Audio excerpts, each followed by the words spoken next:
are the sounds going? I was right about there, I think.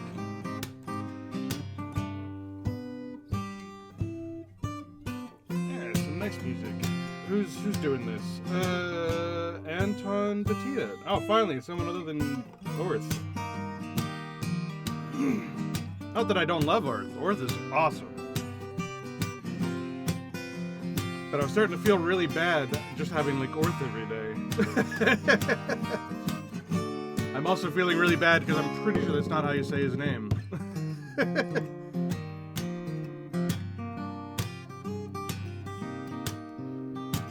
Alright, let's get game going. We have things to do today.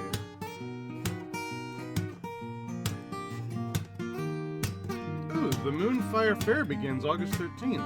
Heck yeah. That'll be fun.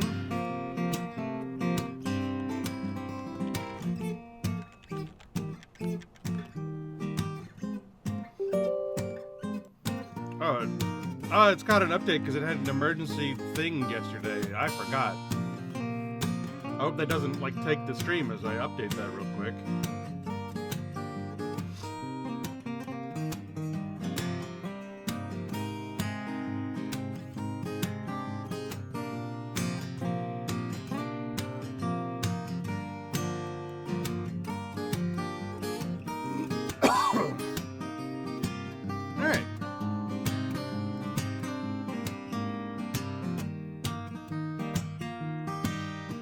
Hopefully that was fairly painless, and we launched GAM.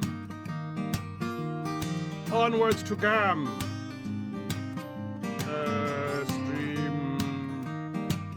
Stream superpowers activate. Bah! Ah! There we go.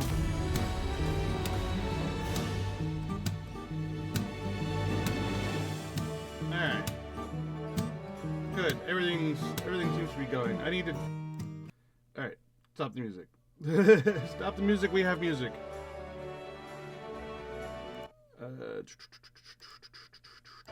There we go.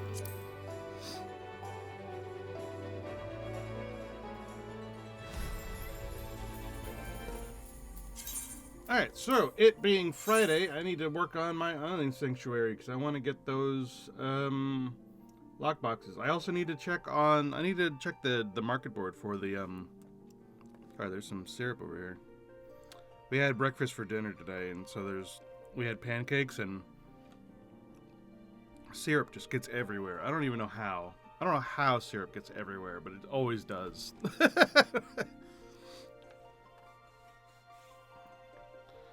But yeah, I need to check the market board for those veggie whatever token voucher thingies for the island sanctuary. I don't remember what they're called.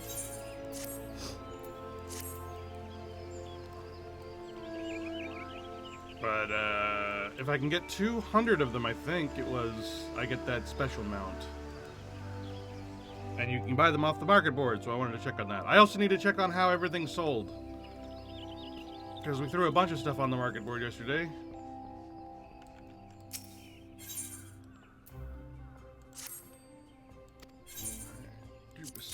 Complete.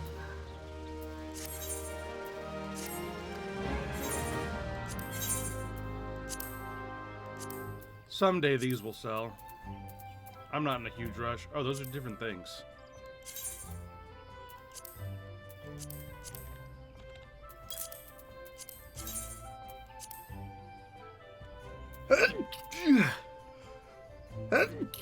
Excuse me. Whew.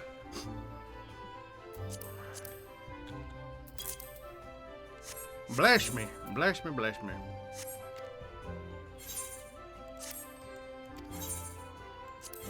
Alright, we got a few things sold.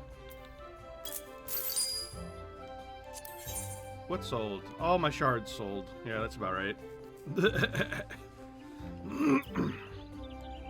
Shards sell very well. Ooh, and I've got enough boar hide to work on that. So I think I'll go ahead and do that, because boar leather sells very nicely.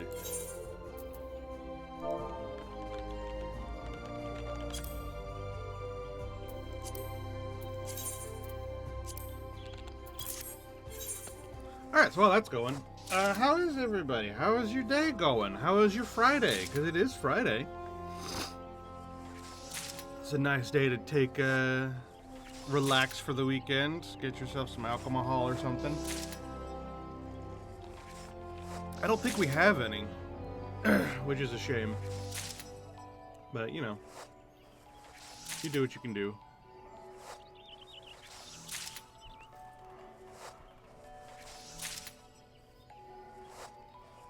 He's got the corn servant pet. I still haven't done the corn servant stuff.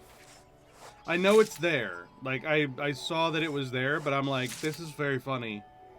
I'm gonna wait on this. And I didn't do it. I didn't even accept the quest. Like I literally saw him there with a quest and I'm like, that's for later.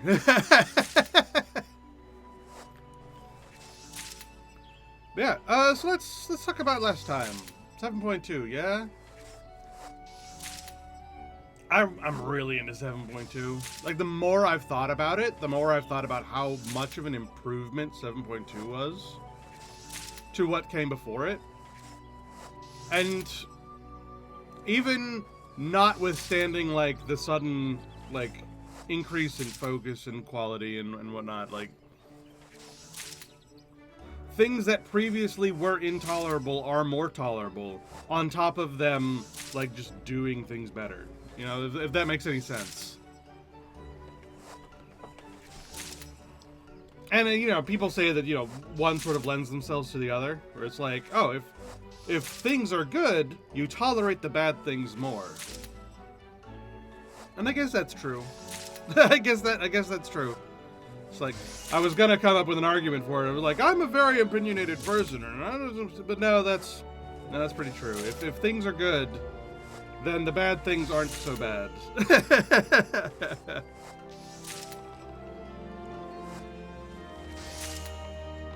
So, I'm doing the boar leather thing. The boar leather sells usually around for 300 to 500, and it doesn't even matter whether it's low quality or high quality. High quality stuff just has a higher chance of being in that upper echelon, upper of like 700, maybe even a little more. But boar leather in general sells for 300 to 500, and then maybe upwards of 700 on like a good day. Per, which is pretty good for like, you know, like a level 30 crafting material. I'm not entirely sure why it sells for so much. I knew at one point, but I don't remember it. I think it has something to do with like submarines or airships or something. But I cannot remember for the life of me. But for some reason, it sells well. Like it sells better than Coke. Like it probably wouldn't sell better than Coke if more people sold boar leather, but because everyone sells Coke, you know. And it's very fun to say that, I gotta say. It's like fun to say Coke with no context. It's like, oh, Coca-Cola? Coke? No, it's like Coca-Cola. Not Coca-Cola, Coke-Coal. As in coal for fire that is coked. English language, man, it's weird. Why do we say things that are so similar?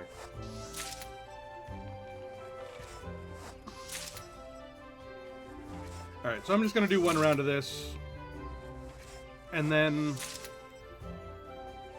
I'm gonna do elephant dailies. I always do my elephant dailies. And then it's off to the island sanctuary. Gotta take care of the island sanctuary. So this is gonna be a very chatty first like hour or so. Very much a sit down, chill out, relax, have a conversation, that kind of thing. But man, I gotta be honest, I've never really been that kind of person. I've always been the kind of person to be like, sit, relax, talk for a while. Oh no, all my things have like dropped in durability. Whew. That's I should definitely fix this stuff. I also don't really make things that are of my level like ever, so none of my gear ever gets any good spirit bonding. Oh, that's a thing. I should look into materia and stuff. Oh yeah, I need to be doing more hunt trains and whatnot so I can be upgrading my gear now. Because I've got gear from dungeons on me, which that should tell you how that's going.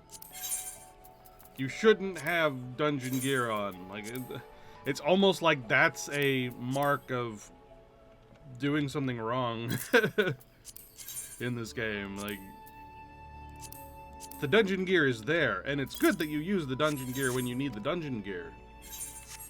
But the fact that you're wearing dungeon gear usually means that you've not done something right.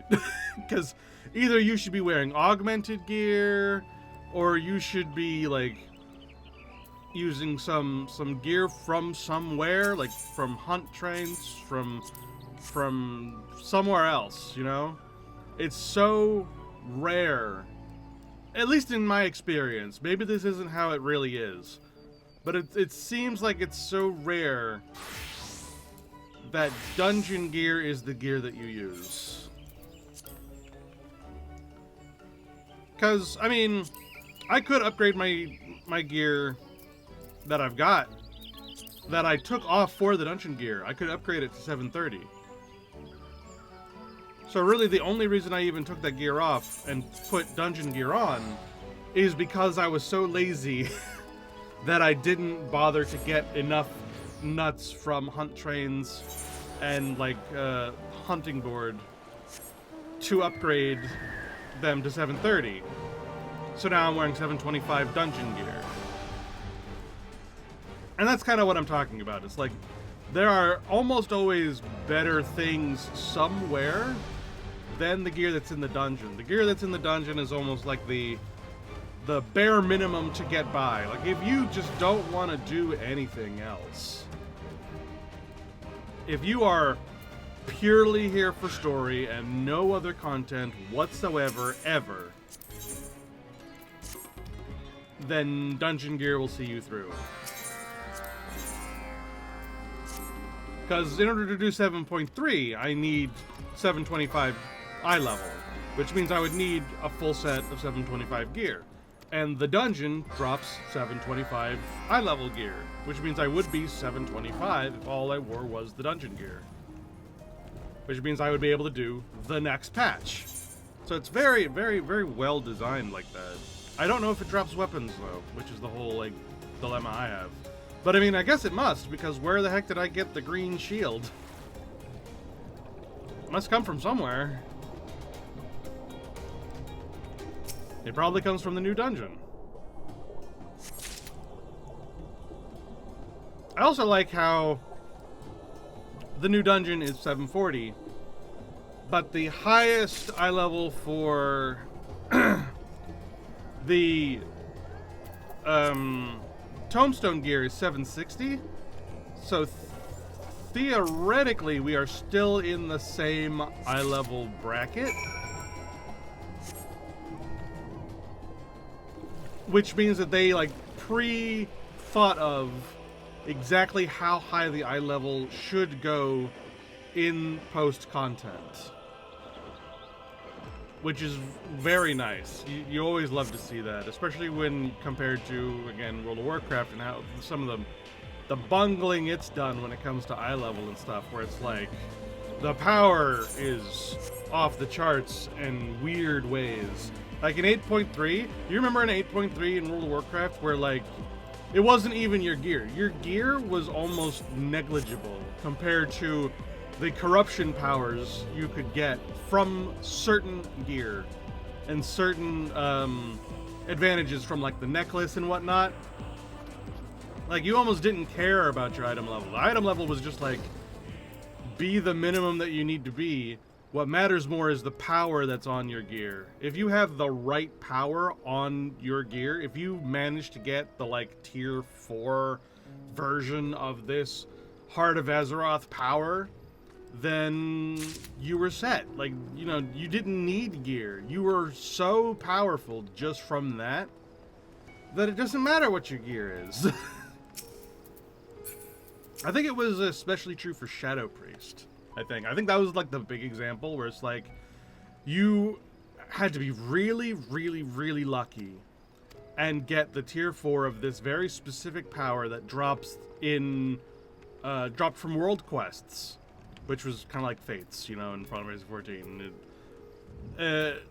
If you got this power upgrade drop that came from world quests that didn't appear. In fact, it was very, very rare. That was the whole point. It's like, it was very, very rare that this thing showed up. It would eventually show up for everyone, sure, but it was very, very rare. So if you got there like week 1, like, you were the best DPS on the server week 1. Like, you got that, blew you out of the water. And people only knew that because of PTR testing, which Final Fantasy 14 doesn't do. So everything is kind of spoiled preemptively. You go in, if you're really, really lucky, you get this one item that has nothing to do with your gear, has nothing to do with anything. It is luck-based entirely. And then you were crazy powerful, and your eye level wouldn't reflect that because you'd be wearing the older gear. It didn't matter.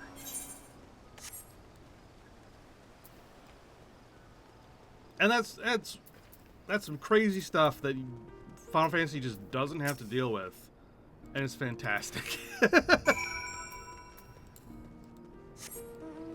like, I knew immediately how strong I needed to be, how strong I could get, and how.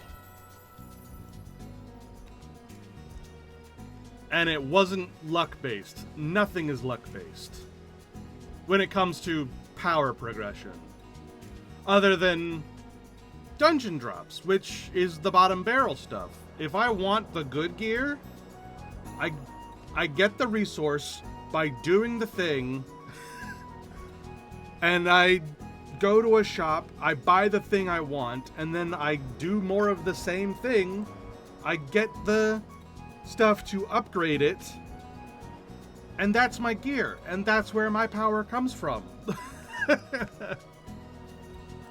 And like, the only instance of weird wonky outside power is the relic weapons, but they've done a weird thing where the relic weapons are actually weaker than most normal gear until the very end. I don't like that, and I think most people don't like that. I think that's a shared sentiment where it's like, your relic weapon should be 5 eye level higher than all other gear, like, period. Like, the fact that the relic weapon's first form starts at 690, when at max level you literally just get sack of nut gear, which is eye level 700. Like, that's nuts. That's crazy. That's completely unacceptable. It's like, why is my relic weapon worse than basic gear that I get from a vendor? Not even the end game vendor, just a vendor. That's not right. That's not how a relic weapon should be. Like, even at its first form.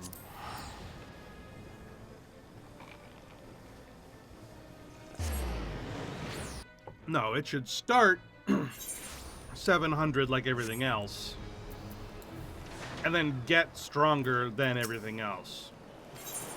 Like, if travel to my island. Like, if the gear last time, if gear in 7.2 was 725, then the relic weapon should have been like 740. Because the heliometry gear goes to 730. The mathematic gear goes to, hold on, I'm getting confused with my numbers. 5. No, that's warrior. I'm stupid. Bop. Yes, 7? Yeah, 7. Yeah, so the heliometry gear goes to 720, and then you upgrade it to 730. So it should have been 740. And then your mathematics gear starts at 50 and goes to 60, yeah? Yeah. So then it would be in between. It would be higher eye level than the gear that you can grind out, but lower eye level than the end game gear that ends forever. Which at the end, at like 7.5 or whatever, it should be like this 760 gear, like being the norm, and then your relic weapon should be 775. Something like that.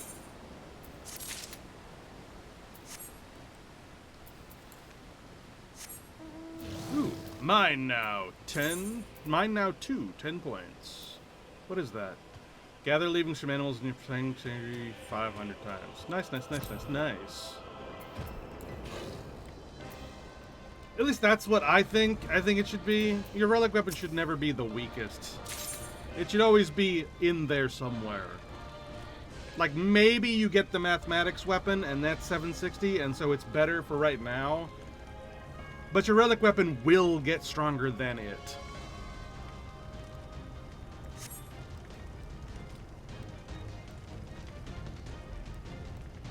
Alright, Felicity, thank you for the tokens. I forgot what these were called, so I'm gonna check it now. These. Vegetal vouchers. Okay. So I'm actually gonna go and check the market board right now, and then come back.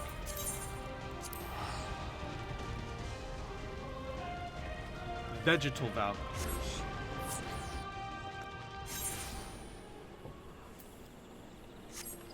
But yeah, I do like Final Fantasy 14. You just don't have to deal with any of that nonsense. And that's like your one source of temporary power, which it should be.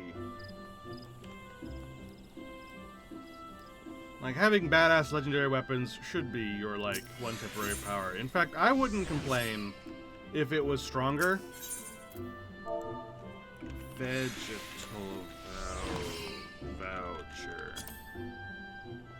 These. How much do these go for? About 6,000 a pop, and I need 200 of them? That's pretty insane, if I'm gonna be honest. Calculator!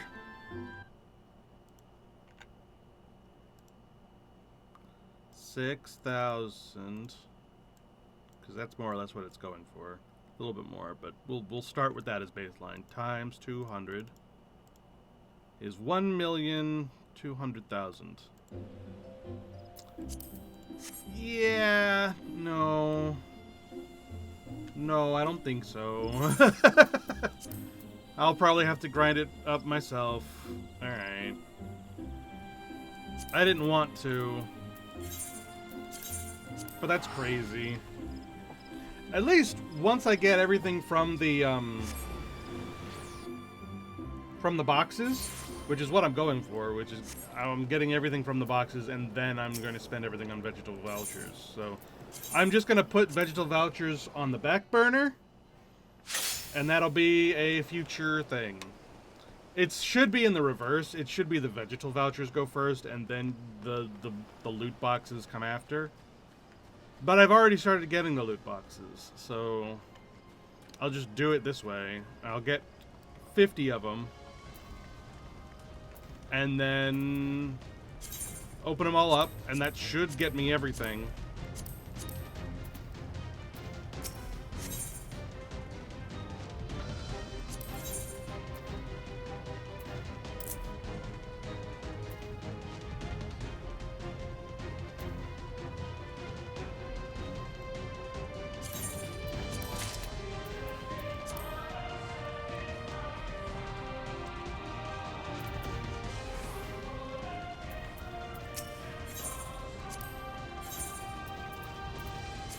Should I not have more vouchers?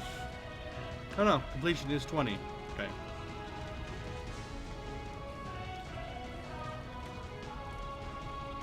Oh, no, I should be getting more. It's just that I haven't finished yet. Because I have more scheduled for the end of the day. Okay, so I'll have to come back here at end of day. I only completed one. That was why that was weird. I should be getting 7 a week, not 2. And I was like, oh, what the heck? So, calculator.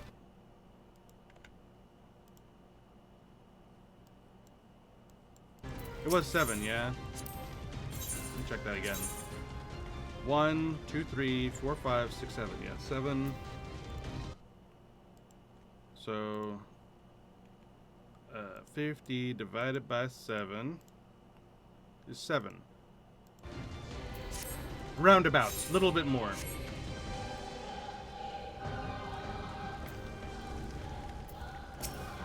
Alright, so let's set up next week's.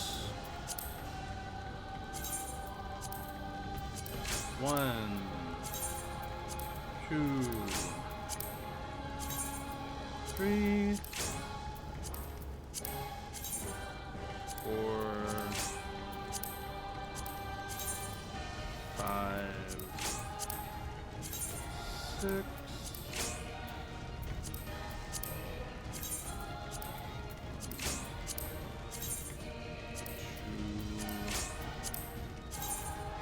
3, 4,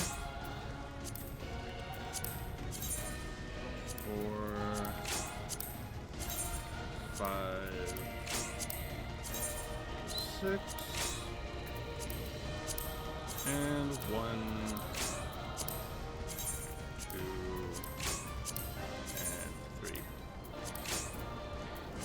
And then what does she want next week? She wants fruit punch, ribbons, and coral swords.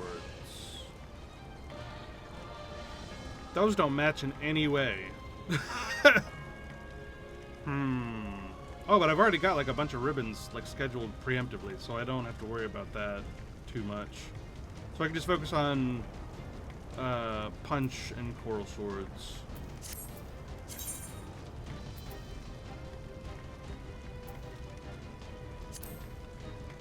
But just for the first week, let's go ahead and get the ribbons done.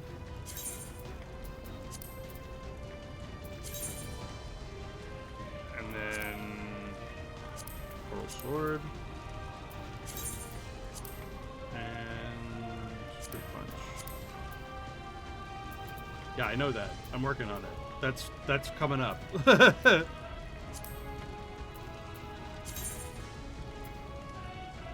then coral sword.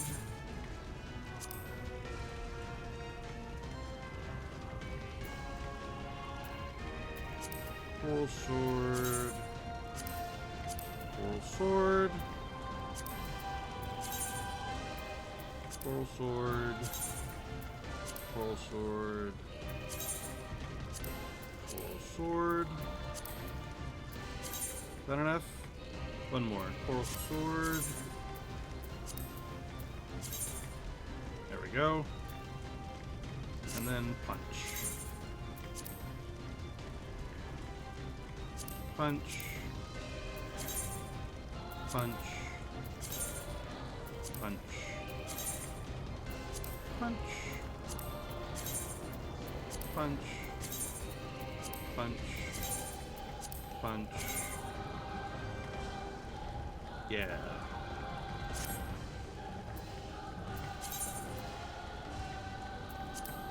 We'll do another sword, why not? And another punch.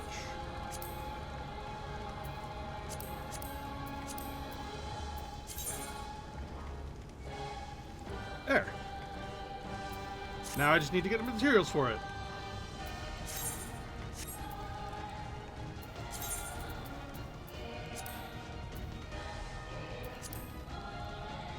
So I need logs, ore, and watermelon. Watermelon. Looks like I gotta grow watermelon, so I'm gonna go ahead and head up here to my garden.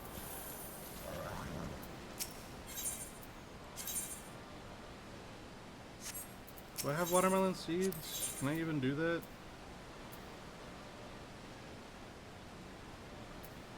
Watermelon seeds. No.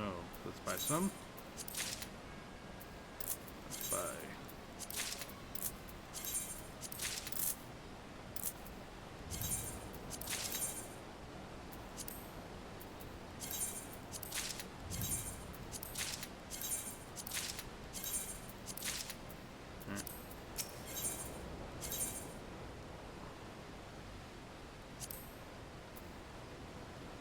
And let's change these parsnips.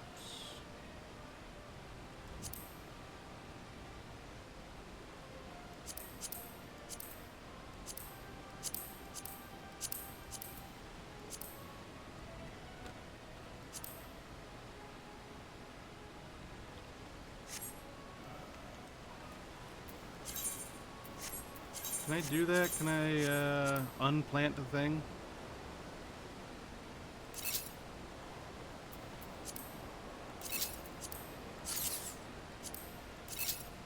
I think I might need to wait until it's grown, and then, because he won't be replanting, I will plant something else, and I'll plant watermelon there. So that'll have to be a tomorrow thing. Hello. Stream's going alright so far. I'm doing Island Sanctuary and, gonna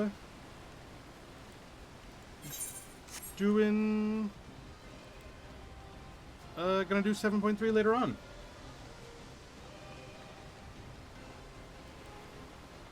Heck yeah. Yeah, no. I always, I do check on chat, but sometimes I'll get too involved and I'll forget to look over for a little bit. So you just sit there patiently, and I will look over and I'll check on you guys. Don't worry about it. I try to stream on the weekdays. It is 6 p.m. to about 11 p.m.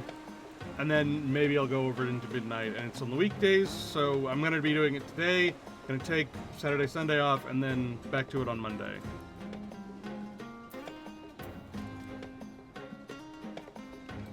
So that's what I'm gonna be doing. Ooh, someone has messaged me.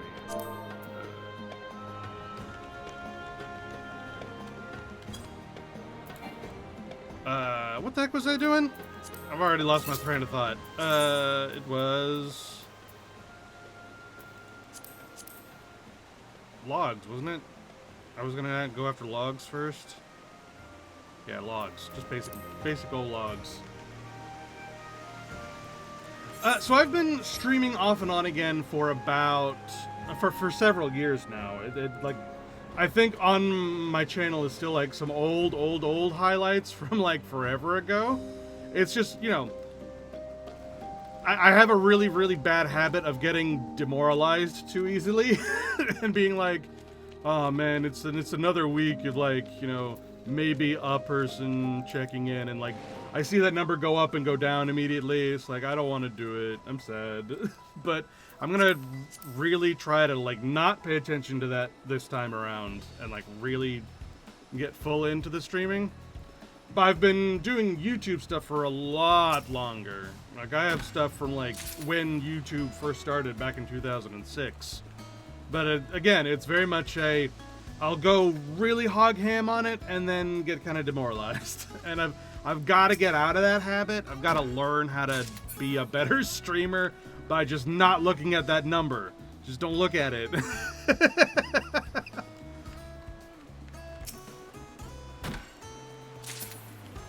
But yeah, I've also had a pretty bad habit of getting too comfortable and just not talking, and I've got to get out of that habit as well. And I feel like streaming and YouTube have always been like a good outlet for practicing talking, because I'm very introverted like normally. So it's like, if I'm comfy, I'm quiet, but if I'm not comfy, I'm also quiet. So I'm trying to, you know, fix that part of me, and YouTube and streaming have always been a nice, good outlet for letting the voice that's in here come out here.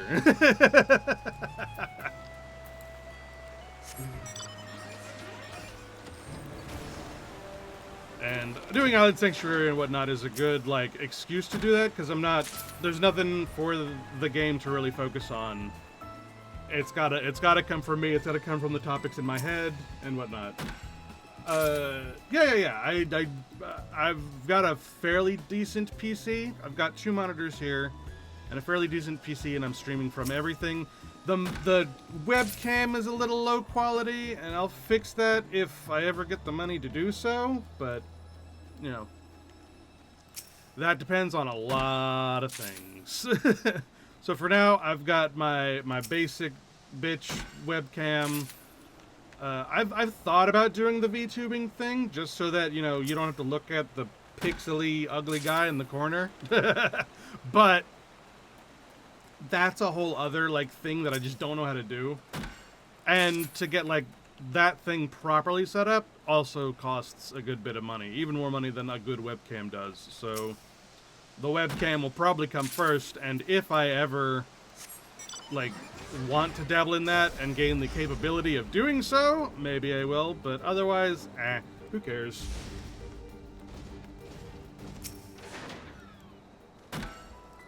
Oh, you think so? The camera, I don't know what it is, but the VOD tends to make it look kind of pixely, and maybe it's just like the rendering version once it's, like, done.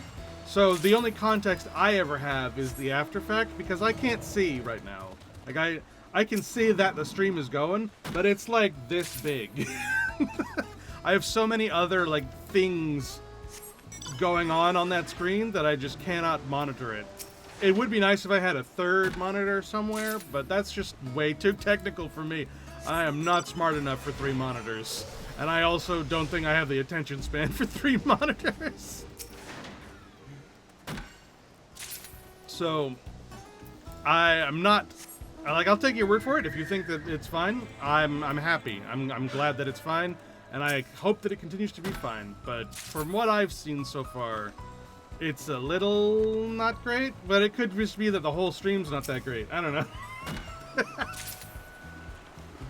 We'll find out when it comes to that. But yeah, on the docket is just doing a bunch of this, and then going off and doing the new content in 7.3, which I'm very excited for.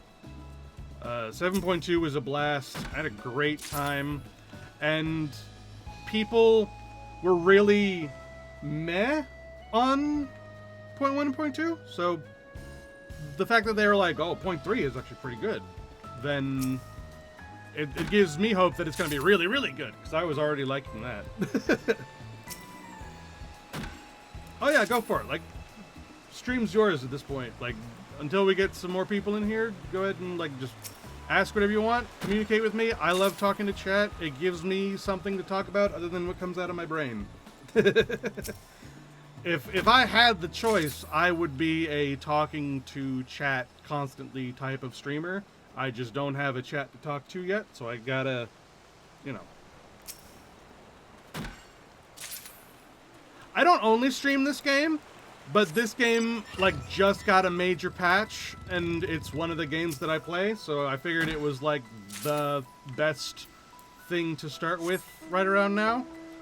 And also, I just really like it. I play a lot anyway. But I might not only stream this game. I might play whatever comes to mind, whatever people are feeling. But for right now, it is this game.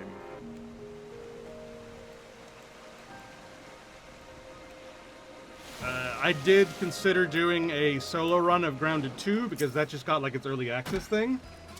Oh yeah, I played the crap out of Subnautica. I completed Subnautica 1. I beat Subnautica 2, but I didn't like fully complete it. Like, I beat the game, but, you know, I didn't get all the achievements or whatever. And that was mostly just because, like, while I do like Subnautica 2, a lot of people treat Subnautica 2 kind of unfairly, in my opinion. Like, they're very down on it, because it's more heavily story-based and not quite as epic. as one, which is fair. You don't get like a big sub in 2, but you do get some fun things in 1 in 2 that you wouldn't get in 1. It's just a different experience, and I'm very curious about Subnautica 3. Like they hinted at Subnautica 3 at the end of Subnautica 2, and I'm super curious about it. Like an airship Subnautica.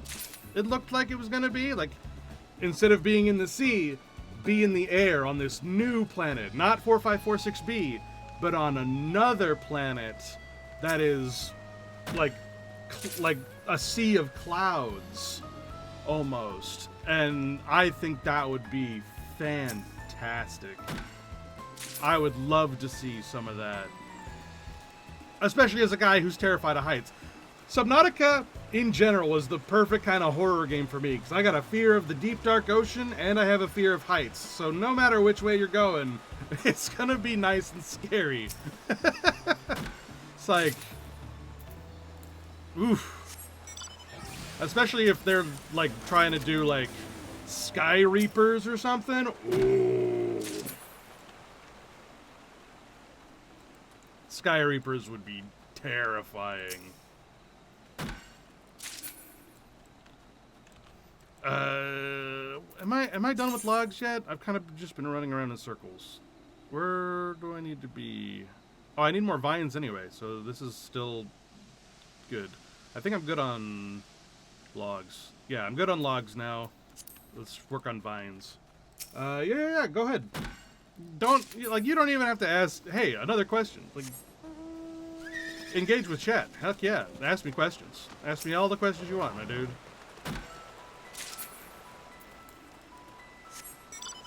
I am here.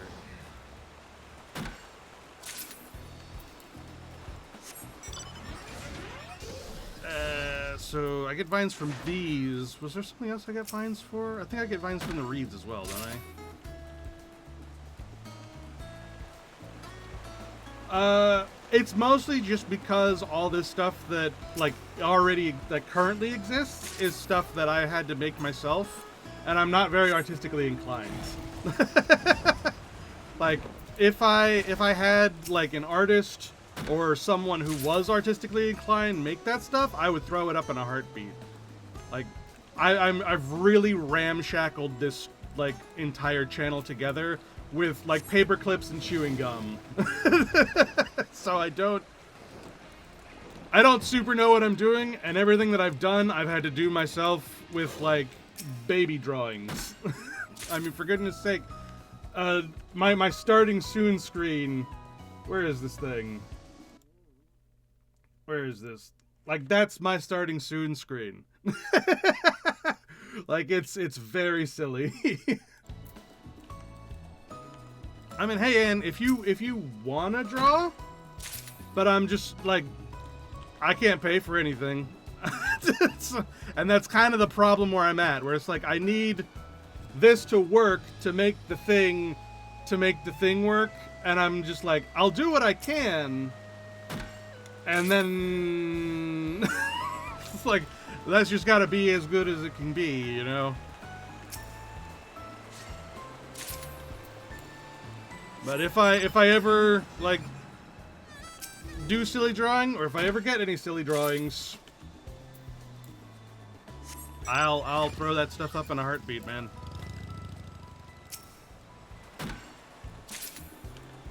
But I also, I also have no idea what I'm doing. That's another like big problem. Like, earlier today, I tried to figure out how to get like follows and stuff to like pop up on the screen, and that's a little beyond me. Like, I'm trying my best with my little potato brain. Like, if I could, I would have it be like, oh, a follow, but it's like, I don't know how the heck.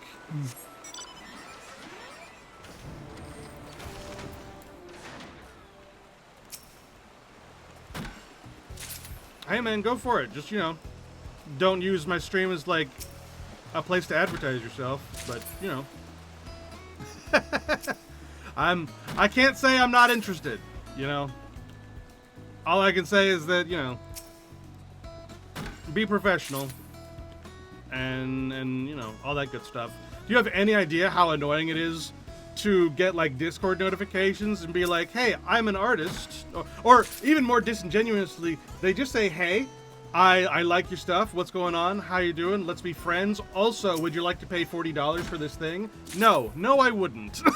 Like, I was really invested in the whole, hey, let's be friends part, and the fact that you're selling me something kind of makes me feel bad.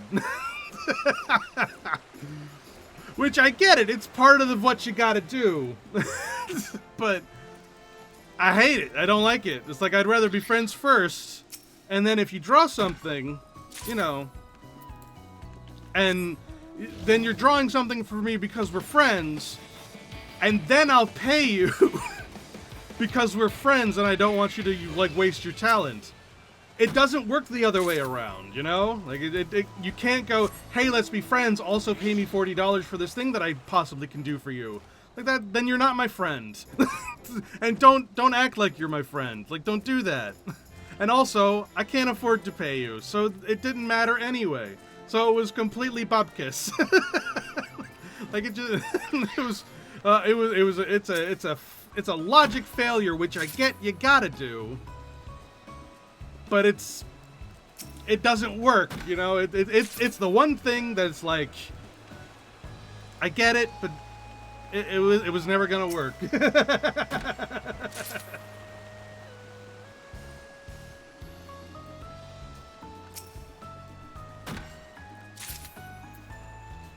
But yeah, we'll see what comes of it.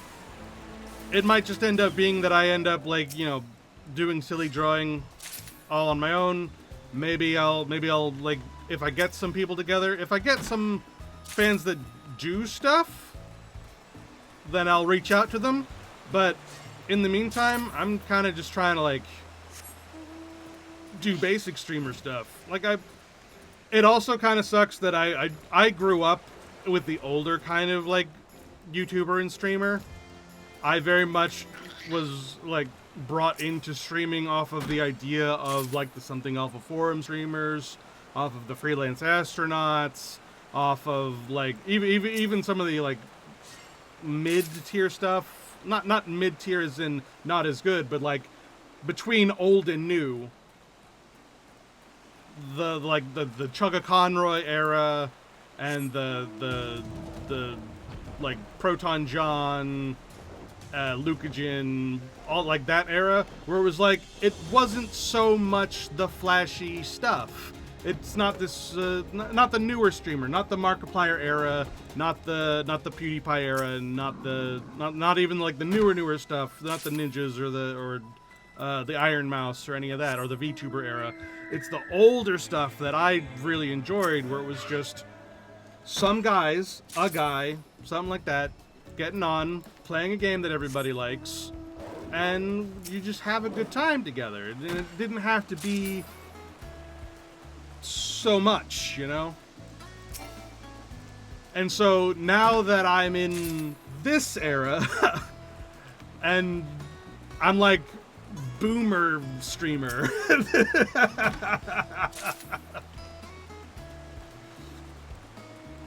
Yeah, absolutely. Like, that's,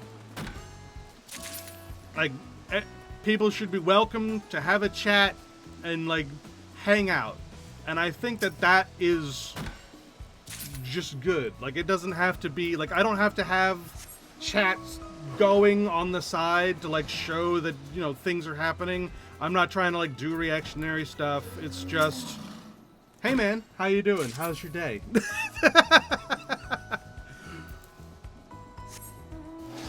And I like that. I like being chill.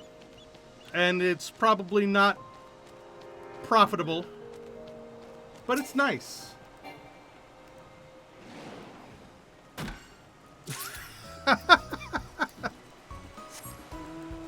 I used to have a really long beard, and now that my beard is going white, I could probably be a mall Santa.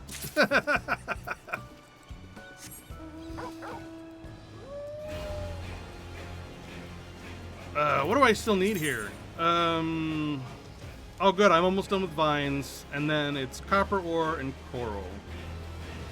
Once I get these deficits done with, we're off to 7.3, and that'll be a great time.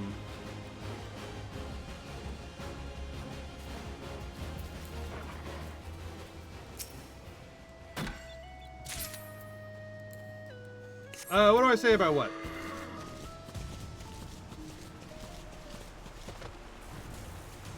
Oh, like I said, man, that's a thing that's gonna have to just, like... That's gonna have to wait, you know? I can't do business on stream, you know what I mean? Like, I don't know the kind of person who would do that.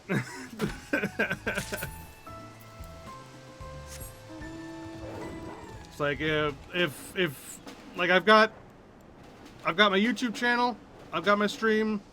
If you hang out for a while, if you somehow, like, find the Discord or whatever, I haven't, like, linked the Discord or anything, but, you know, future days, and then I'll think about that stuff, and I'm definitely not gonna do it on stream.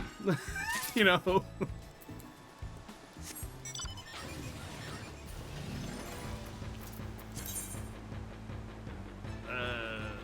Like, you said that you've got experience with streamers and whatnot, and I'm pretty sure any streamer will tell you, yeah, sure, I'm not gonna pause my stream and do background business stuff while I'm live. That would be silly.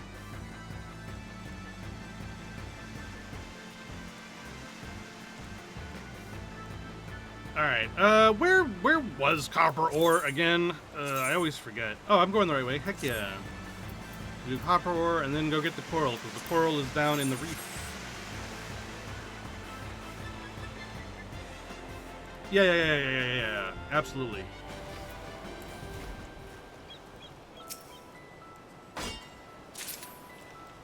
But no, I'm gonna give the whole streaming thing like a real proper try this time around. But it is very much early days. I've got like just a couple of followers, and most of those followers are from the last time I tried years ago. So like I don't have anything really going for me yet. This is week 1. And it's probably not going to be until at least week 8 before anything comes of it. Maybe not even until year 2. You know, that's what a lot of people say. I've like whenever I watch like other streamers, they're always like, "Oh yeah, it's usually in the 2nd year. You're not going to get anything right away. That's why you got to learn to train yourself to not look at the number, not get discouraged, all that stuff, because it takes a while." It's the rare sort, the very rare sort, that blows up immediately. And yeah, that is true. Like, I think it was, like, V-Shoujo's gone now, which is a shame. But if you think about V-Shoujo, like, Nanners. Nanners was streaming for 3 years before she became Nanners. Like, imagine that.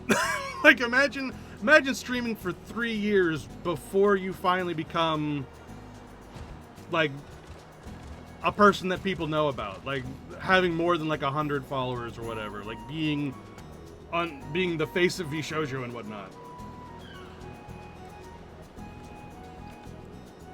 But, like, that's the kind of mindset and the fortitude you gotta have. And it's like, I've never had that, and that's kind of always been my problem. But that's why I think this time, hopefully, this time will be different. You know? But we'll have to wait and see on that one. But if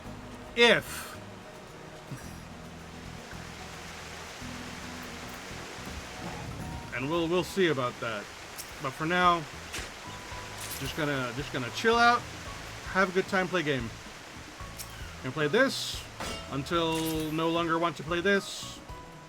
Like I said, maybe I've thought about doing a solo Grounded 2 playthrough because the early access for that just came out, and I want that to get a little bit better first. I ideally would like to wait till full release. I don't particularly like doing early access gameplay, I prefer waiting for things to release. Like with Subnautica. With Subnautica, I played it on release.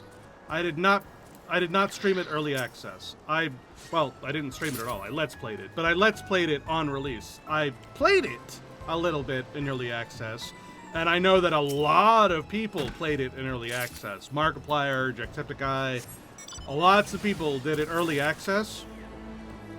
But I prefer waiting for full releases just because then you're not showcasing the bugs. You're not showcasing the bad parts. And you're not showing an incomplete product. And you don't get caught off, like, prematurely. That's another thing that lots of things do that is so, like, When you're in the middle of playing a good game, and it's like, you're cut off because it's not done yet, that sucks. That sucks.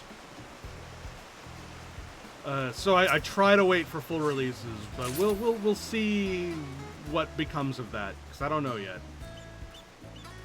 Will I stream tomorrow? No. Today's Friday for me. Saturday and Sunday I'm not streaming, and then Monday I will be back, and I'm gonna try to do it on weekdays from Monday to Friday.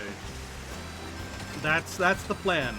I've got a schedule somewhere, but I don't know. Hey, it's Art! You're alive! Hello, Art. Welcome, first-time chatter.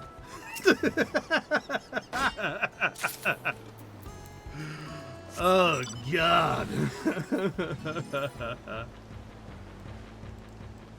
But yeah, Monday through Friday, 6 p.m. to 11 p.m., possibly pushing it forward into midnight if I feel like it, possibly a little bit later if I need a little extra time. Sometimes I'm eating dinner, and it's like, oh man, this is really good, I don't want to stuff it down my face.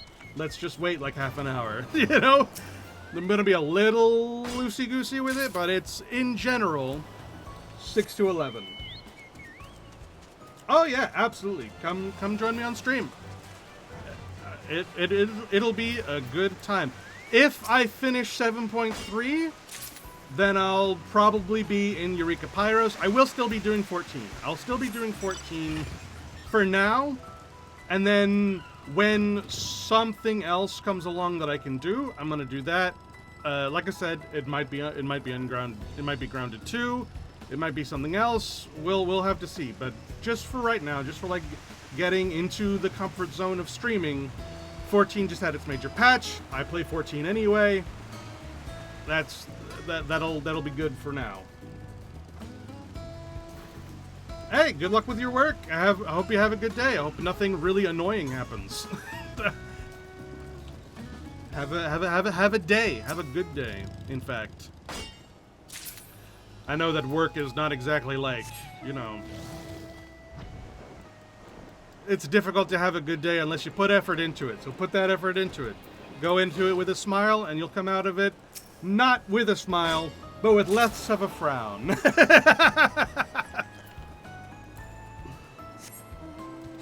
That's in fact, that's probably a good life lesson for in general things. It's like what you get out of things is what you put into them. And if you put in positivity, you might not get out positivity, but you'll come out with less negativity at the bare minimum.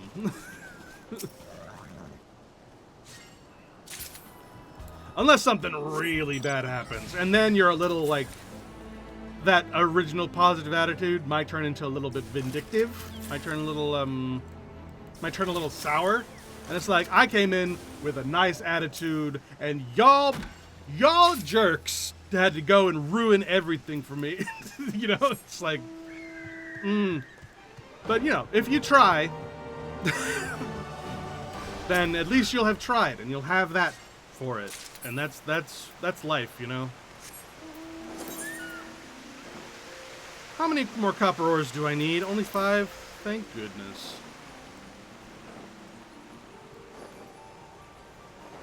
So we're gonna get the copper ore, gonna get the coral, and then it's off to 7.3, and I'm super excited for it, and I've said it a whole bunch of times now, but I really am. Nothing really gets you hype like enjoying something that other people didn't enjoy and knowing that it's going to continue. It's like, man, other people were a little mixed on this, but I really liked it, and now more is coming out. Everyone else is like, and you're like, yay!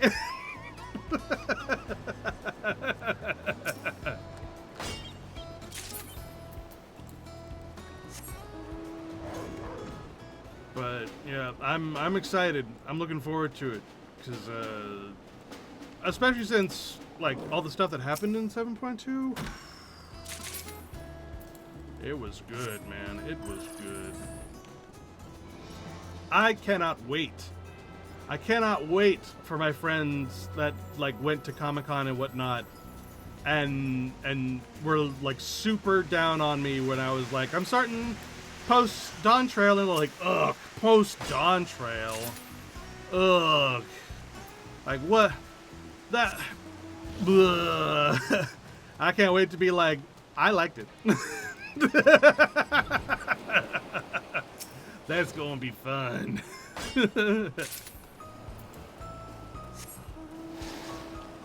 Because having that mindset is such a win-win, you know?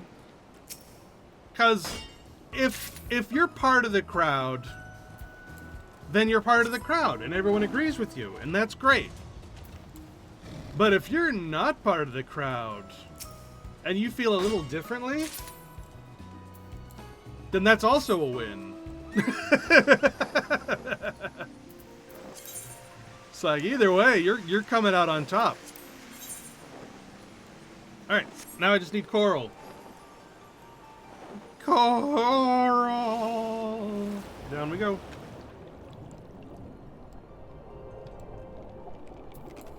And I'm gonna need a lot of this coral too. Oh, and I get the bonus of the jellyfish too, which I haven't done very much monster wrangling in a while.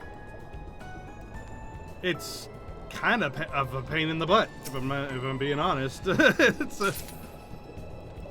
It's hard to get the right timing down to begin with, because the way that the monster like wrangling works in Island Sanctuary is you wait for a specific time with a specific weather, and a specific monster will appear, and then you go over and you have to have the right netting and stuff, the right restraints to catch them. And then, oh, actually I didn't see that. Wait, what? Ooh, the Flawless set. I didn't even know these were a thing. Ooh, that'll be fun. But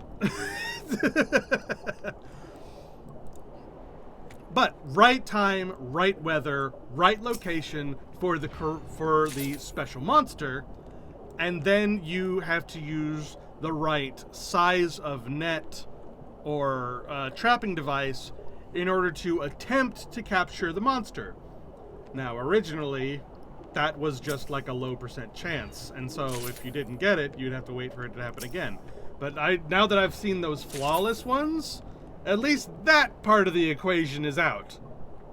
And it's just right place, right time, right weather.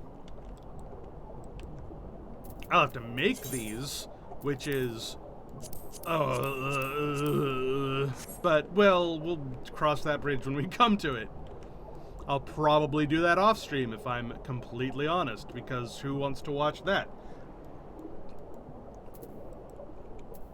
But we will, we'll see what happens when it comes to that, and I'll be able to show off all my cool new monsters. Not that I particularly need to, because I'm kind of done with Island Sanctuary. I'm just doing this for the Felicitous Favors, which I need for pets and mounts, because I'm getting the 7 loot boxes every week, and then I'm getting the vegetal tokens afterwards, which will get me the super special awesome mount. And while I'm doing that, I'm getting more Seafarer's Crowleys to get more of the mounts. So this essentially has boiled down to a gathering like farm in order to pet farm and mount farm. And that's pretty much all this is like devolved into, and I am here for it. I'll be honest. I really enjoy I really enjoy pet farm and mount farm, and I'm not averse to material farms. Like, doing this might be a little soul-rending for some people. Like, it's like, oh, I could never get into gathering. I never could, because this is what you do. I kind of like it, I'm not gonna lie. Like, if I could just, like, veg out and do this, I probably would. In fact, the fact that I'm done with Island Sanctuary probably can tell you that I have. So, that's outing me right from the get-go. How many more do I need? I need quite a bit more coral.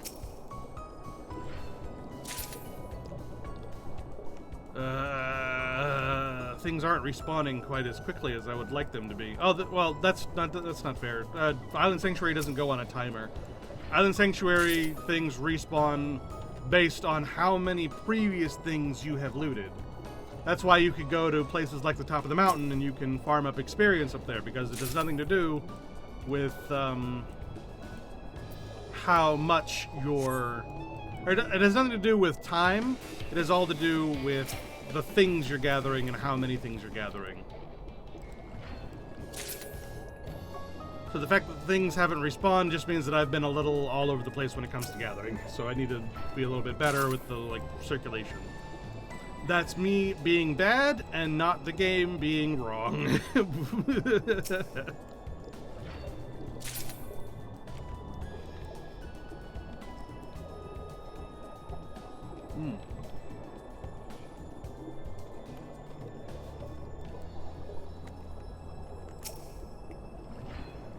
Gonna get me some coral.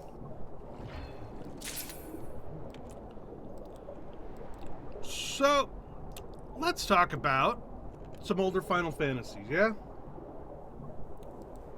I've played...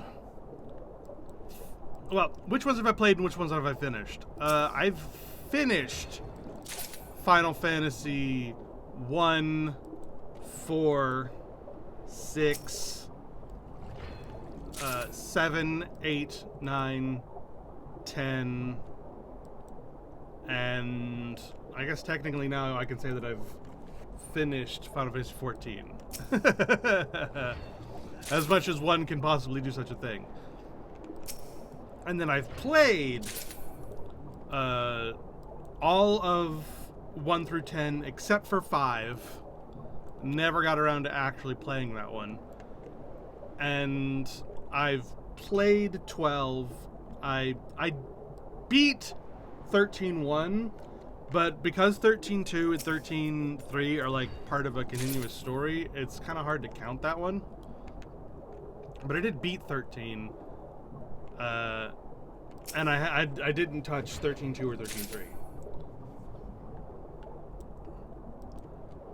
So 14 is great in that there's lots of references. Not so great in that there's so many references to things that I have no reference for. Like when there was some Final Fantasy V like references, it kind of went over my head. And that's kind of a shame. There's some things that I got, like I knew of, thanks to things like Dissidia and whatnot, that I you know, wouldn't have gotten otherwise. Like, say, in the Omega raids, you're fighting against that one dude from Final Fantasy V. Like, I knew of him thanks to Dissidia. I knew he existed, but I didn't know anything about him. I didn't know that he was like a world tree that came to life or anything like that. Or whatever the heck his lore is. I have no idea. Some evil tree?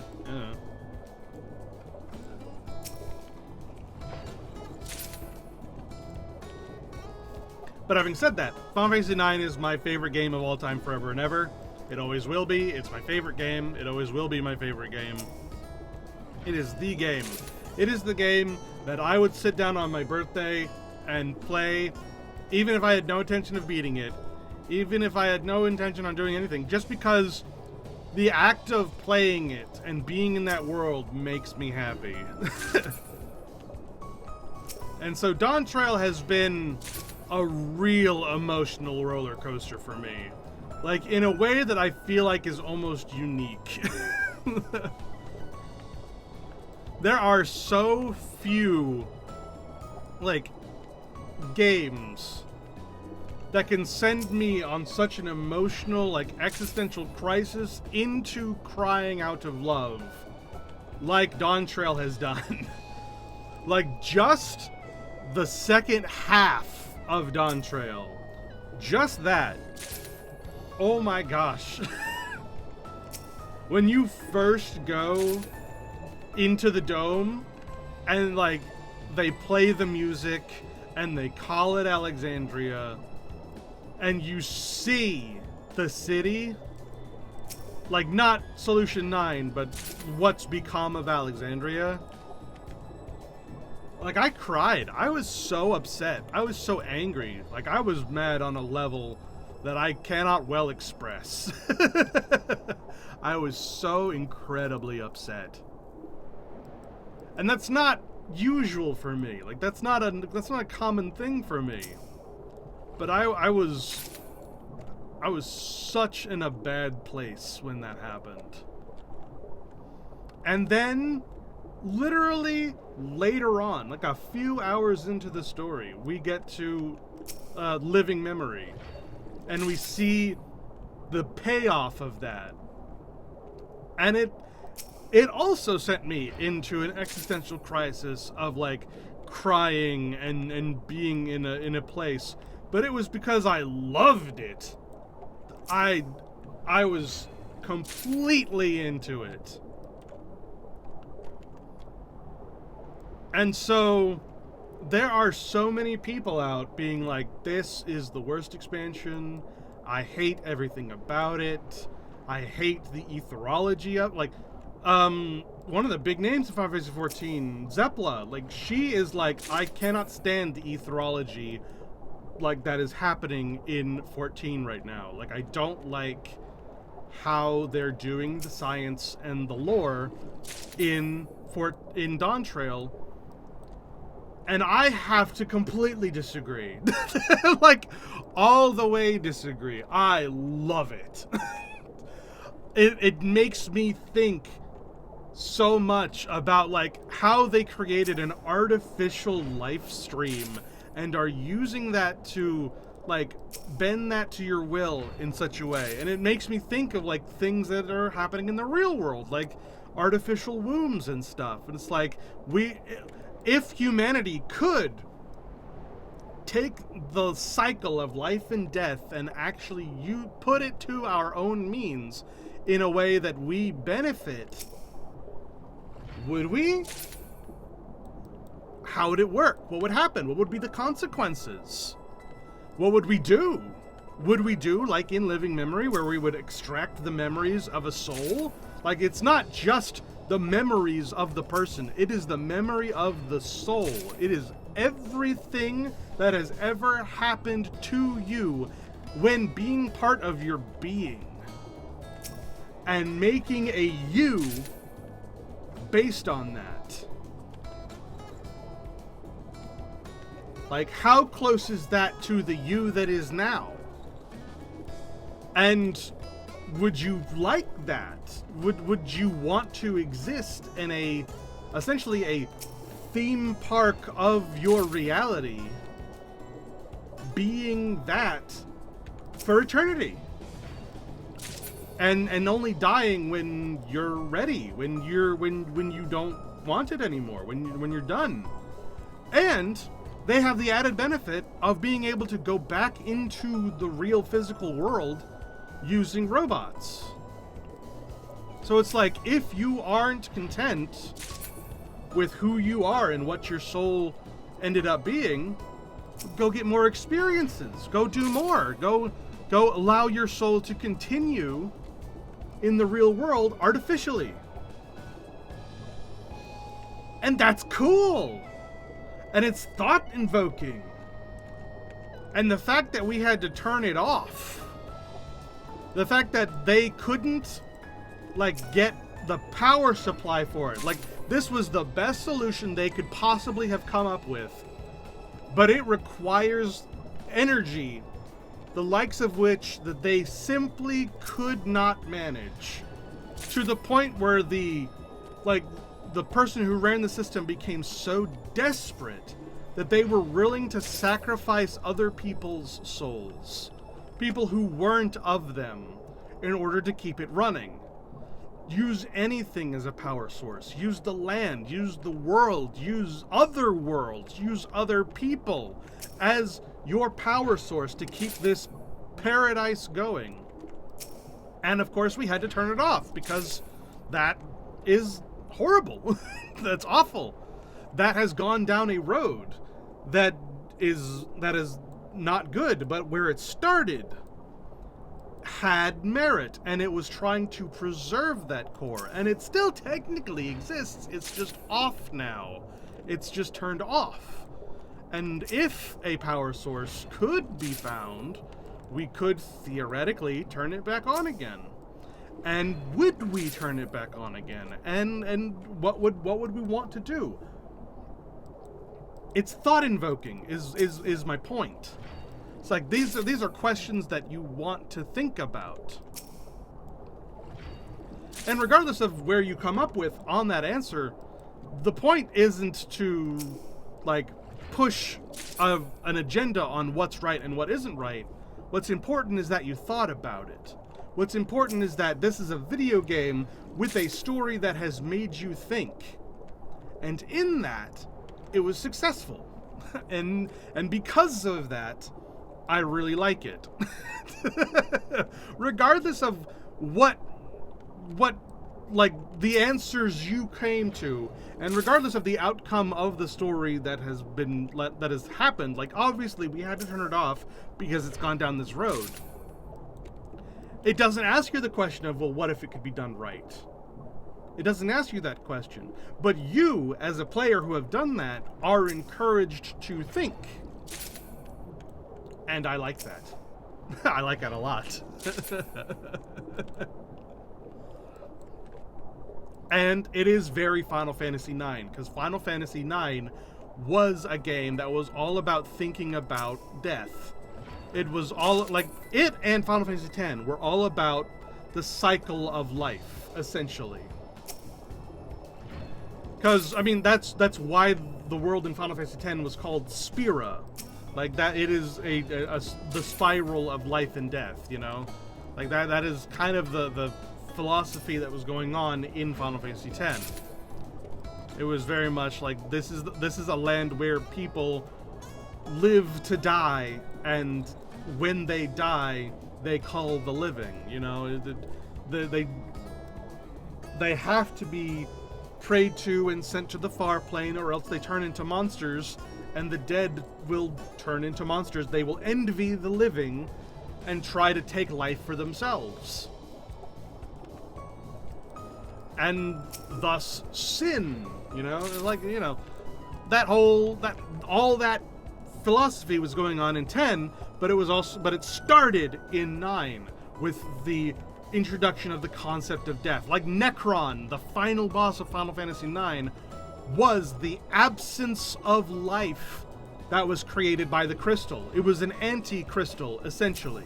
It was a culmination of everything that came before in Final Fantasy, from 1 up to 9, was all about the life that comes from the crystal and how the crystal can be perverted towards the use for evil, how light and darkness will vie for the power of the crystals, and all that, and like life and soul and whatnot comes from the crystals.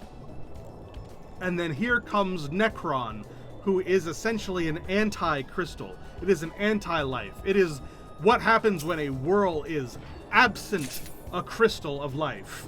and has to get its life from other places by merging in and being a parasite that eats you from the inside out. It is anti-life. And that was like, it was the whole philosophy of Final Fantasy IX. And to see that sort of thinking continue in Dawntrail, philosophically speaking, I really enjoy. I really like it. I'm really into it. Because in, like, for example, at the start of Final Fantasy IV, in the start of Dawntrail, like, you go to Tuliolol, and it is a place that is vibrant and alive and culturally diverse, and they focus a little too much on the cultural stuff. Yeah, I agree. I got that. But the point is to drive home that it is a living, thriving community. And you see... And then you go to Heritage, which has taken Yasulani, which is a part of Tuliolol, and what has become of it because of what has become of Alexandria. And what they've been doing to drain the life out of people, to drain the soul and turn it into fuel to make this perfect world continue, to make their paradise everlasting afterlife continue. They are doing the anti-life of Necron. And that is a continuation, sort of the philosophy of 9, which is very interesting. It's so cool. And I'm into it.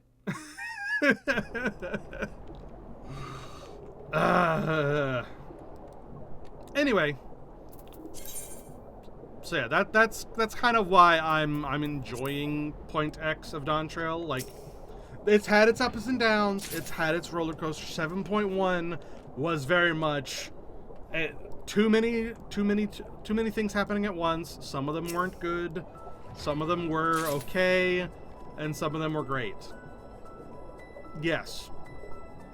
But 7.2 really pulled it together and really brought that back and kind of put the focus back on to where it was supposed to be and stayed on it, and it was good. I really liked it. And yeah, Dawntrail has been a roller coaster. Like, I'm not gonna say it hasn't been. Like, it's been divisive, rightfully so. There are things that have worked, things that haven't worked, and things that have been outright bad. I hate how smack you in the face with a brick some of this stuff has been. I really, really hated how on the nose some things were. I really, really didn't like how Wu Clement was very, let's be friends instead, and it worked in ways that it really aren't believable. Just, it shouldn't have been. And there were some things that were good, and they just didn't continue it. They didn't pick up on it. Like, Wu Clement's real dad. I wanted more of that. They brushed that aside.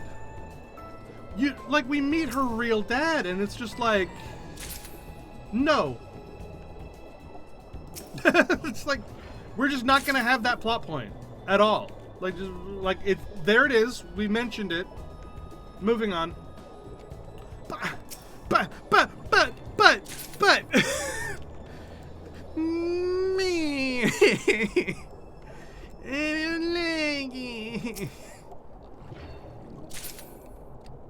It's very,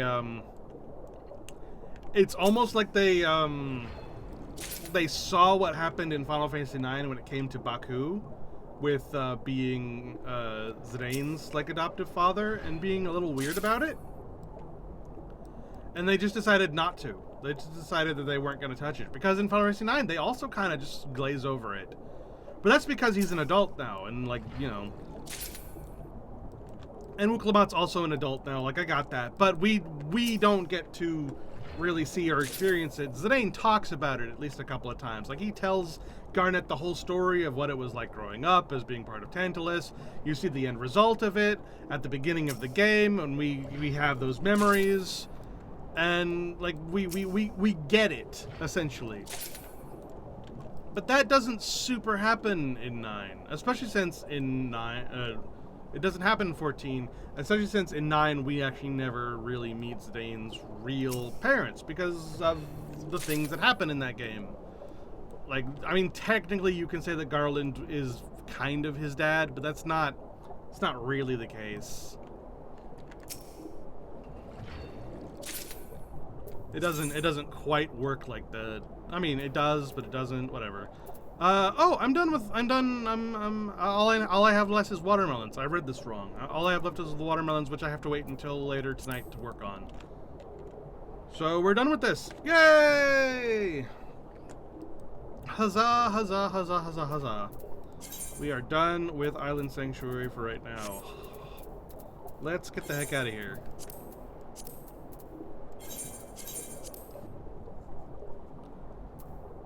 Did I see a hunt train that was getting ready to go? Oh, that was like 20 minutes ago. Never mind.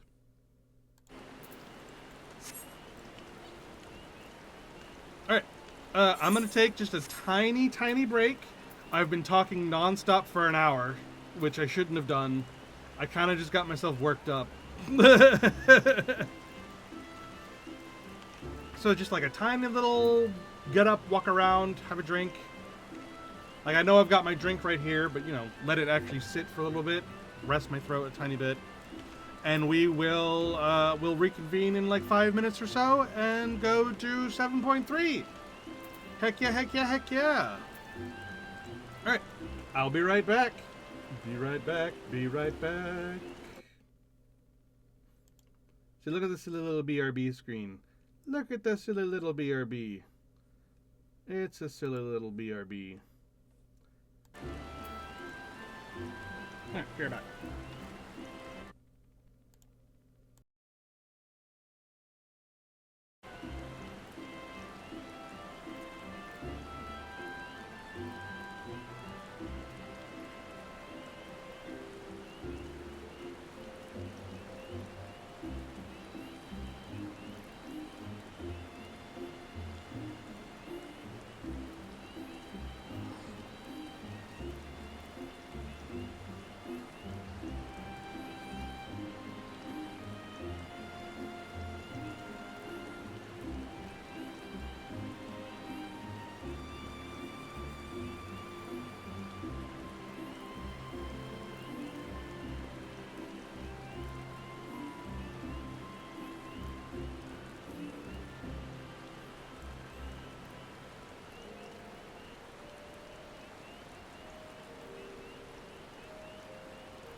Okie dokie, I have returned. We boop, and oh my god, we're out of focus! Focus! Why are you out of focus? There you go. Good job. Alright, well, we continue on. We do 7.3 now. Targeted tragedy.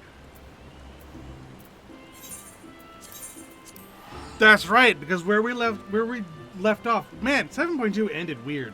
7.2 ended for all the glazing I gave it. 7.2 ended in a spot where it probably should have let this one start. Where it was like the entire city is now like completely in the hands of a crazy person. Like the simulant is gone, and the person who was controlling the simulant now has complete control over the entire city. In fact, it's alluded to that he's always had complete control over the entire city, and he's just been like letting things play out. But now he's ready to put his plan into motion, and he is having the robots kill everyone in small, innocuous ways, like causing accidents, causing robots to malfunction, causing the cars to suddenly lose control, causing all these little things happening all over the city in order to kill people. And he's killing them. Well, the characters in the game don't know why he's killing them, but I believe he's killing them so that those with the black regulators will turn into endless, and those without the black regulators will be drained and their energies used to fuel the endless system. Because we turned off the endless system. It doesn't, living memory is turned off right now. So he's trying to gather as much power as energy power as possible. And that's why when people die, they don't leave a corpse behind. They literally turn to dust, because he's draining them of all ether. Like material ether, soul ether, all of it is being drained and leaving behind just piles of dust. And the characters in the game haven't really figured that out yet, but I believe that's what's happening. Maybe something else is happening and I'm completely wrong, but that's what we're going to find out. That's what we're going to learn.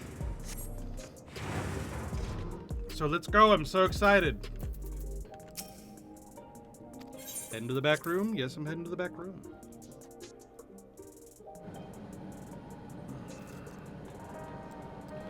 Hello, everyone. I will dedicate myself first to healing magic so I may treat people's wounds. It will be a time-consuming process to reacquire my abilities, but a necessary one that I dare not rush, even though there's no telling when Calyx will make his next move. Gosen is helping us coordinate efforts with the administration here in Alexandria. We have to work hand in hand to ensure that people can get back to their normal lives. I worry about Galulja, though. I know he's still frustrated that he couldn't do anything to stop the machines. If only there was a way to take his mind off things. Let's not show him his mom's logins again, because that didn't work out well. Raha and Alfino patrol the city, while Ishtola and Alize continue treating Levin sickness to those injured in the attack. I shall stay here to help coordinate efforts, so I suggest taking the opportunity to get some rest. I got some rest, now it's time to continue the story. Targeted tragedy. Shale wishes for a moment of your time. If you have a moment, Kadesh, Geode wants to take stock of the current crisis. Oblivion may be lacking the finer details in certain areas, so we'd like you to lend your perspective in the conversation. Sure, nod.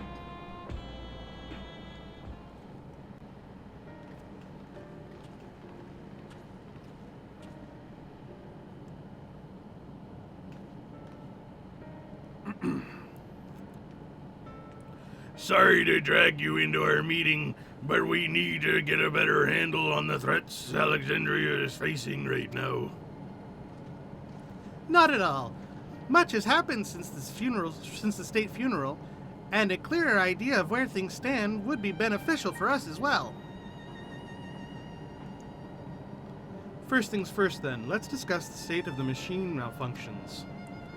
Every single sector reported instances of sentries attacking citizens without provocation, and vehicles suddenly becoming unresponsive to controls.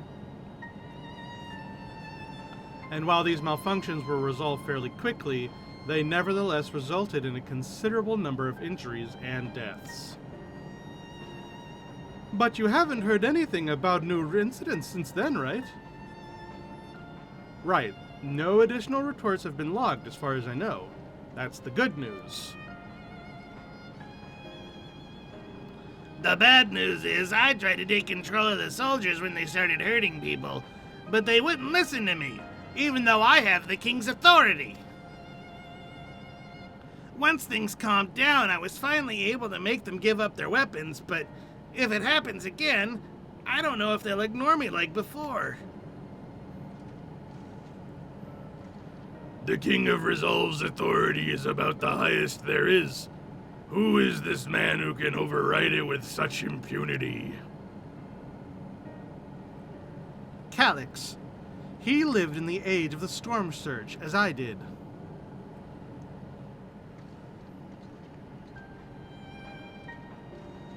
Lest you forget, he was known for his advancements in electro-technology, and it was he who established preservation for the purpose of furthering his research. The wasting disease which afflicted him, however, was said to leave him scant few years to live. He must have chosen to undergo conversion into an endless, that he might continue his efforts into the present day. Even though we turned off all the endless machines, somehow he's still around. Preservation's early goals seem noble enough. Exploring treatments for levin sickness, designing Everkeep's core systems, and that sort of thing. Why harm the people when he ostensibly is trying to help? Oh, why harm the people he's ostensibly trying to help? I do not pretend to fully understand Calyx's motivations, only that he appeared incensed by what he saw as mankind's failings. He asserted that the strategy of adapting our species through generational succession was outdated, that evolution now requires us to forsake our bodies of flesh in favor of eternal preservation. We've already seen how he's employed the simulant to convince Alexandrians that endless conversion is their only hope for survival. Eternal life is assured for the 5,000 who register their neo-regulators. But this is merely one part of Calyx's greater plan. He wants the key to interdimensional fusion with that relic in his possession. He wants the key to interdimensional fusion. With that relic in his possession, he will draw ether from the reflections and expand his effort to create endless in the thousands. A thousandfold, even. If we mean to foil Calyx's schemes, then our only option is to determine where he's hiding and put him down. Which, unfortunately, is easier said than done. I have been scouring the terminal we found in the depths of the Everkeep, but I failed to uncover even the slightest trace of his activities. Give me a little more time, though, and I'm sure I can sniff him out. I'll help you! Alright. Well, Galulja and Shale are working on that. I think I'll be going to take a look around town. I want to make sure no new problems have cropped up, as well as search for any information that might lead us to Calyx. You're welcome to come along. Another malfunction could happen at any time, and I'd be glad to have some brawlers at my back. You think it's weird that his eye patch has like a handle on it? Strange. Count me in! Raha and the others are helping Oblivion patrol the other levels of the keep. So shall we stick to the streets of Solution 9? Sounds like a plan. Thanks you two. I appreciate the company. I have to speak with the city's administrators about bringing in the Lance Guard. I want our soldiers around to protect those who are moving to Tuliolal.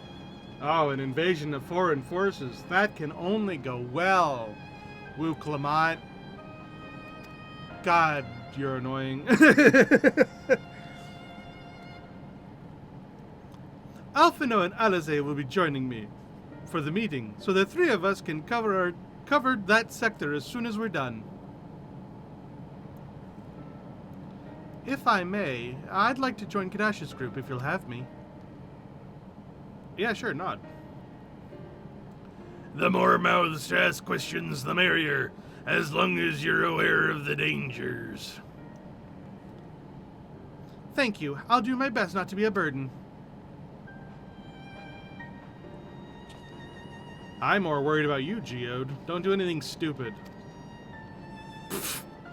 You'll change your tune once we get back with the goods on Calyx. Then the drinks are on you. Har har har har har. Come on, let's continue this outside.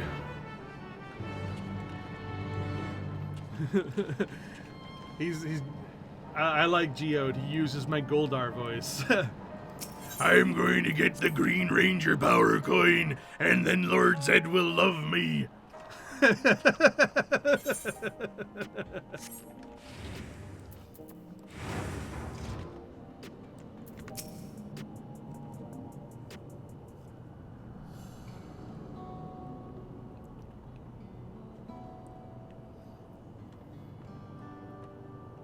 See, he's got like a little handle on his eye patch. Kind of weird.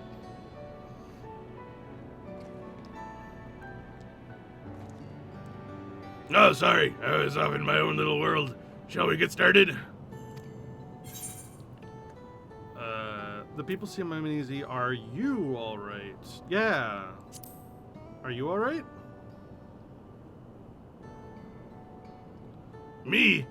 I'm well enough given the circumstances. It was the Queen's fondest wish that her subjects remain shielded from the horrors of death, and so they were for the longest time. Then the moment mortality once again becomes an unavoidable fact of life, they're greeted with an outbreak of bloody violence. Many are bound to give the endless alternatives serious consideration. Indeed, and I do not blame them for that. It's only natural that such thoughts should come to mind. What I cannot forgive is the way Calyx wields fear and misery to manipulate people into making that choice. No one, not Calyx nor anyone else, should dictate how we cope with the specter of death. As one who lived as an Alexandrian, I wish to put the choices for this country's future back in the hands of the citizens. And you think we can handle that responsibility after everything you've seen of us? It's what I've seen that has convinced me that you can. I awoke 4 centuries later to find our people living and laughing beneath Alexandrian's banner. Though surprised and bewildered, I was overjoyed to see it so. You all deserve to be happy. That's shocking. Well then, we'd best not let you down. Now I suggest we move as a group. We don't know if or when a battle might find us. Oh, I believe someone came prepared just for such an eventuality. Oh, has Fiend learned how to use magic? Is that the grimoire you retrieved at the old castle? Hey, she's learning how to be a scholar, I guess. A summoner. But that's not a healing class. Sphene. I get the reference. I really do. You're a summoner like Garnet was, but you said you were going to work on white magic, which is not what a summoner does.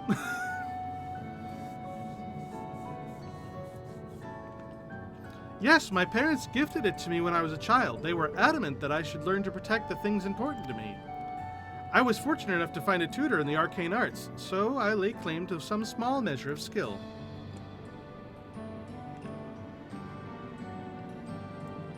If that's the case, it might be better if we split into 2 groups after all. 'Twould certainly be more efficient for more information gathering. Yes, let us walk headfirst into a trap with fewer people. Or maybe they're worried that it's like, oh, 4 people? Dungeon time. I guess that makes sense. The 2 of you can take the west side of the recreation zone then. Kadash and I will take the east. Very well. We shall end our patrol in the plaza just past Trueview and await you there.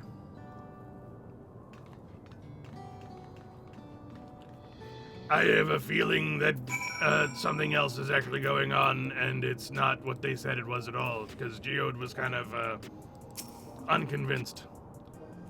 Let's do the rounds then. We'll see what's what and chat with the people whom we meet along the way. Pay special attention to anyone who looks overwhelmed or overly excited. I can't talk today. Hopefully that will earn us a tidbit or 2 we didn't know before. Okay. Yay, we're heading around with Geode. Hi, Sveen. Hi, Cryo. My grimoire is inlaid with electrope in a manner which augments arcane power. It should be a useful tool. I'll keep my eyes and ears open. Any information could be helpful, no matter how seemingly insignificant. Alright. We'll go this way.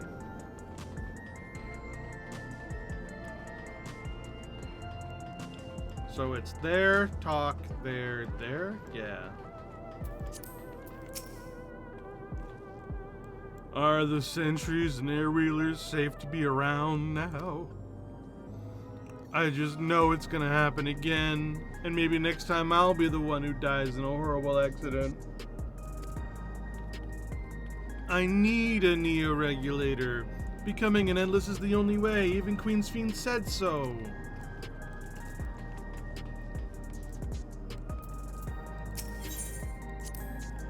Ah, the memories. I used to drink around here all of the time. I made sure not to overdo it when I had work the next day, but once we were past the busy season, or when the ladies weren't amenable to my company, well, you'd have to scrape me off the street outside in the morning or afternoon. The worst I ever got was on what should have been the worst day of my life. If only I could remember it.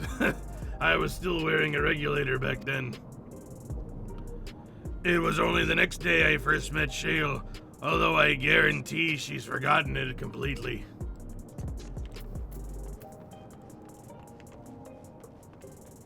I kind of forgot what caused Geo to join Oblivion. You want to hear my story? While I appreciate you offering a sympathetic ear, there's not much to tell. If you must know, a good friend of mine died when those machines went crazy. His hair-wheeler dropped right out of the sky and he didn't survive the crash. Damn fool wasn't wearing a regulator. I know that's not so strange these days, but he never bothered with one. He was at peace with the idea of dying someday, and I thought I understood what that meant until it happened.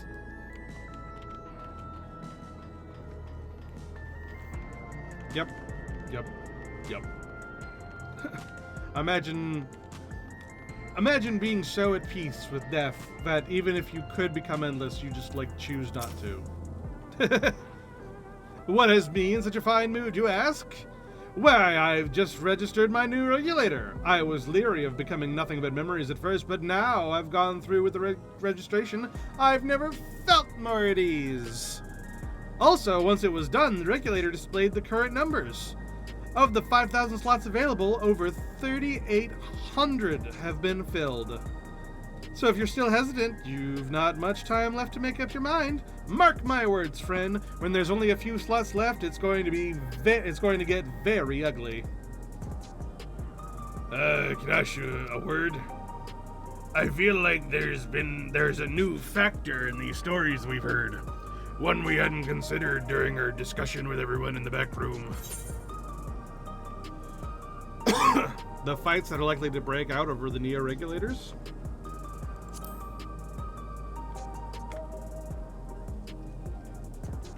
The fact that nearly 4,000 people have registered is worthy of its own report, but are you sure there wasn't anything else? That one guy who wasn't wearing a regulator? Yeah, that! The vast majority of residents have always worn regulators, so it's not a detail we'd normally think about. With the supply of souls cut off, though, more and more people have been going without them. We need to look into the casualties from recent attacks and check whether or not they were equipped with regulators. Let's ask around the street over in the east. It was pretty chaotic at the time, but maybe we'll find eyewitnesses who can help confirm if this is a pattern or not. Right? Because if they're not wearing the regulators, then we know that they're killing all the people that don't want to be saved. Saved. Get it? They're literally saving them. They're uploading them to a computer, their memories, so they're being saved. Donna Noble has left the library. Donna Noble has been saved.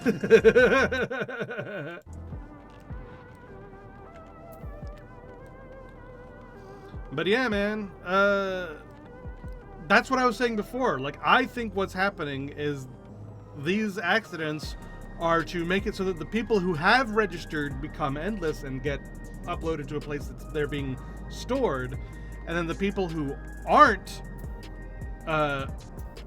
turning into endless are being turned into fuel. They're having their aether sucked out, and that's why they're turning into dust.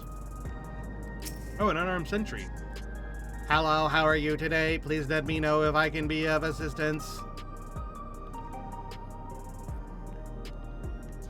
Citywide casualty data unavailable. Government officials are currently processing reports from all affected zones. Can you narrow it down to the recreation zone then? You must have some estimates on hand. Recalibrating parameters. Injured, 87 individuals. Casualties, 19 individuals. Casualties equipped with regulators, 0. Oh, so literally everyone who died wasn't wearing a regulator.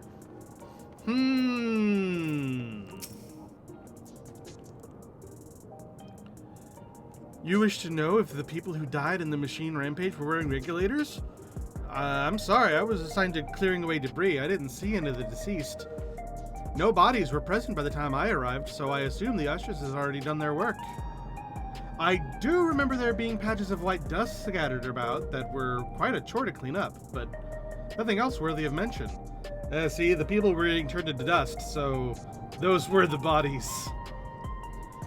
Kadash, I think it's time we rejoined Trial and Sphene. I was half joking with my boast to Shale, but we may have stumbled upon something major here. We should share our findings and keep pursuing this avenue of inquiry. Didn't Trial say to meet them in the plaza just outside Trueview? Let's get going. Oh my gosh. I was not quite ready for Geo to talk quite so much. I'm glad that voice isn't too hard to do, but it's starting to get to me just a little bit.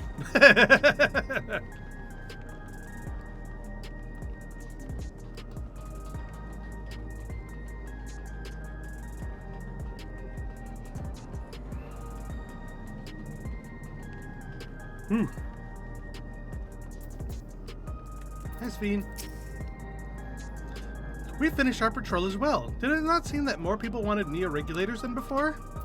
Well, yeah.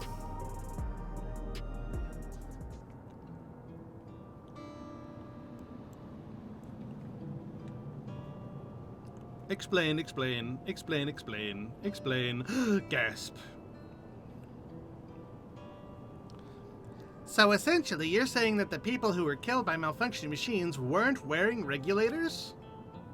Yep. Well, the numbers are still tentative, and only apply to that one zone. We don't know how they'll stack up against the overall data, but this is definitely more than a coincidence. I think it's safe to say that anyone who had removed their regulator was a priority target. Now that you mention it, The person I was treating for injuries wasn't wearing one either.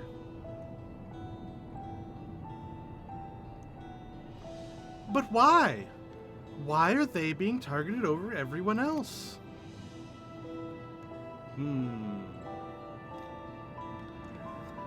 Based solely on the lack of a neo-regulator, we cannot judge if a person has no desire to become endless, or if they simply fail to acquire one with limited devices.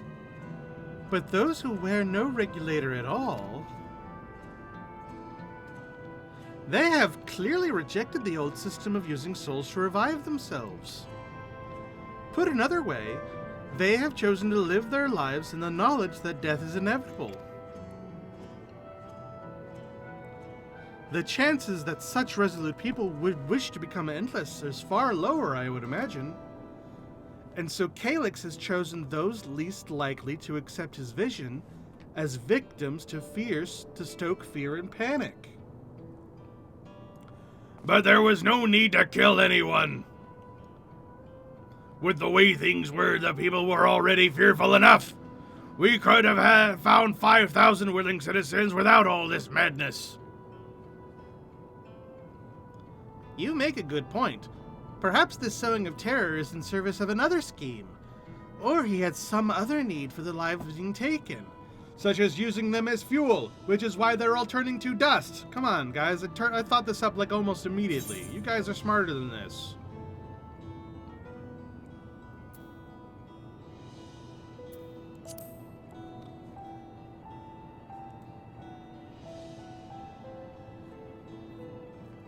I wonder, and what about that sanitation worker story? She saw no bodies but mentioned piles of dust. Dust but no bodies? Now where have I heard that before? Do you recall when we went to save Aaronville from the sentries in the outskirts? That usher Malachite told us much the same thing. There was no body, only dust. Come on! When I arrived, there was no body. I only found a pile of dust, which the wind quickly scattered. Confused, I questioned the residents, but none knew what had become of it. I forgot what his voice was. I think it was just deep. Come on. Come on. Lightning bolt, someone. That both stories speak of missing remains is suspicious enough, but the shared mention of this dust is too much to ignore. In that case, we should confirm if this substance was present at other sites and attempt to ascertain its nature. Following this thread may lead us only to an explanation for the missing bodies, but also to the intent behind Calyx's murderous actions. Come on! We know what the answer... Oh, whatever.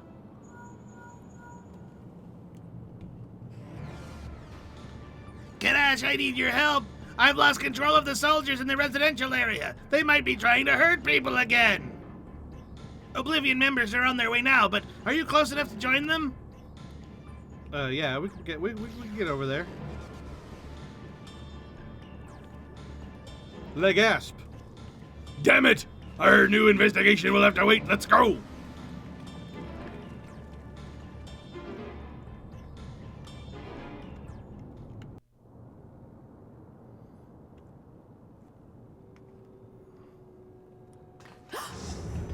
Man, in the residential area.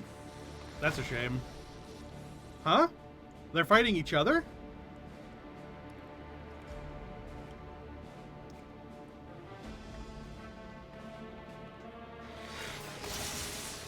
Oh, so they're it's not all at once. It's one at a time.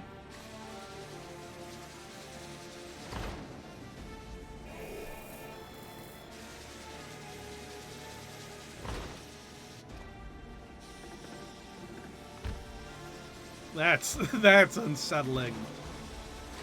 Stay back! Stay away from me! Are we just gonna stand here and watch Leave this? him alone. Thank you, Geode. Thank you for not being the only one to just stand there and watch.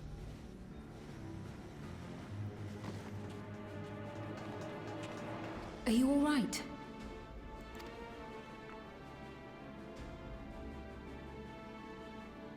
What happened here? sentry walked into my apartment, even though I'd locked the door and everything. Well, yeah, the entire city is controlled by Calyx. The entire city. I managed to run, but the man who tried to save me...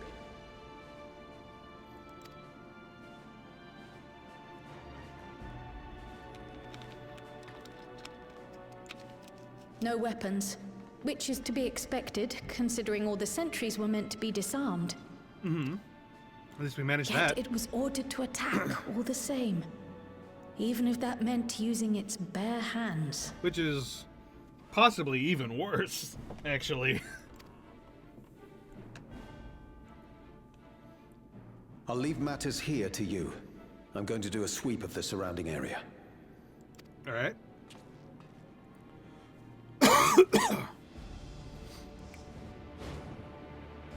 He looks familiar. Oh yeah, and they're both not wearing regulators. Do you know anyone else in this sector who no longer wears a regulator? Oh, I don't think I've seen Isadora and her boy with theirs recently. Oh yeah, because we told them to take theirs off. Milo.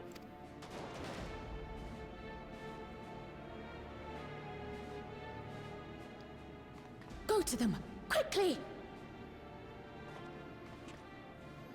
I know, right? You hear gunshots and you stop and you look around. No, go, go, go, go.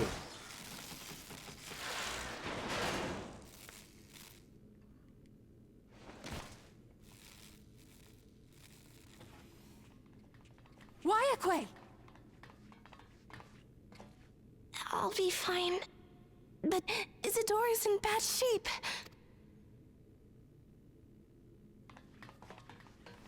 Uh-oh.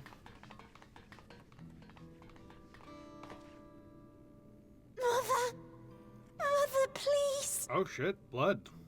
We haven't seen blood in this game for a while. Isadora!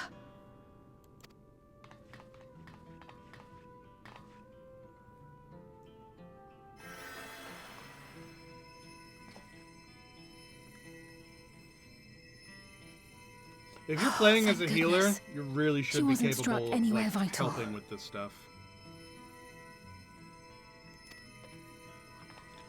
I mean, admittedly, I'm playing a paladin, and I also have a cure If spell, only but I'd gotten here sooner. it would be fine if it was just healers, you know? That's the thing that's always bothered me in these MMOs, where it's like, if you're gonna let us be a healer, for God's sake, let us be a healer. it drives me crazy.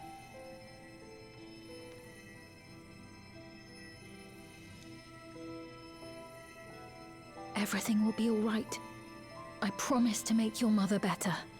I can't wait for an MMO to be able to dynamically know what class you are and make the main story change slightly based on that. Like, the same story still happens, but like,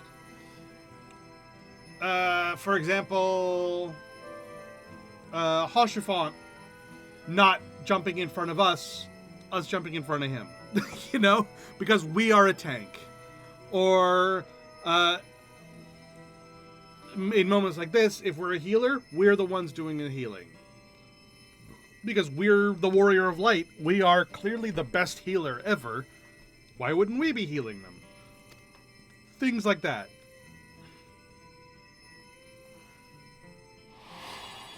Let us do our job. Yeah, no, it's obvious. I still don't know how anyone doesn't recognize her with the Thank you, damn miss. hood.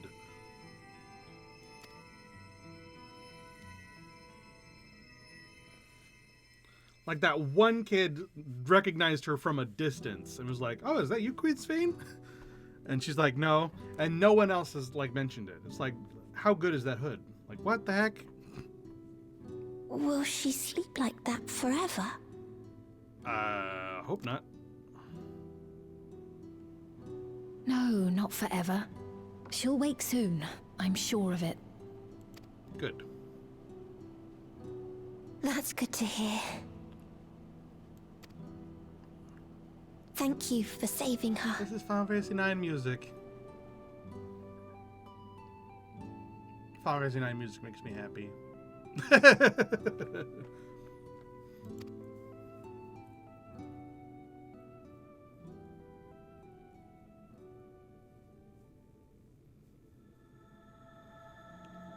The promise of tomorrow.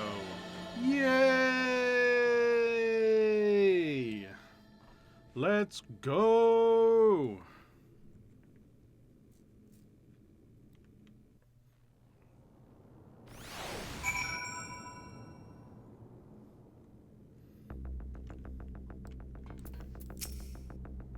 She should recover in due course. I'm glad we arrived when we did. Yep. When I was sick and couldn't move, my mother was always there by my side, always keeping me company. I'm going to do the same for her. Forgive me, I was reckless. Reckless? You shouldn't have had to waste your time tending to the wounds as well. Did you see our other comrade back there? He stayed behind in the lobby, but I'm sure I heard sounds of fighting. I'm sorry.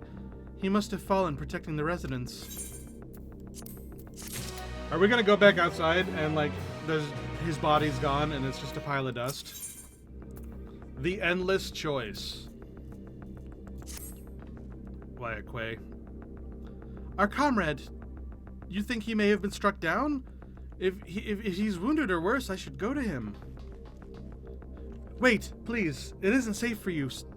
It isn't safe and you still need rest. Would you stay with Milo and watch over Isadora for me? We'll tend to your friend.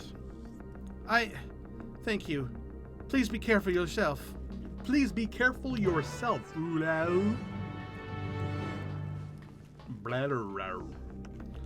Hold on, I want to look at your fit. What do you look like? Man, you look cool. You look like a proper Final Fantasy character. That's awesome. I want that outfit. That looks so cool. That was awesome. I like that.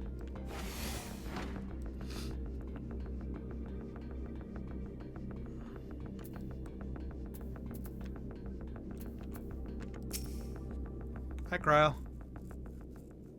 What's going on? Has anyone turned to dust yet? Isadora's going to be alright then. I'm so glad. I've just finished my ministrations here. Our Oblivion comrade was beyond saving, I'm afraid.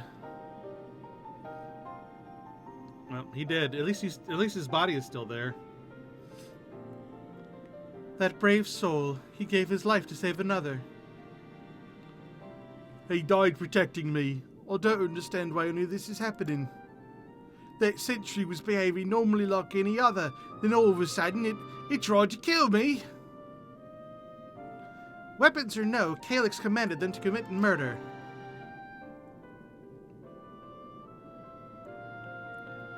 Murder. Huh? Oh. Is it over? We came as soon as our queen set word. Oh shit! Someone's dead over there. Fuck. I'm sorry. By the time we arrived, it was already too late. Then Geode could be in trouble too. Once we have this radius locked down, we need to find him. Oh yeah, he did just kind of run off on his own. But why? Has something happened? Possibly. We're not sure what, but he stopped responding to our communications. We need to prioritise securing the residential sector, though, at least until we regain control over the sentries. Then we should search for Geode. I agree. Since most Oblivion members have sworn off regulators, if our theory holds true, they could be prime targets for the next attack.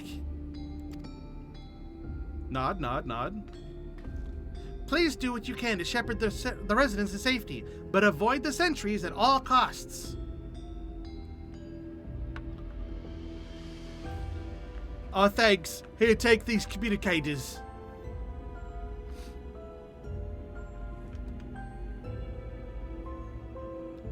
We've made modifications to them to prevent Calyx from intercepting the signal, and we've been using them to coordinate movements with allies in the vicinity. Walkway has one too, so I'll ask her to keep hailing Geode. Good luck and stay safe! I don't know why I've done this weird-ass accent for them. Geode said he would sweep the surrounding area. So he shouldn't have ventured too far. Let's get going. All right, let's go. We need to find Geode. Just because I was a little tired of doing your voice doesn't mean I want you to die, Geode. Where are you at? No, Geode. You're cool. I like you. Don't die. Please, Geode, please be safe. Looking around. You see no sign of Geode. Perhaps he went further east.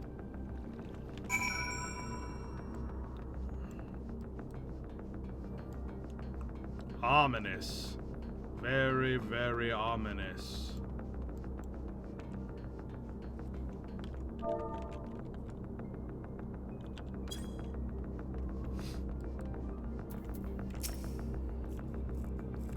Let's search around the apartments first.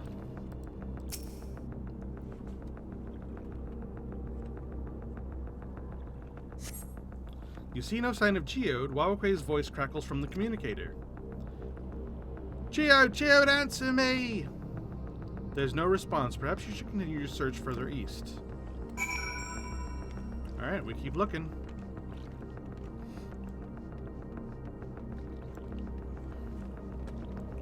Where is Geode? Where did he go?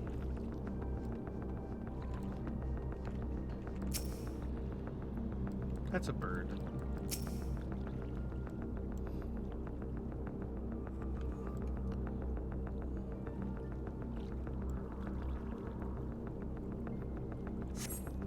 You see no sign of Geode. The neighboring residential radius would be the next logical place to look. No Geode. Oh, there he is. What's going on? This is the only place left. Let them be safe.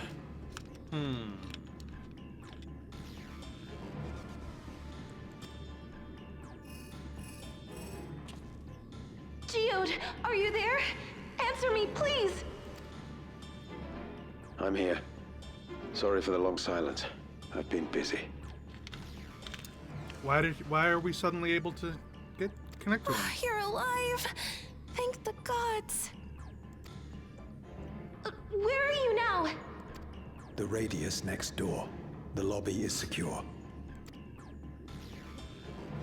I'll scout the second floor. Then I'll join it.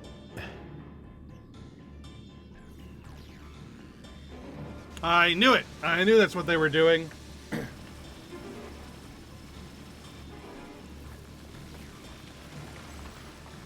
Yep, and then they turn to dust. Because he's taking all the ether. That dust. Dust? What are you talking about? What's happening? They're not just collecting souls. They're draining the bodies of corporeal ether. The dust that we saw was all that was left of the victims. They must have modified the soul cells.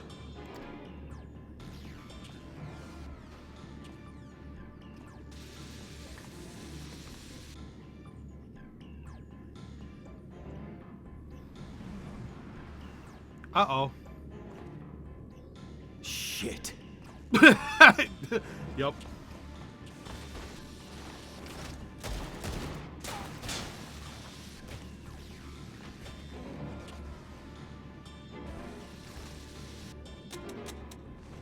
Oh no, reload.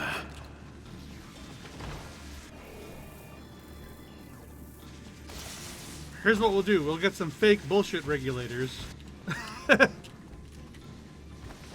Damn you! Bro. It does not take that long to reload that gun. You can't be here! You need to run, now!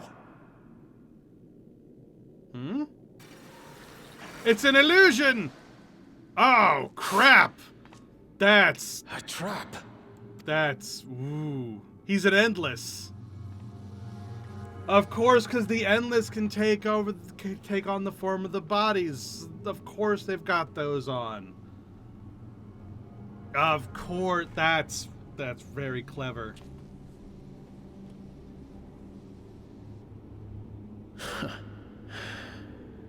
No, Geode.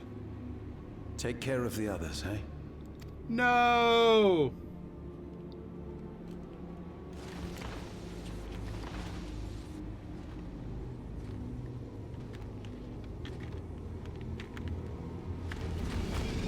Guldar, no! Man. Why does this happen to all the people I like?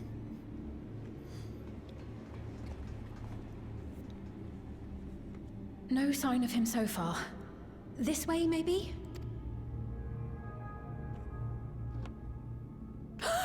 Gasp. Yep, there's his gun, and there's probably not going to be anything left of him. Geode!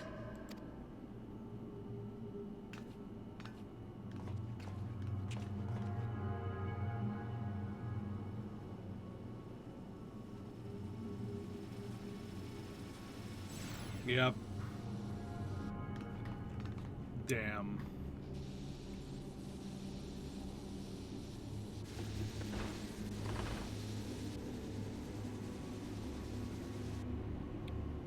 And the worst part is, we didn't see how he was trapping Geode. So we didn't see the whole turning into a person thing. A shame. I had hoped to leave here with at least one more cell's worth of ether. That's not question mark. We know But who that seeing is. how That's eager you are Calyx. to interfere, I shall cut this foray short. Yeah, it's Calyx. We know it's Calyx. Why is this question mark bullshit? Calyx.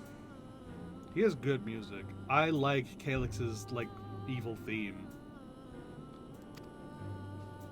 What could you possibly stand to gain from these atrocities? Ether! We know why he's doing this! Ugh. Ether sufficient to generate 5,000 endless. How would you acquire it? We've had this conversation. Like, we know why he's doing it. How would I? Go to other worlds and kill people, which is what Endless Fiend did. Until I have the key, the reflections are closed to me. Thus do I make do with the sources at hand.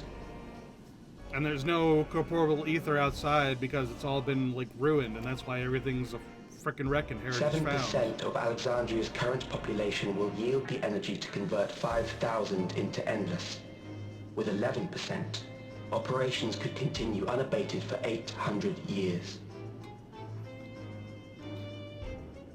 That doesn't make sense.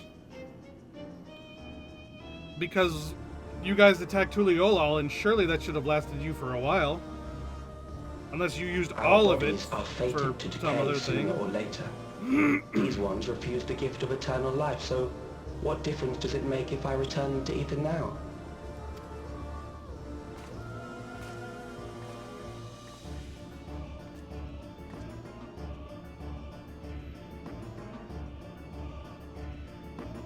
This is very similar to the I will not Asians, waste time and resources on meaningless conflict. except This that unit cannot offer you worthwhile resistance. they were like, let's willingly sacrifice half to save the other half. This is, let's force 10% to save this tiny fraction of amount. Which, yeah. Instead, I pose a question. Would you hand over the key if I promised to halt my harvest? Ha, no, you're just gonna do the same harvest but somewhere else. That's not. Yeah. You would only seek other victims. This isn't a solution, dude.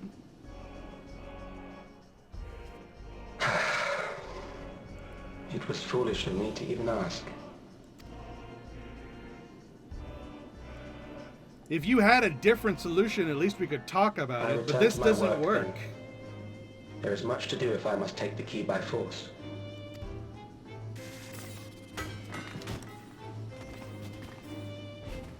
Like, Electrope is very good at converting ether. Do plants. I think if you could do this with people, you should be capable of doing it with a tree. And if you could do it with a tree, then we have something to talk about. If we could power the Endless with trees, that's a whole different conversation. Can't do it with beasts. We talked about it with beasts. It does work, but it's got problems. It doesn't go into the whole revives part. Like, you can't use it for the Endless thing. You can use it as a booster, but you can't really use it as part of like the life and death cycle thing. Like we figured that part out. But if you're just after corporeal ether and you can't use beasts, trees are a potential. But if you're after soul energy, that's different. But you're draining corporeal ether, which, ugh.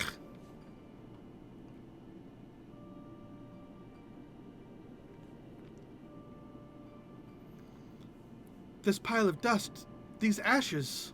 Yep, that's Geode. And the soul cell he left behind. Was that his twisted way of returning Geode to us? Damn you, Calyx. Damn you and your careless cruelty. He was our friend. Even so, some might say every death was justified, if it meant 5,000 Endless could continue their immortal lives. And if a reflection stolen ether allowed for many more Endless, why, that too would be a noble sacrifice for the greater good.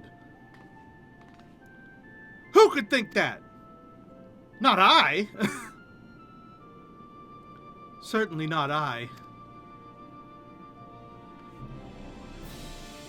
We know only too well that there is naught noble in this sacrifice.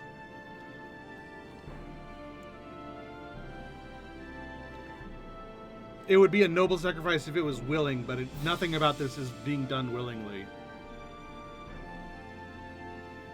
We have to stop him. We have to find Calyx and put an end to this madness as soon as possible. And under no circumstance can we let the key fall into his possession. It falls to us. We will thwart his plans here in Alexandria before he can terrorize innocents in reflections elsewhere. Nod.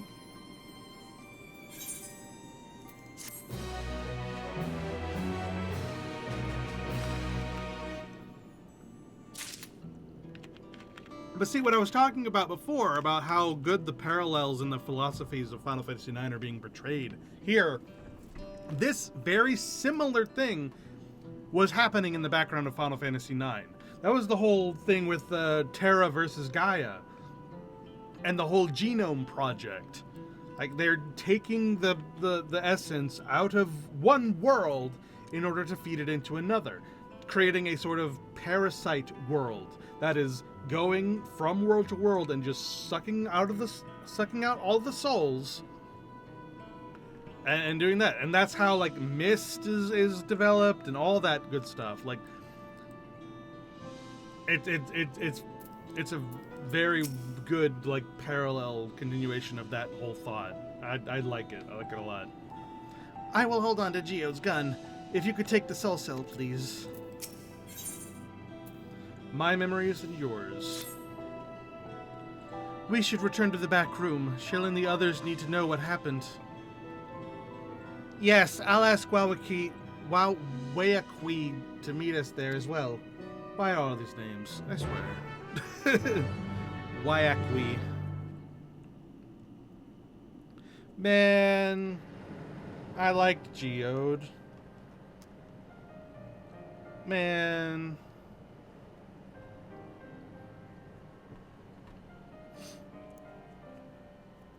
Sorry, my nose.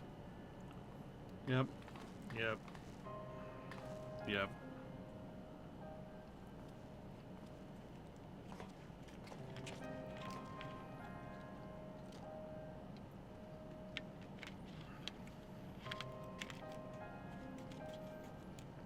Here, Shale, have his soul.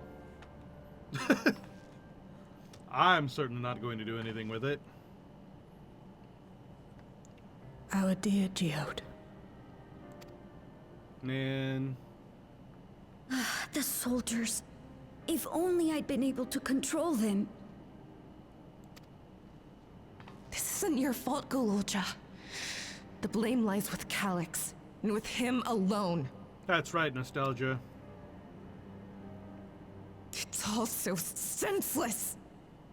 Why force his plans upon us when we're already happy? Living our lives. What does he even think life is? I'll never forgive Calix for doing this. Or myself for being powerless to stop him. Here's what we do. Wait, where are you Get going? everyone out of the city. To clear my head. Don't worry. I won't do anything stupid. Bring someone else with you then. Like, don't do this alone. Stay here. That's and how get he gets some rest. people. He's getting them one by I'll one. make sure Nostalgia stays out of trouble. Good job, Kryl. Good be smart. Thank you. Don't go places alone without a regulator.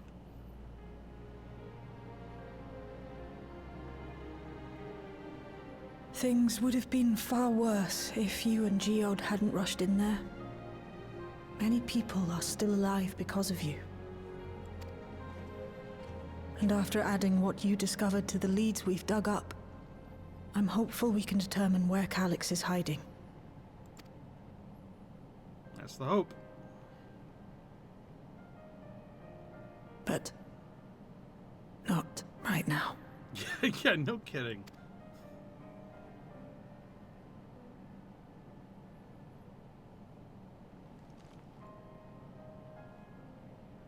We need time before we can move on. Just a little time. Yeah. Yeah, no, absolutely reasonable. Oh, Geode was like y'all's leader. That sucks.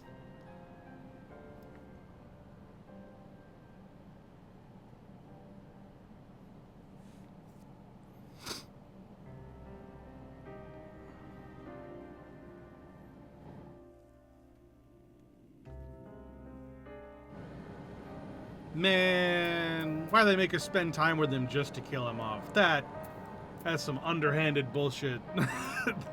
Hi, Aaronville. Hi, Ishtola. You guys are just here. Where'd you guys come from? I've spoken with Luke Lamont. They've cut their meeting short to deal with the aftermath of this latest violence. I don't know how to do your voice yet. I need to practice a little bit more. I assume you know better by now, but I hope you're not planning to try anything alone. We're all here with you. I don't know, I'm pretty good at doing things on my own now. The power of friendship is more for, like, final bosses, you know? We've made a swift patrol of the other levels and confirmed that Calix had carried out a number of targeted attacks. All to harvest more ether, it seems. I got back control of the sentries probably around the same time Calix left. I'm sorry I couldn't stop him. Hello, Ayakwi. Another comrade gone. Some days, it's almost more than I can bear. Geode was an older brother to Nostalgia and me. Shale knew him longer, though, and is surely taking it the hardest. And that's on top of what happened with, I don't remember how to pronounce her name. Kafkiwa, that's it. Do you think you could check on her, see how she's doing? She's like to put on a brave face if it's me or my sister. Honestly, she's like to put on a brave face anyway, because Shale's awesome.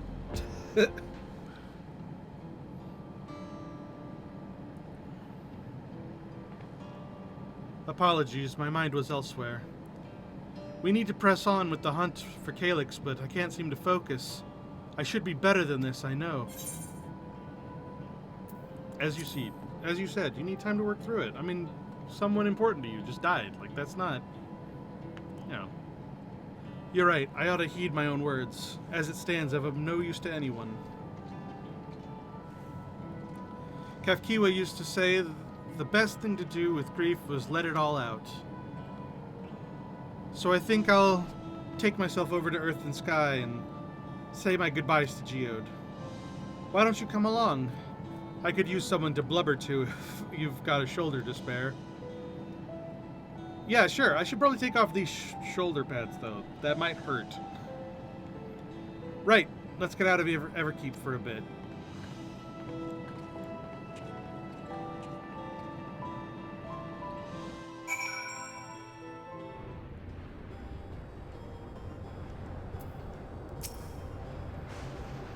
It's a fair trek on foot, so I've arranged a couple of airwheelers. They've had their communications modules removed, so even Kalik shouldn't be capable of seizing control of them. Say the word and we'll be off.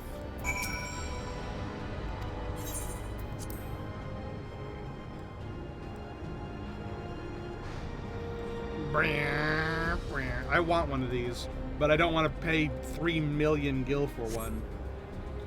These airwheelers are Gnault's babies. You won't find a smoother ride in all of Everkeep.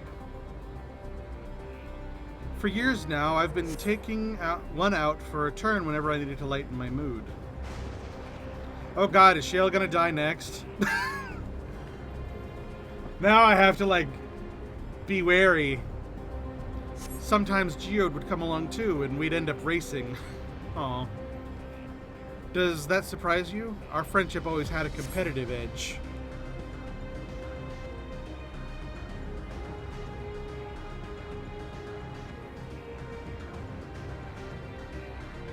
We would often talk about how one day we might fly our wheelers outside the dome.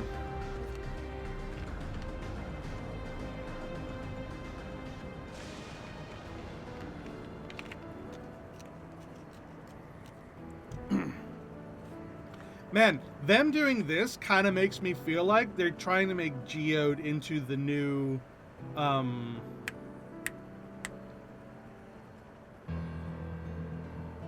Moon Brita. Like, don't you think? It's kind of similar to how everyone reacted to Moon Brita's death. Except this time, Geode was actually around for more than just a patch. Oh, I missed what she said. Almost there. Be sure the ground is clear before you touch down. Phew, that helped clear my head a touch. You know, Kadesh, you might be the first person I've ridden with who wasn't an Oblivion recruit. As far as I can remember, at least. The memories from my regulator days aren't exactly reliable. Come on, let's head inside. Hopefully the way will be clear of pests today. Yeah, because the regulators used to, like, mess with your memories and stuff. So she wouldn't actually remember it if anyone had died that she, you know, went riding with.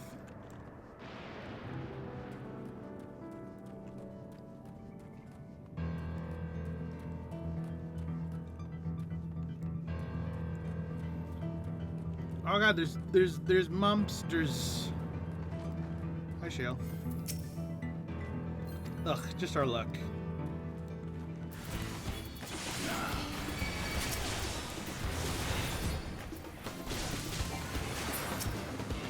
It's alright, I got this.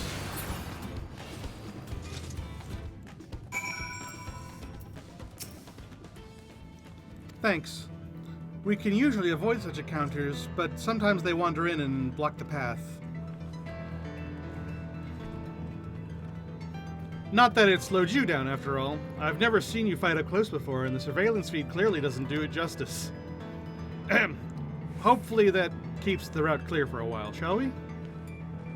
What are they doing?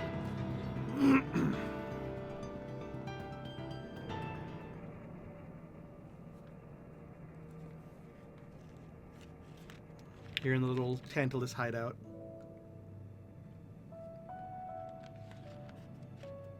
Oh, they've got, like, the memory flower and, like, a mug for it. Oh.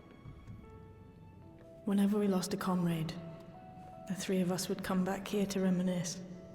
Me, Geode, and Kafkiwa. Yeah, Kafkiwa, that's how you say that. Will you raise a glass?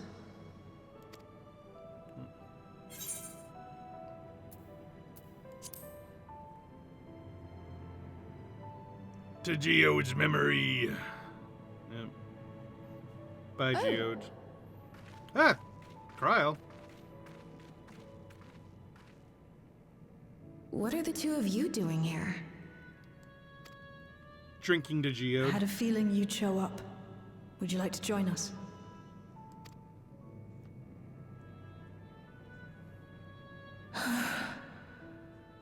Yep. Little flower with the cup. In Geode's memory. I suppose I could spare a moment. See, isn't this very Moonbrita? I wonder if they're gonna bring up Geode a bunch, like, in the next couple of expansions. That would mean that Shale would be coming with us, or at least the Nostalgia Wawakwi twins, which either one I would be totally on board with. Heck, if all of Oblivion came with us, that would be kind of cool. Although, Gnault would be a little awkward. Oblivion's founders disappeared some decades ago under mysterious circumstances. And it was Kafkiwa who revived our organization. Yeah, mysterious circumstances. Oblivion's founders... Weren't Oblivion's founders Kryle's parents? Because they were originally members of Preservation, but they figured out what was happening. They stole the key, and also gave Galul Jaja the key and baby Kryle. So they were, and then when they rebelled and stole the key, they became Oblivion's founders. Yeah, I think I'm remembering that right. You and Geode helped her with that, didn't you? Tell us more about it. You're keen to know too, right? What they were like back then. The mad things they got up to. That sort of thing. Well, they probably don't remember too much because of the regulators back then, but maybe, yeah.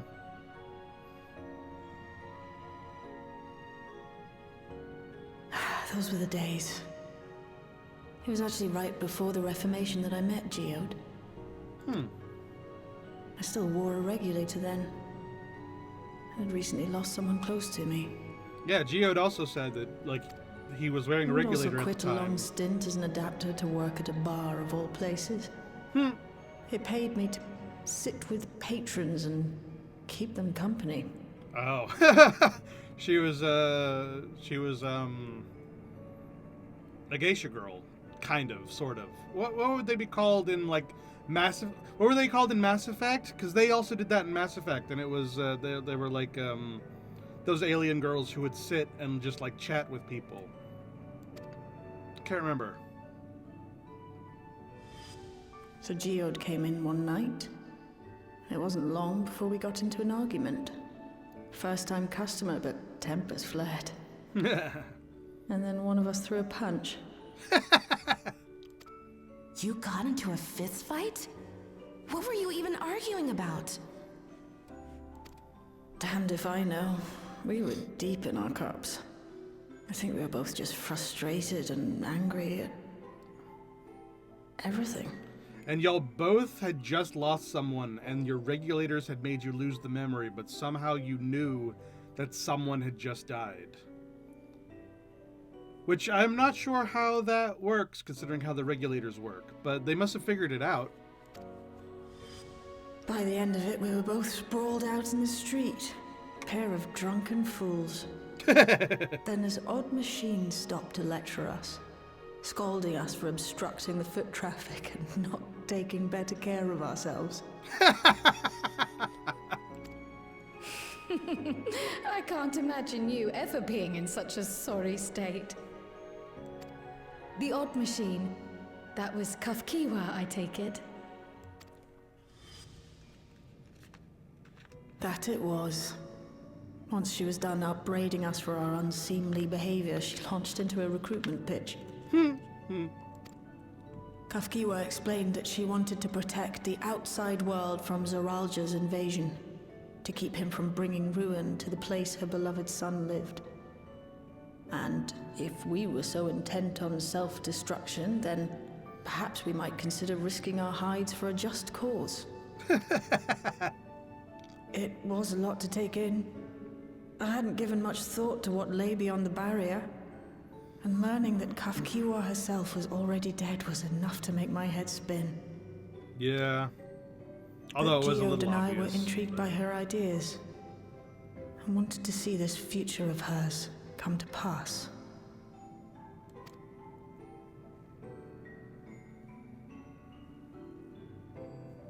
Geode often spoke of it.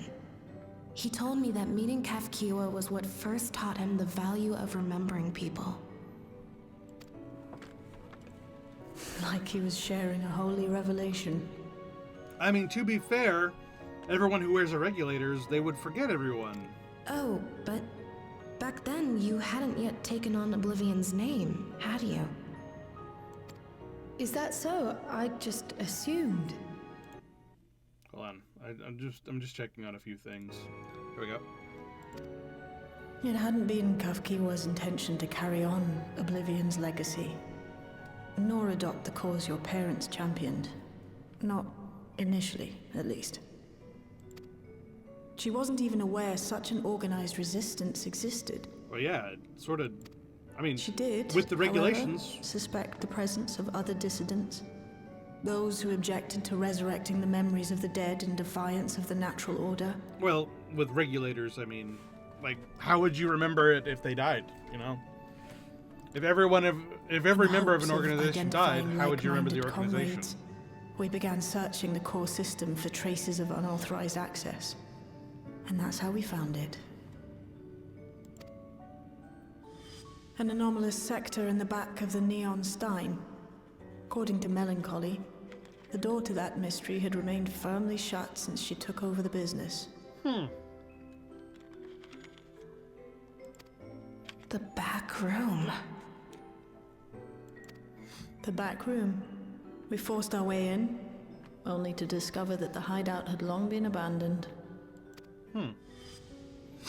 Although the occupants were gone, the equipment they'd left behind contained records of a group calling itself Oblivion.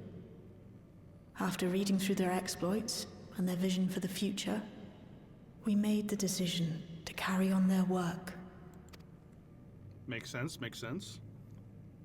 Thus were my parents' and Kafkiwa's hopes bound together. And carried onward by Shale and Geode.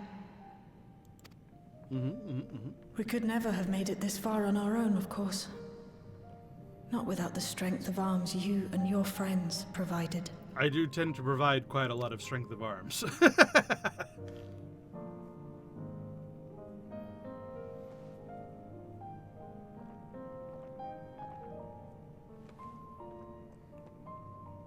Losing comrades is a hard thing, but being here, thinking back on the moments we shared.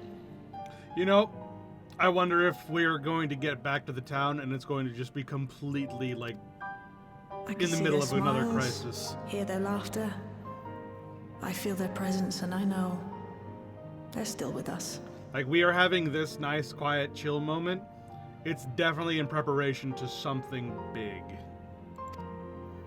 They always do this. But these memories of mine are for me alone. Reminders of why I chose to do this. And why I'll stay the course.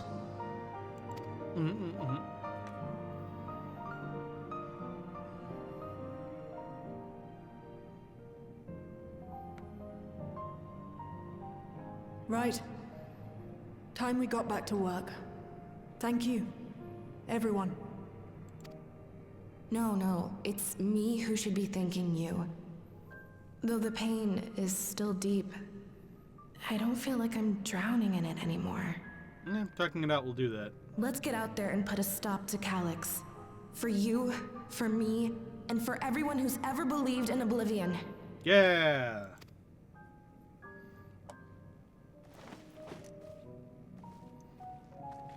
Let's find wherever the heck Calyx is, like, powering his endless self and turn it off.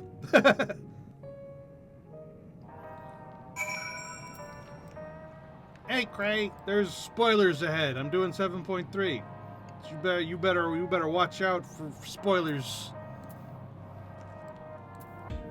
I'm gonna give you 5 seconds to decide whether you want spoilers or not.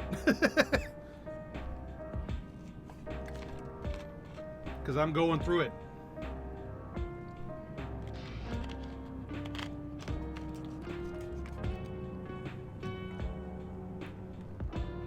Alright, 10, 9, 8, 7, 6, 5, 4, 3, 2, 1. Alright, I'm moving on. I appreciate you helping me through this, and not only with the grief. You've helped me see that my comrades mean even more to me than I realized, which only fuels my determination. I'll be spending every waking moment working to bring Calyx to account for their crimes. I'll do my part, and you do yours. Oblivion needs you. Yay! I want that one.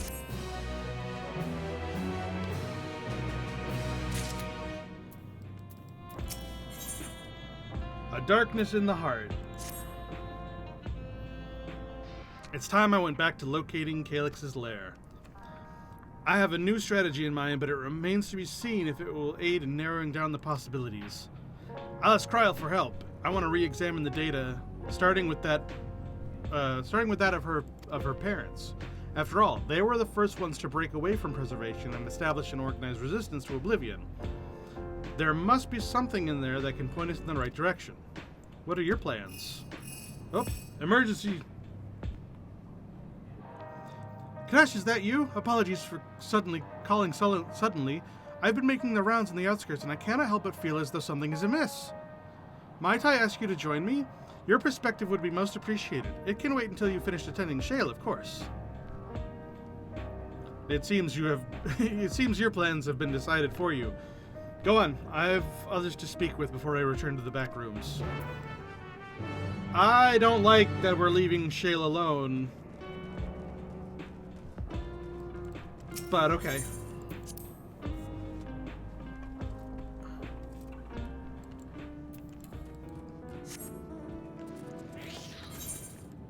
Alright, to the outskirts.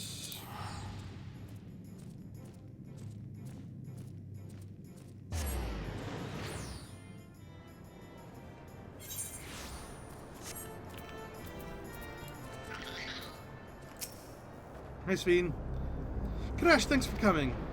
As I mentioned, I would benefit from your worldly experience. Why? What's going on?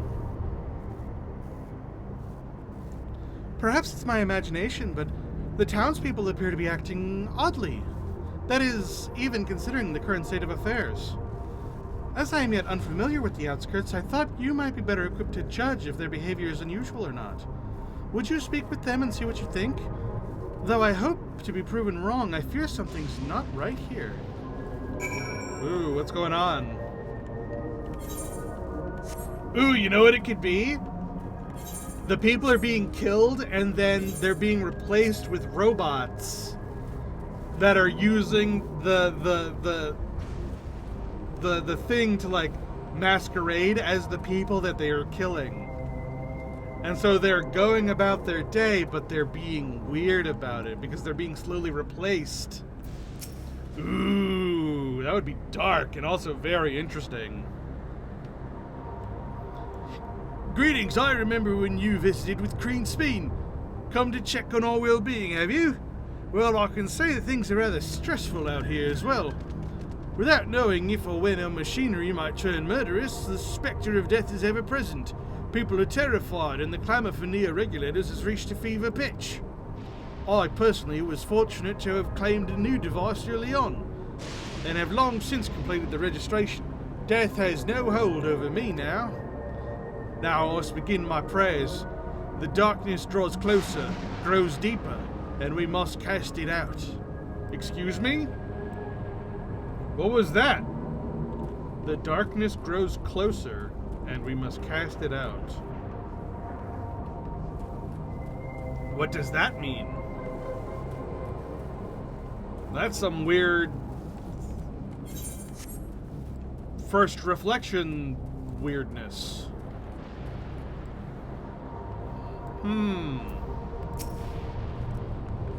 Oh, please tell me you've brought more neo-regulators. Officially, they've all been handed out already, but I've heard rumors that there are a few left over. Surely the government still has some, or perhaps Queen's Fiend? I may not look it, but I was a hunter once. Back then, I hardly gave death a second thought, but now that I know the truth, it's all I could think about. There has to be a way to hold on. There has to.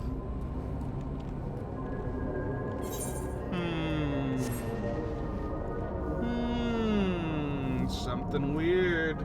Something weird's going on.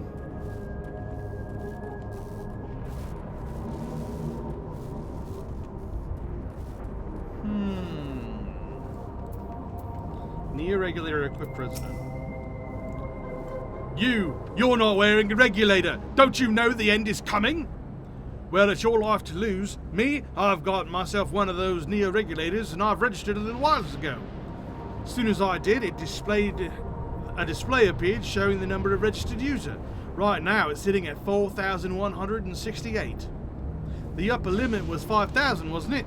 Seems the total shot right up after those machine malfunctions. It's only a matter of time before everyone's registered. I pity those who weren't chosen, but I'm going to be an endless. I'm going to evolve and live happily ever after.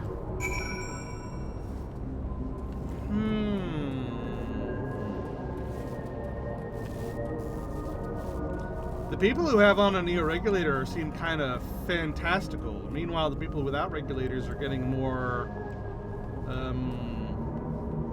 anxiety as the numbers keep going up. Because everyone that has a neo-regulator can see the number going up, so we know exactly how many neo-regulators have been put together.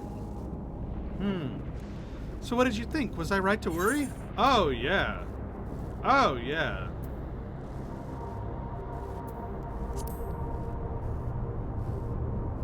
Yes, that's exactly it. The people are overwhelmed by uncertainty and fear, and with each new registration, that fear inside them grows more insistent. How long until it drives them into a full-blown panic? That's probably already happened, if I'm totally honest. Kadash, can you come to resolution? We have a problem. I'm already here with Lamachi and Alphino. Uh-oh. It sounds like she wants us there in a hurry. We should go. What's going on in resolution?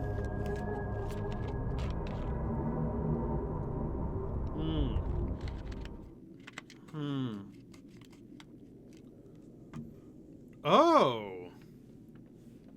They're broadcasting within living memory? What's happened? Sorry to drag you out here, but I thought it best you see for yourself. Why are they broadcasting? Death is your constant companion. What the hell? Though you toil with diligence, death may come ere your reward is bestowed. Though your grand works be poised for completion, death may come ere you wake the following morn. What the heck is going on? Though you enjoy a life of peace and good fortune, death needs but one instant to claim you. Your bodies are weak. Your heart, your brain, every fragile organ rolls the dice from moment to moment. Sheer chance deciding if they function or fail. Man, he really is driving home the whole, like, panic. Everybody panic. Everybody panic now. Be you stoic or generous or righteous, no virtues tip the scales in that fatal reckoning. The choice is made without reason. The end is cloaked in terror. That is what it means to die. The announcement began after we finished our meeting with Gossen. As for its source, well... Calyx. What's going on here? There is no shame in being afraid. It is that very fear which will drive you to conquer death. Like, I get, he's trying to even further bring up the whole panic and whatnot, but I still don't understand why he's showing the image of the queen in living memory. Let us set a new course for mankind. Let us preserve our existence unto perpetuity. Man, this is some crazy propaganda. Hope for it, wish for it, pray for it. We will become endless. With evolution's brilliance, will we banish the ever-present darkness of mortality. So that's the darkness that one guy was talking about. Change isn't easy. No one ever wants to take the first step. Yeah, none of you are willing to commit to change, to accepting death as a part of your life. This is the right path for us. What other way could there be? I'm gonna do it. I'm going to register. Well, then you're not accepting change, you're... You couldn't have come at a better time. Please, you have to let us move to Chillin. Right? It's too dangerous to stay here. Who knows when the next century will turn on us? Even if we wanted to become endless, there are no more neo-regulators to be had. Fleeing is our only option. If the solution was as simple as leaving, then we'd all have left already. Did you not hear the announcement? For the living, death is a foregone conclusion. No matter where we go, or who we shelter with, we won't get another chance like this to overcome our fate. Dude, there's a difference between, like, living for the moment and what you guys are doing. Like, it's not safe Easy here. for you to say when you have that regulator.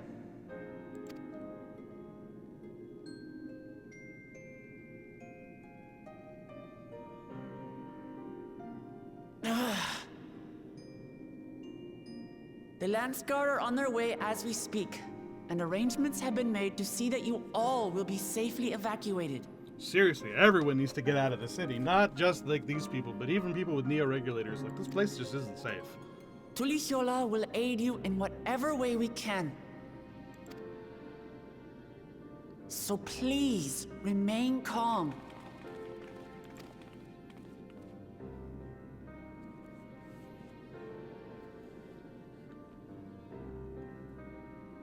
I want to help Alexandria. I want to save its people. Right? But its people are kind of like, trying to choose between life and death right this moment, and that's like being forced on them. The way we can help your people right now is to stop Calyx and then try to help them, like, figure out a healthy way of dealing with, like, the fact that you're going to die. But what can I do? I am not their queen. You don't have to be. Be haha a voice of reason. Ha ha ha ha ha ha. You don't have to be the queen of reason to be a voice of reason.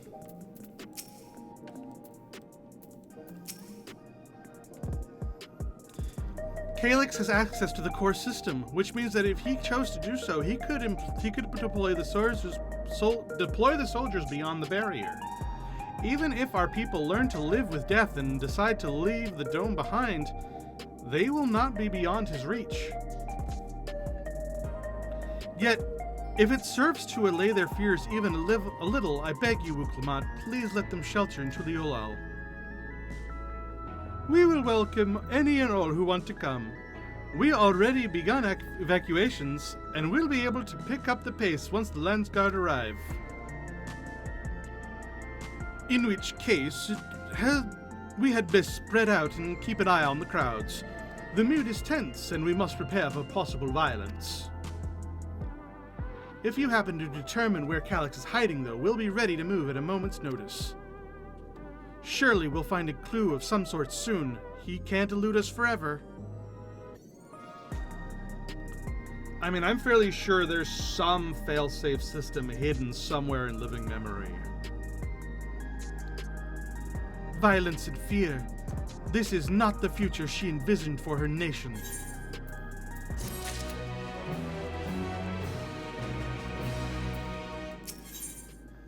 The preservation their purpose.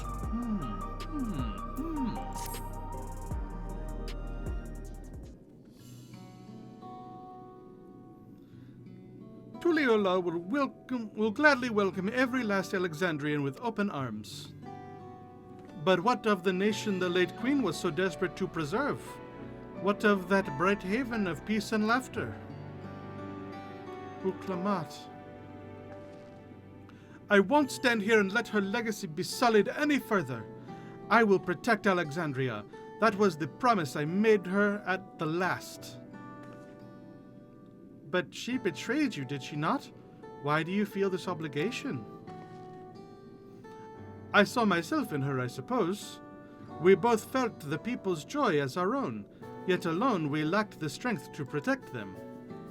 There is so much that I love in this world, too much for me to take in my arms and keep safe. And that made me afraid. I needed someone who shared that love and fear, so together we could do what we couldn't do by ourselves.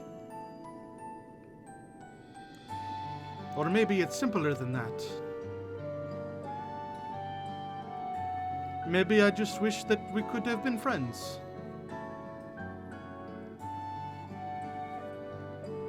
So when she turned on me in her final hour, desperate to safeguard Alexandria's future, I swore that I would see it done. In the end, I think you both found the friends you needed. I would be yours as well, Sphene. Whenever you fall or struggle to rise, I'll come running to your rescue, and you do the same for me. That's how we'll protect the things we love. That's how we'll protect Alexandria. Yay! You're right.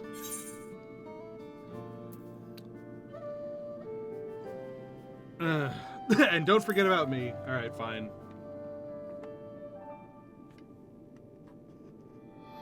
How could we? We'd not be where we are now without you. Damn right. Right, we got a bit sidetracked there. Yeah, please no more of your frickin' friendship speeches. I get it. Friendship is magic, and I use that friendship to kill very powerful things. Like, don't get me wrong. I get the whole friendship is magic thing. But we're busy right now.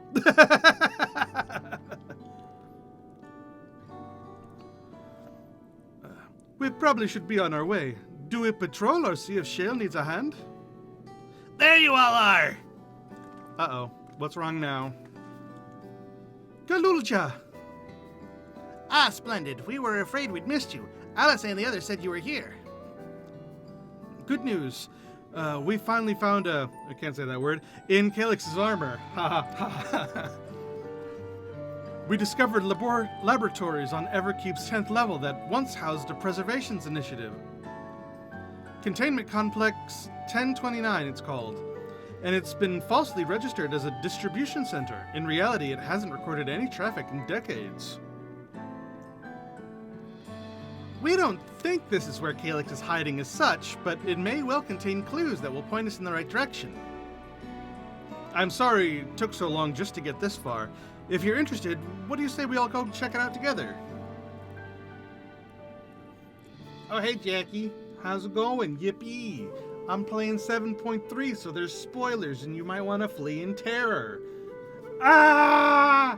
The VOD will be up on my YouTube if at any point you're like, hey, I want to know what that reaction was.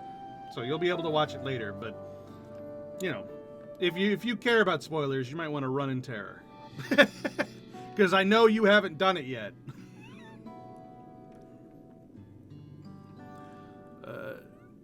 Thank you for all your hard work. This is a huge step forward.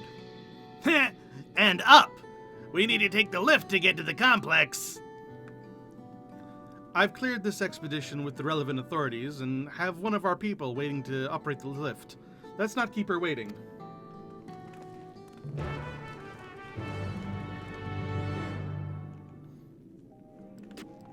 Okay, if you say so.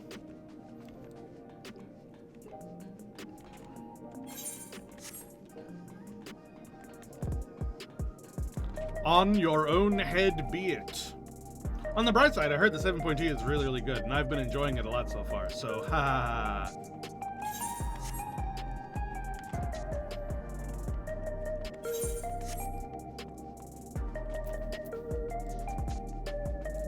Alright, lift.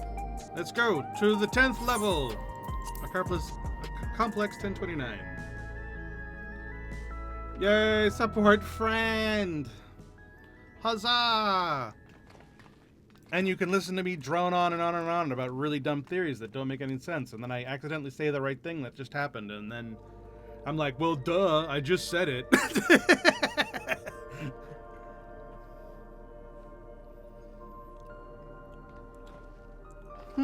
What's in here? So this is one of Preservation's laboratories. Ooh, awesome, more voice acting. It's so dark I can barely see.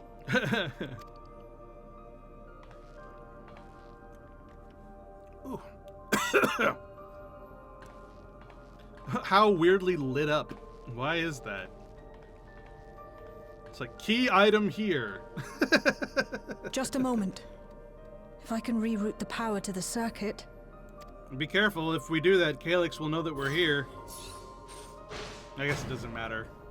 You got the lights working! Yay!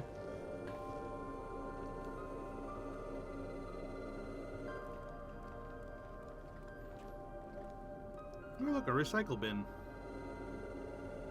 Smell how stale the air is. This room hasn't been in use for many years. It was thanks to Kryl and Galulja that we managed to locate this place. You may remember that my earring contained the control code for the gate to the Golden City. Yeah, I do remember that. As it was Preservation that constructed the portal, we reasoned that the code to operate it might include a signature of some sort, unique to their organization. Oh, that makes sense. So I took a closer look, and a line-by-line examination yielded a string of symbols identifying the code's author. We then began accessing the nodes for every door in Upkeep, seeking out control codes which contained those same symbols. Holy crap, that must have taken forever. After a grueling search, we finally discovered our prize behind door number 1860, the entrance to the facility in which we now stand. I'd probably still be at it if Galulja hadn't been around to assist me. Wow, it took 1,860 attempts to find this place? I took breaks, but Shale never stopped working. Not even once. That's not true. We literally just had a whole air rider ride. That's not whatever. I want to say both of these things. I really like Shale. Shale's awesome. She's like one of my favorite members of Oblivion. You're a treasure. I can contribute precious little else, I'm afraid, but I appreciate your kind words. In any case, this next part will require your helping hands. We need to spread out and search for something that may lead us to Calyx. We're more than happy to help, of course. But I wonder, won't he realize we've found this place? That's what I asked. Good job pointing that out. It's highly likely. And personally, I hope he does. Why? Just to annoy him? I feel like that's purposely shooting ourselves in the foot. Won't he last time we were let's willingly follow the trail and push our way through all the traps that he's made. After we did that, he was well then fine, I'm just gonna start blowing everything up in Solution 9. Maybe we don't want to do that quite yet. Maybe we want to wait until after the evacuation to start calling his bluff so openly. I would like to hide our trail, if at all possible. Oh, sorry, I clicked through that. I didn't hear what you said. You all know our main objective. We're here to pick up Calyx's trail, and I've learned of a certain device that should help us do just that. I'll explain how I'll explain how as we proceed, but according to the information I was able to dredge up, the device in question should have been installed in the director's office. Now, as far as where that might be, yes, my map matches the data. This room we're in is the Researchers' Commons, located on the western side of the complex. The director's office is to the northeast of here. This room is where the I did not have control over that. This room we're in is the Researchers' Commons. The director's office is on the northeast, is to the northeast of here, so we should cut across the circular chamber in the middle. Yes, we should, but unfortunately for us, the interior door is locked. We'll need a security key with the appropriate clearance to open it. Judging by the mechanism, it would probably be a card of some kind. Can't you work some electro magic? I'll try my best, but this type of lock is well before my time. It may take a while to crack it. And in case I can't, you might want to look around and see if anyone's left a key card behind. Oh, so is this like a card and door puzzle? Considering the state of this place, it does seem like they abandoned it in some haste. I shouldn't be surprised if we found one. Very well, let's get searching, shall we? Nods, nods, nods.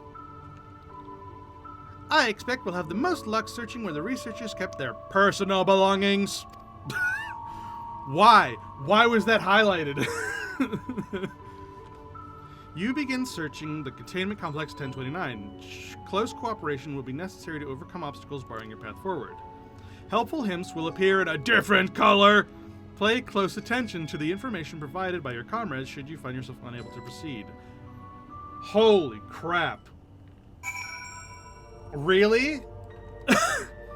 Are we really doing this with the bold letters? Sheesh. All right.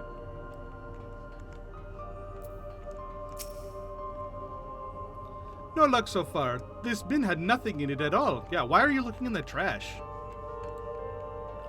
Abandoned paperwork. A few documents sit in an untidy stack atop the desk. You find no security cards hidden among them. Alright. From desk drawers. This appears to be the only desk with the drawers already open. You can tell at a glance that the desk's former owner might have left things behind. Let's look through it. You discover a card-shaped object. The electrode surface is marked with a bold level 1. Oh, could that be what we're looking for? Try it on the door and see if it opens. That was easy.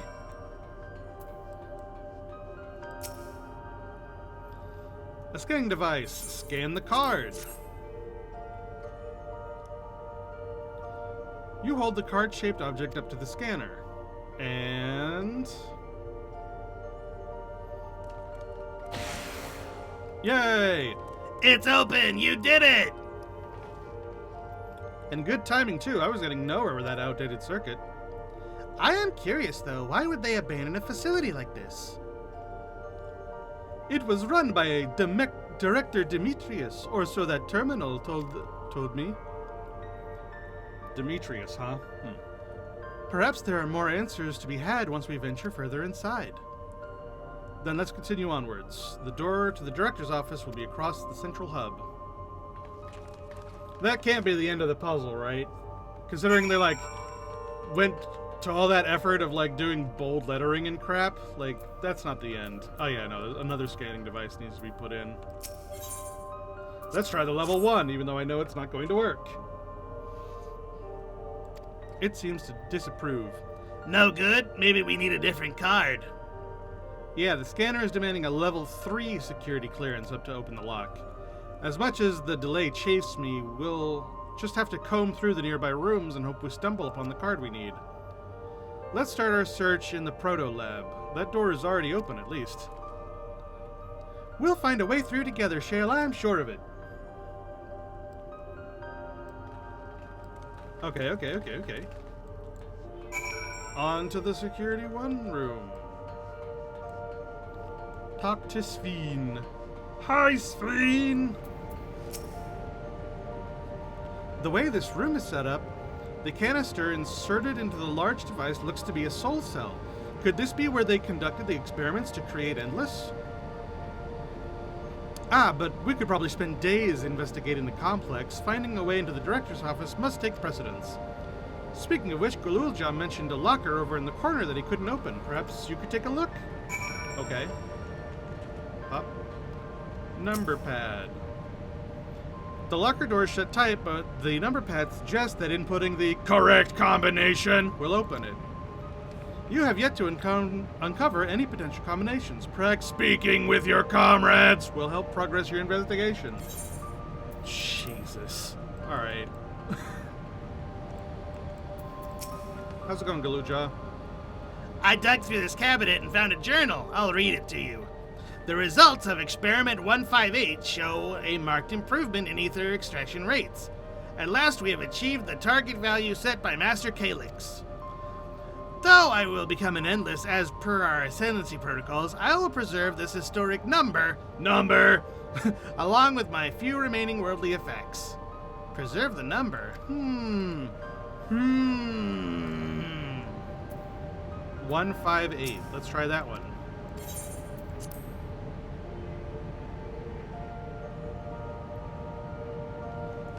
Press the number keys on the CAD and input the up to 5 digits. 158.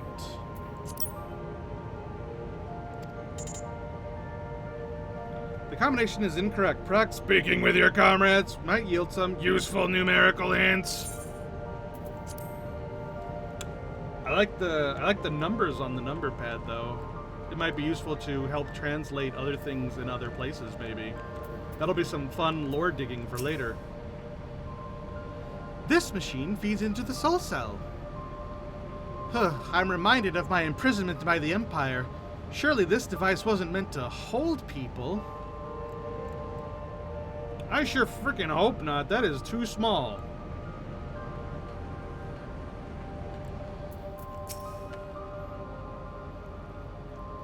Please excuse my impatience. The means to track down Calyx are close, and I'm itching to get my hands on them. Okay. What about you, Wook Lamont? These notes seem to be about the research they did here. Let's take a look. Experiment 148. Submitting inference candidate 201-930 to be considered for efficiency procedure review, Experiment 158, maximum value of 11509 recorded. Comparative study to be included in the report. Alright then. Oh, and one more. Experiment 163, new proposal produced a result of 9834, decreased value verified. Well, I have no idea what that means. Perhaps it will make sense later. Alright, so we know that it's 5 numbers, so it's not 201-930, it might be 11509.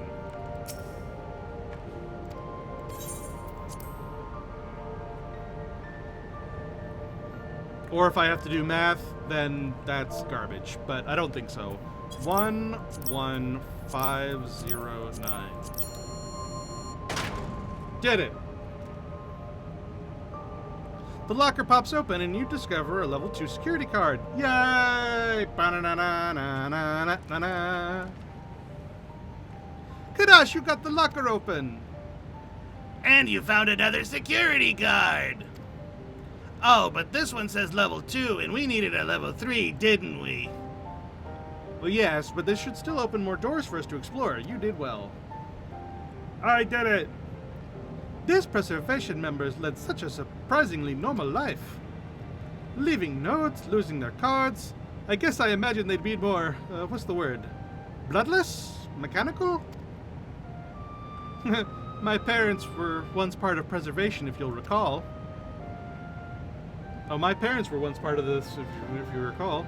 It would seem the researchers who agreed with Calyx and his philosophy underwent the conversion to endless entities. But I assume those who could not or would not eventually left the organization altogether. Oh, I almost forgot. The researchers kept journals of their data tablets. The one I read didn't explain much, but something big happened in the complex, and afterwards it was decided that everyone would become endless. The writer was really happy about this. You can tell how much they admired Calyx and his work. The entries ended after that, but maybe you can read more on the other tablets over there. Right, let's move on. Let's move this investigation to another room. Well, we have the Deutero Lab and the maintenance facilities left to search. Both are accessed via the southeast corridor. So let's go back to the hub and the locked door across the way. Which will hopefully yield before our new security card. I'll take the old one if you like. I doubt we have any use for it anymore. Yeah, sure. Make it so I don't get confused on which item I'm using.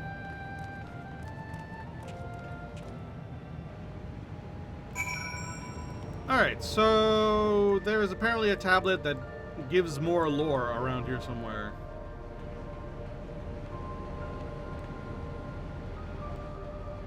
Oh, the data tablet. It appears to be a researcher's personal data tablet. Let's skim through the entries. Today I began my employment at Preservation. The organization was unfamiliar to me, but when the recruitment letter arrived, I had a gut feeling that this work would be far more fulfilling than any orthodox medical practice. My instincts were correct. Master Calyx's philosophy is the refined ideal of notions I've only ever vaguely entertained, that mankind must evolve beyond the shackles of its flesh and blood existence. I had a meeting with Director Demetrius today.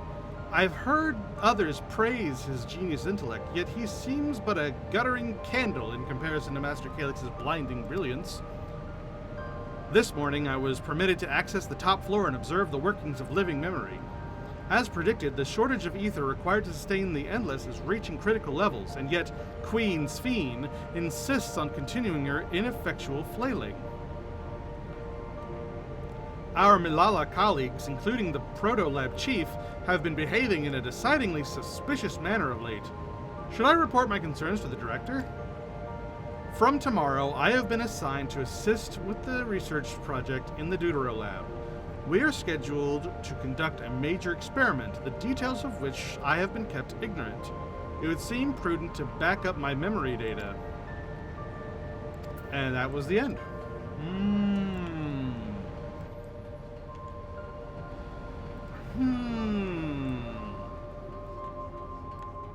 So Calyx always kind of had this weird fascination with evolving into something beyond human, which is,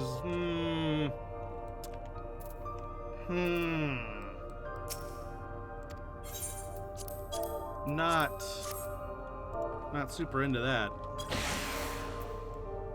It probably like really messed with what he was actually trying to accomplish. Yes, it opened. So where should we go first, the Deutero Lab or the facilities? Let's start with the lab. Alright. I'm guessing that's to the left. Nope, it's to the right, apparently. Shale, there doesn't seem to be any power here. No, none at all. It's possible the energy supply for this room is on a separate conduit, which means there should be a contingency for opening the door. Look here. There's a sign above the card scanner. It says, in case of emergency, backup power can be rerouted from facilities.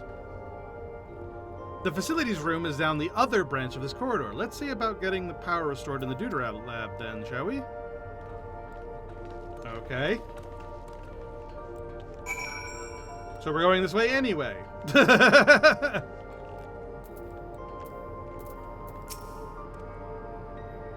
Oh, good. The terminal's lit up. That means we have power in the room. Yeah.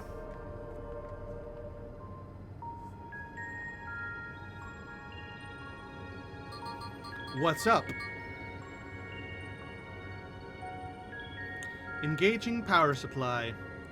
No good. It's returning an error. There must be a preliminary procedure. According to this error code reference, if the power supply has been interrupted for an extended period of time, then we need to reconfigure both the emergency generator and the circuit control panels. Shale, that's the emergency generator over there, isn't it? It looks like a PS4. Actually, it looks more like a PS2, actually. Doesn't it look like a PS2? You look at it from the side. Yes, and by the looks of it, it's the same model as the one used in Heritage Found. But, how does it send power to the other lab? Ah, I see. It's that cord right there that's obvious. The energy cable attached to this base of this terminal leads to the hall directly to the Duro lab. Which means we need a way to connect the generator to that cable. What about these patterns on the floor? Could this be a circuit we need to reconfigure? Oh man, I'm getting Final Fantasy X puzzle flashbacks. This is reminding me a lot of those trials. You remember the trials in Final Fantasy X? This is kind of very similar to that. I'm kind of into it. I believe you have the right of it. Using the control panel set into each of the tiles, we create an unbroken path for each power to follow. What I wouldn't give for an instruction manual. Indeed, if you could look around for any written procedures, I'll keep digging through the terminal's directories. Might I also ask someone to operate the generator? I can do it. I've used that type of machine before. Then would you be willing to try to reconfigure the circuit path? The rest of us can help by supplying Kadesh with whatever information might be found on the circuitry configuration. Nod, nod, nod.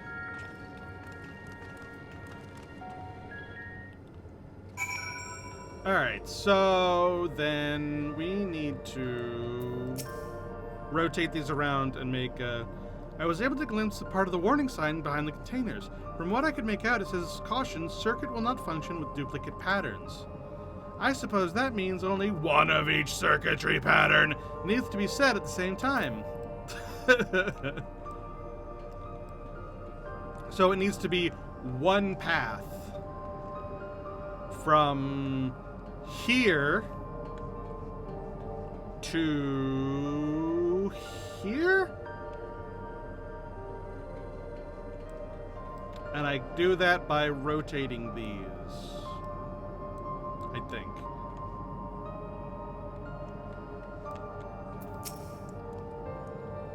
The generator doesn't seem to need any fancy settings. As long as it's running and the circuit is fixed, we should have a power supply ready to go.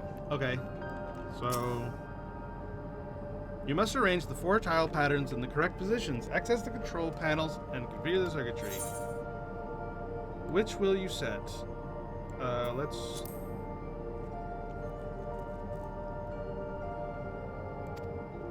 Oh, so I transform these into other ones. I see. Let's turn this one into triangle then.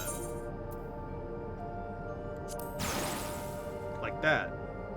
Oh, gotcha, gotcha, gotcha. So then I actually want this one to be square. And now that's being powered. Ha ha ha.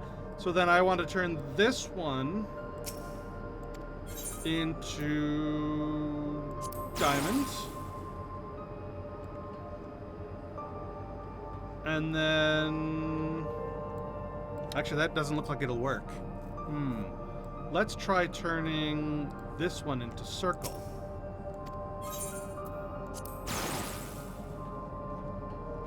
And then this one into triangle. Yeah. And that should be a complete circuit. The only problem is that this is connecting to this and it needs to be one. So I need to disconnect these two. So this one will be circle, I guess?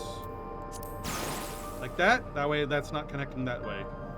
That should work.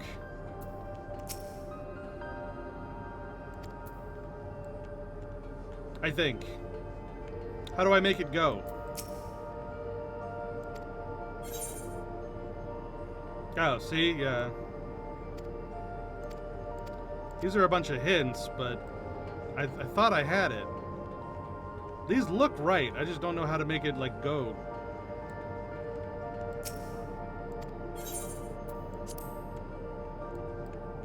Is it not right? I feel like that's right, though.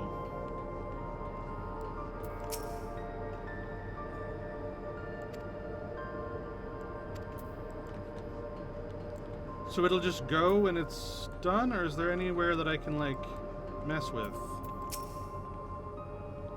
I've locked in the power supply route and adjusted the current optimal flow. Everything should be ready for when you've reconfigured the circuit. I thought the circuit was reconfigured. What am I doing wrong here? Because I feel like this is right. Or maybe it needs to not have any broken bits. Although it said that this one is a square. Because of that stupid diagram that Wuklamat found that I didn't think I needed. Bottom right is definitely a square.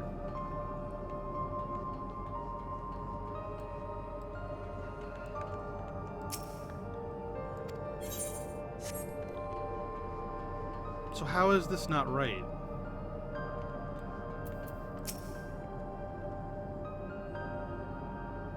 Oh, the circuit cannot function with duplicate patterns, so it can only be one of each. That's why this needs to be a diamond. Like that. Yeah? So then there's, oh, but now there's a connecting spot and there can't be. That means that this is wrong. Okay, I gotcha. Which means that we want...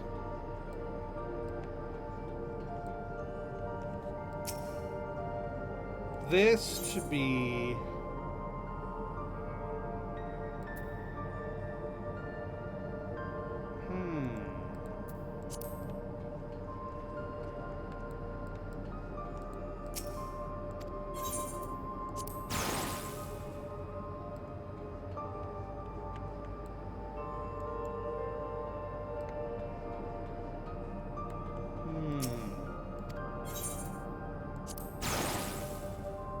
That doesn't seem right either.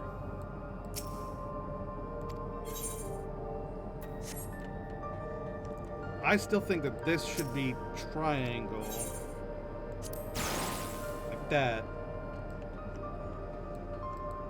And then this be diamond. And then this will be circle. Like that? Yeah! Did it.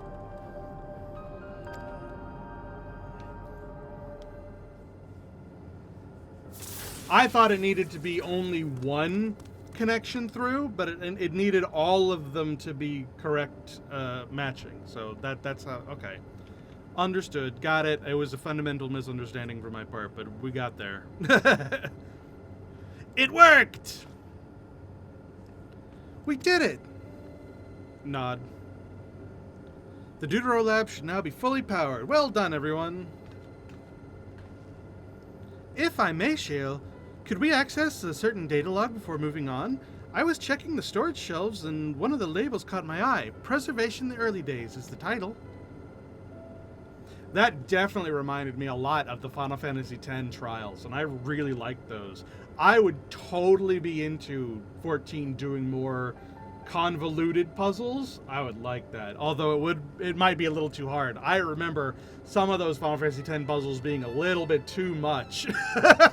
Especially the last couple, like the Bahamut one, or which one was that one? The one that had you like doing the Tetris blocks puzzle, where you had all, like, the floorboard, and you had to, like, mess with the different Tetris blocks to get them all matching, and there were multiple designs, and you had to find the right design to open the right door to get the right thing to move things around. And then there was the secret one, where you had to, like, do it, like, even bigger, and it was way more complicated. Ooh.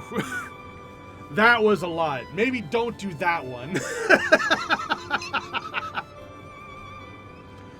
But some of those were really fun. Like the first couple. The Ixion one, I liked the Ixion one. And the Ifrit one too, with the burning walls. Those were really good ones. I liked those. Oh, it looks to be a text-based account. Preservation and Alexandria Institute for Technological Development was founded by Calyx, an 11-year-old child prodigy. Approval for establishing the organization came during Alexandria's involvement in the Storm Surge, with Calyx's designs for a new defensive solutions funded in large part by the Treasury. As the conflict grew in intensity and the casualties mounted, Calyx funnels preservation's resources towards the perfection of memory storage. Research into this field continued even after the storm surge came to an end, with Calyx eventually electing to preserve his own memories in a virtual domain. So this account is from before he embraced his endless existence, hundreds of years ago. I met him only once during the storm surge, when the storm surge began. I was attending my father, who was then the reigning king of Alexandria. Calyx could not have been more than 10 years of age, and required constant treatment for his debilitating illness. Yet still, he published theories so highly regarded that even the royal family was aware of his achievements. Life should not be lost to the injustice of death. Even now, I can hear that single-minded will behind his words.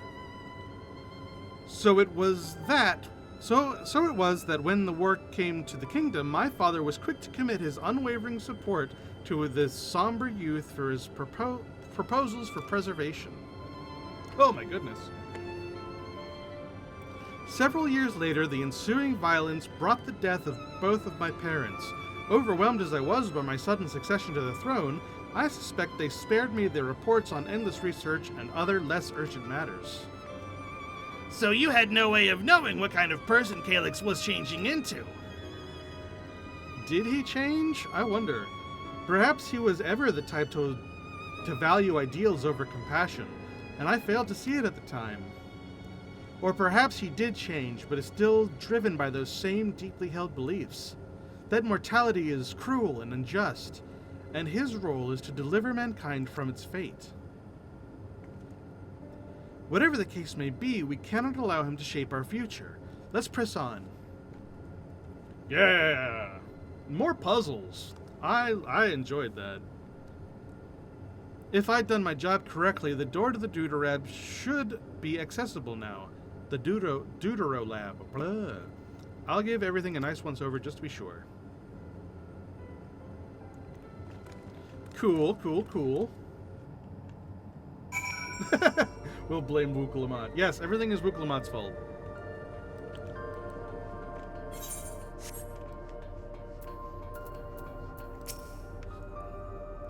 The energy current seems stable enough. Still, you should let me handle this one. The security card, if you please. Oh, and a quick prayer for that shorted wire that doesn't burn... that a shorted wire doesn't burn me from the inside out. Yeah, sure. Here, have the card. Maybe you should let me do it. I've survived lightning bolts. Like, I've survived a lot worse than a crossed wire. Right, I'll get this door open.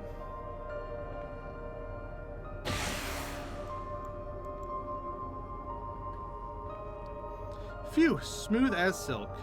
Let's head inside and see what awaits.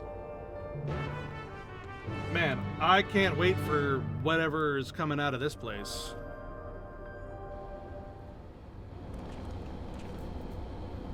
Gods above, is that... What? What is it? What is it? What? Ooh. Yeah, it's that thing. It's research on it's like a fake key. The key to interdimensional fusion. That looks to be a schematic on the monitor. And they've used it to make another key. But isn't it missing the shard inside the one that Kadash has? Ah, we may have been laboring under a misconception. The key was originally a Malala relic. Once this treasure came to its possession, preservation began work to harness the current power to cross dimensions. Aside from the crystal, we can see that all the vessel's components were constructed here, so what might that tell us? That it's not the chalice thing, it's the little shard inside of it that is the important bit. That the crystal itself is the key. That would be the logical conclusion, yes. It is as my parents explained. Oh, what did they explain? The key remains shrouded in mystery. Preservation augmented it with electrope, but never grasped the technology's underlying principles. To this day, not a single person understands the mechanics of interdimensional fusion. Not who imbued the key with its power, and not when they did so, nor why.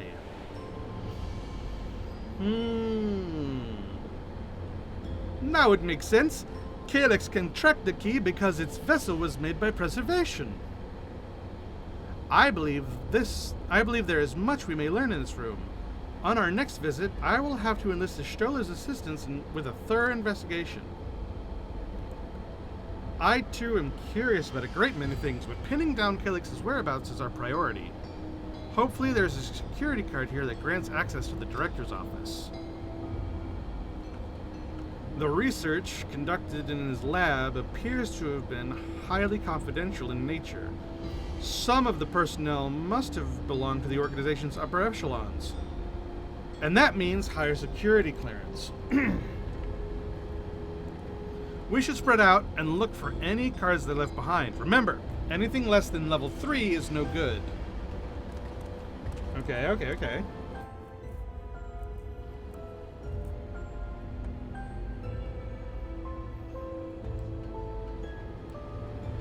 Well, let's just look in the storage crate. Anything in here?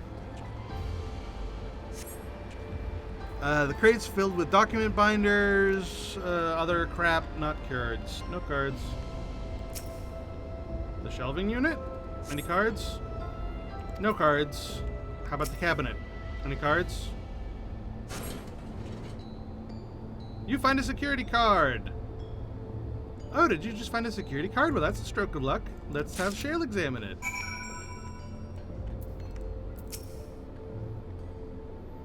Well, if it isn't exactly what we needed. Yep. Yay! That was simple. Oh, at level 3! That should get us into the director's office. So what was it you were hoping to find in there? You were saying that a certain device was going to help us. Oh, right. I haven't properly explained myself, have I? I'm looking for a data relay. A what? After we discovered the ostensibly abandoned complex, I performed a cursory investigation which detected a connection to an outside network. When I traced the data's routing, I confirmed traffic from a web of Everkeep's security cameras. Considering the way Calyx is always one step ahead of us, we must assume he's quietly seized control of the city's surveillance system and has been using it to monitor our activities. To monitor what you, as the keyholder, are planning. Makes sense? But since Calyx is the ultimate recipient of those transitions, the flow of data is like a river and we can follow it back to track him, which is why I need the data relay. If I can analyze the data and see where it's rerouting all the surveillance traffic, then we'll find Calyx, or his VPN.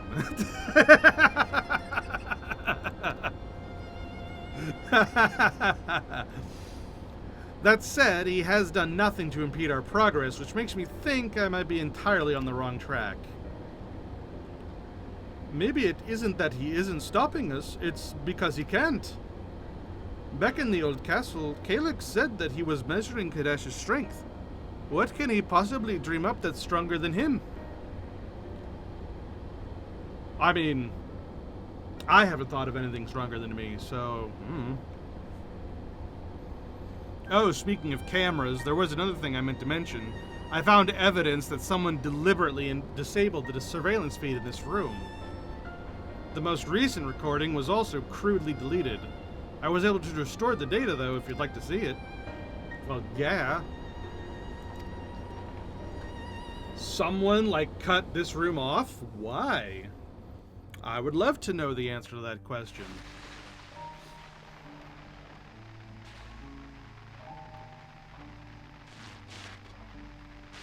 Are you really planning to leave? Yes. The idea of eternal life. It's begun to frighten me.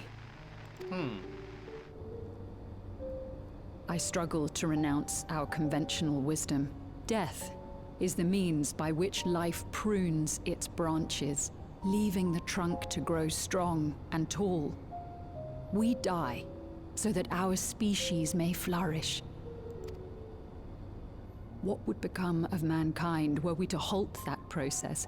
If unending stagnation is the fruit of our labor, then perhaps we strive for the wrong thing.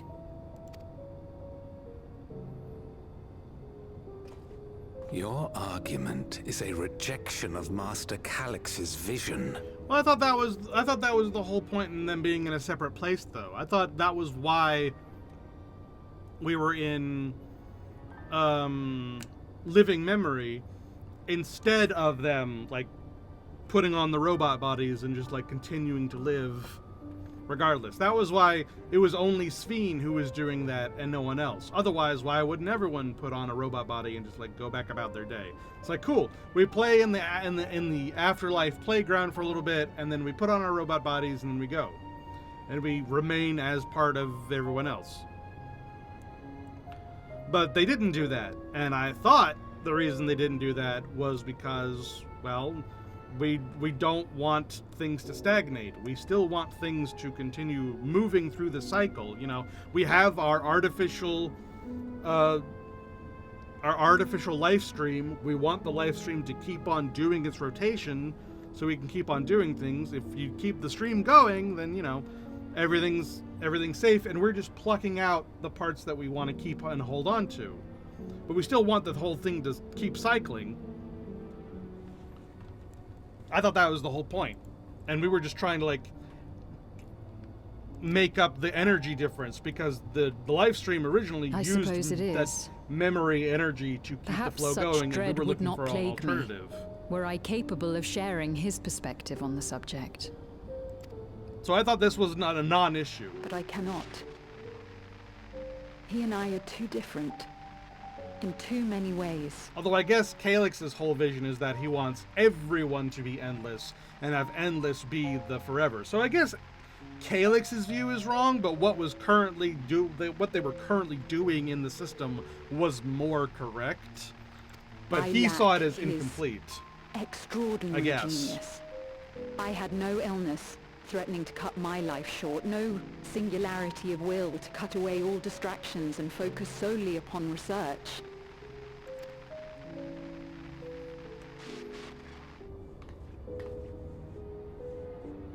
I have nothing but respect for his determination.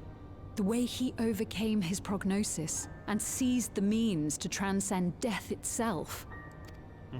But I'm not convinced that this obsession with living is the right path. That's why I've decided to leave preservation and put all my effort towards building a legacy for the next generation to come. Okay. Surely you... Oh, shit!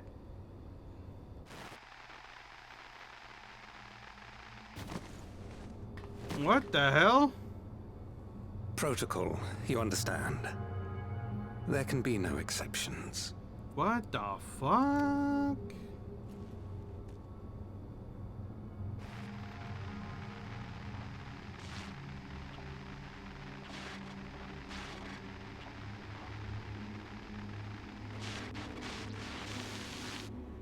Well. That answers the question of whether or not Calix was always crazy. She only wanted to leave and he executed her. Yeah, very bloodily, I might add. I checked the images against the personnel data, and the man who pulled the trigger was Director Demetrius himself. Everything I could find on him pointed to a deep infatuation with Master Calix. Oh, gross. The cameras in this room have been out of operation ever since that incident. Given that the recording was erased, I can only assume that he was trying to conceal his grisly deed from the other researchers. I'm not surprised given how my parents described their defection from the Institute. Yeah, they ran for their lives, and they did eventually die, unfortunately. They spoke of rushing me through a portal even as Preservation's agents closed in on them. I dared not ask what became of them after that, but if it turns out they were captured by their pursuers... They got to living memory somehow, man. One way or the other, they died.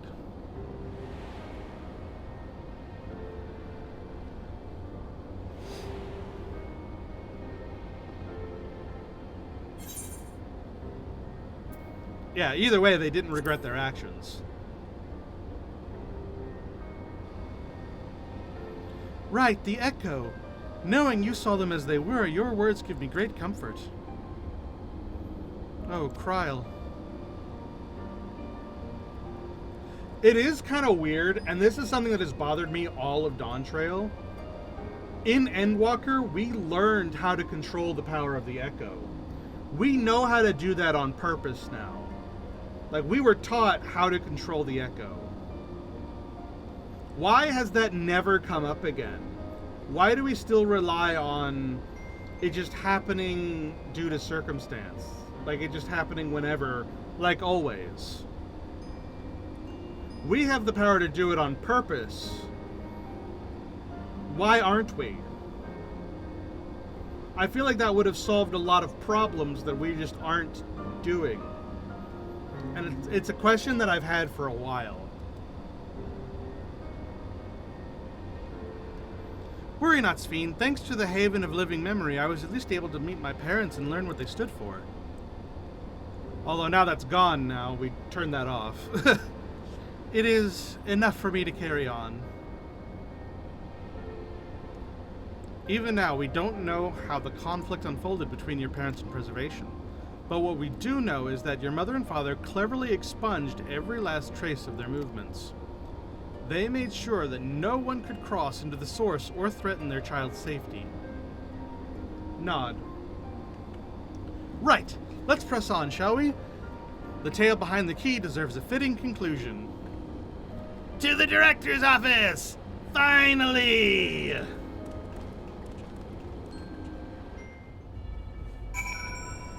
Oh, I was just saying that, it's been bothering me that in Endwalker we learned how to control the power of the Echo, and it's never come up again. We've always had to rely on the Echo just happening randomly out of happenstance, and, but in Endwalker we know how to do it on purpose, and I don't know why we haven't been doing that, and I feel like some things could have been solved more if we had. And it's been bothering me.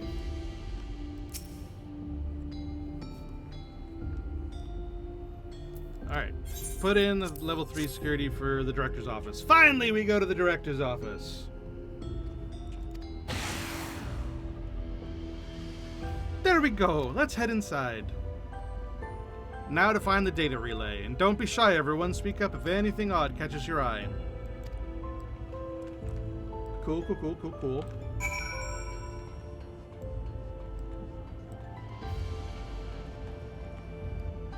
Alright,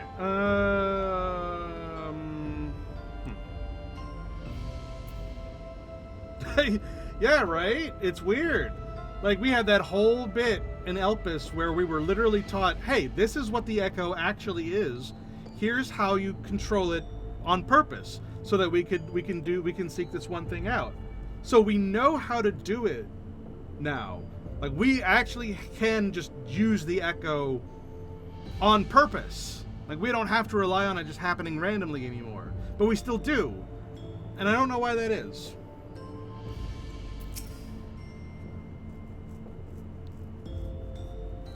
Damn, the terminal isn't connected to any outside networks, so it can't be the data relay I'm looking for.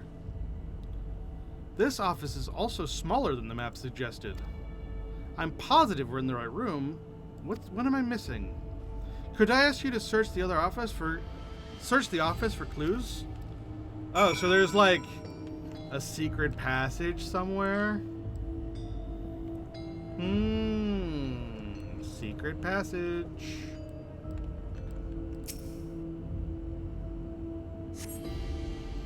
Having laid dormant for years, the now active coffee maker has already entered a self-cleaning cycle. It appears to have no other purpose beyond brewing coffee, though it remains to be seen whether it will be able to do so. What about the shelves? Is it like a little pull out the bookcase thing? You find a note crumpled You find a crumpled note wedged between the file binders. Secure room lift access. Requires passwords to be input simultaneously at terminals In the Proto Lab, the Deutero Lab, and the Director's Office.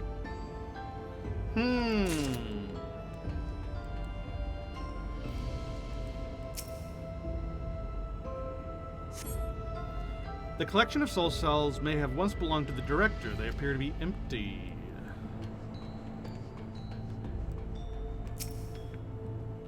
And the cluttered side table. Amongst other personal effects, you find what is presumably the Director's data tablet. A closed locker stands next to the tablet. Let's examine the tablet. You pick up the data tablet, skim through the contents. Daily reports. Nothing of note. Nothing of note. The mystery of the key's activation conditions remains unsolved. The key triggered an explosion today. Temporary interdimensional portal verified. Continue attempts to stabilize the core's energy reactions.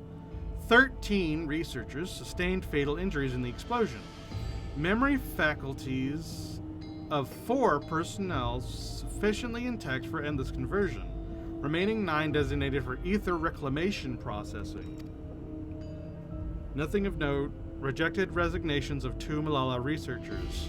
Those are the 2 Malala researchers. Major incident, details in full report. Those 2 inept Malala broke with preservation and absconded with the key. Though the fugitives have been caught and eliminated, we were too late to recover the relic. The only reason we retained our flesh was to serve Master Calyx as physical instruments to conduct his experiments. Deprived of the object of our research, our existence serves no further purpose. I dare not imagine the depths of his disappointment in me. The complex is to be shut down. All personnel will have their bodies reduced to ether, which will be allocated for further experimentation. Memory data will be archived. Any endless conversions will be subject to Master Calyx's discretion. If he does not deem us fit, then we are not deserving of eternal life. Jesus, dude. All personnel have undergone processing. Once the shutdown protocols have been completed, I will proceed with my own corporeal dissolution. As long as the key remains in the physical world, we must keep this complex in pristine condition. Whether it be needed for experiments or otherwise, it must be ready to support future operations in whatever capacity Master Calyx requires. To that end, facility equipment will be maintained in stasis mode. Furthermore, a critical component for secure room access will be stored separately to defend against unauthorized entry. Oh, so that's why everything's kind of hidden around. Look at them explaining why things the way they are in a video game. Open the locker.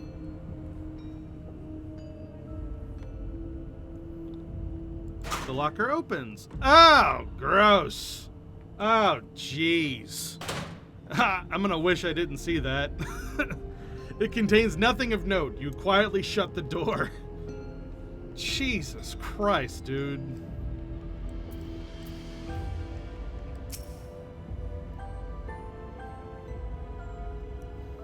Have you found something? Way too much. Way too much, Shayla. I don't want to be here anymore. This is weird. Thank you. A misplaced note, was it? Ugh.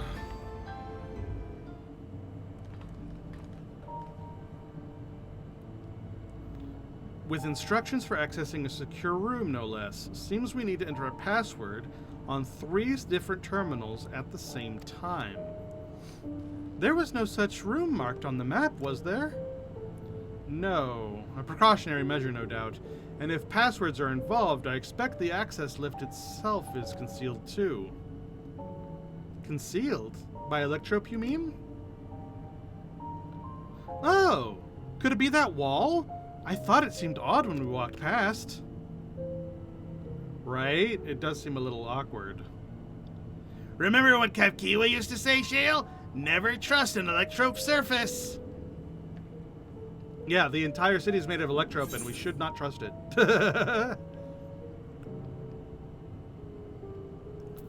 Electrope isn't always what it appears to be.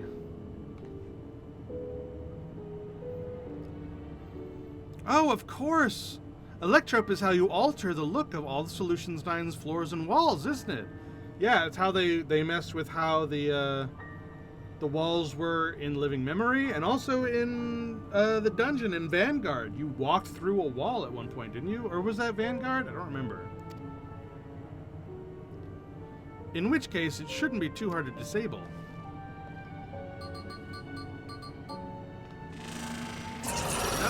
There we go. Another door! I've managed to deactivate the projection, but the lock is another story. Didn't that note lay out the password protocol? I say we go ahead and try it. I agree. 2 people should prepare the lab terminals for input while the rest of us look for passwords here and in the office. I'll take the Proto Lab. Then I'll take the Deutero Lab. Actually, it might be better if you stayed, Sweden. Your knowledge of Alexandria and its people could be needed here. Oh, yes, you're right. If the passwords are hiding behind clues, that may be something I can help with. I'll help too! I've lived my whole life in Alexandria, after all. You are 6. I'll take the Deutero Lab then. We can keep in touch via communicator to match our timing. Oh, this reminds me of Final Fantasy VII. Remember Final Fantasy VII?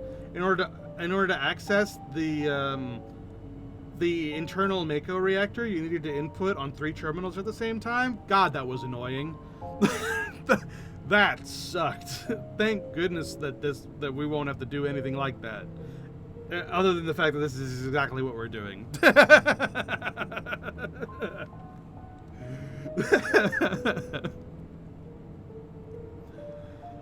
Crash, you shall have the honor of entering the office password. Once we've determined what we need to input, take your place at this terminal. I'll stand by to guide Woot, Clement, and Kryl through the process. Nod, nod, nod. You know, there was that display plate over there. The one with the gems? I thought that since it was made of electrope, it might have some other purpose. But I couldn't find any switches or buttons to make it do anything. Perhaps you can figure it out. Ooh. That kind of looks like Zorn and Thorn, doesn't it? The red and the red and the blue? Maybe.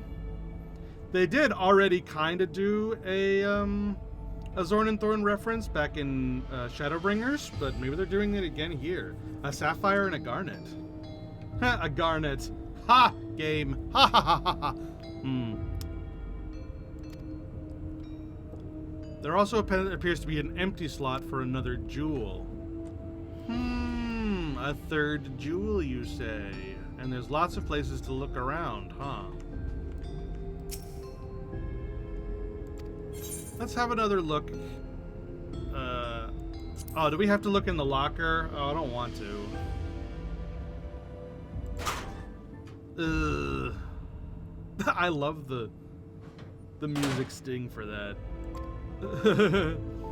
Well, look, I thought maybe the emerald was in there or something. I'm guessing it's an emerald. If they've got a garnet and a sapphire, it's probably an emerald.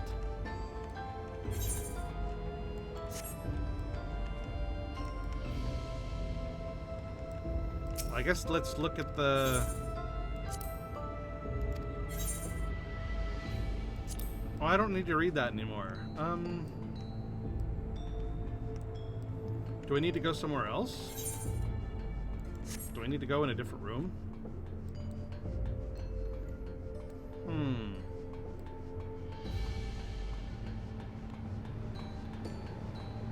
There's Clement.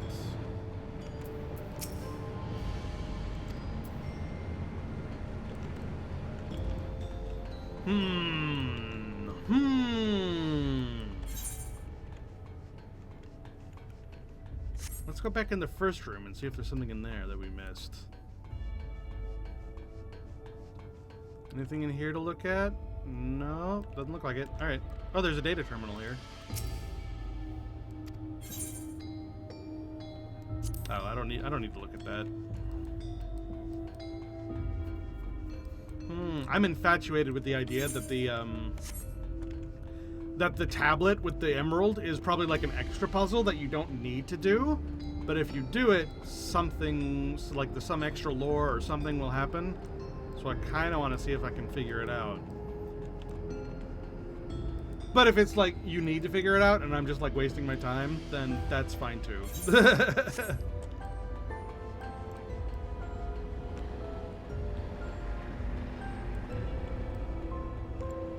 You know, I wonder if maybe the Kryle's earring, maybe? Understood, Shale, but first I need to find a stool or perhaps a sturdy box. Poor Kryle, she's small. She can't reach. She can't she can't reach. She needs a box.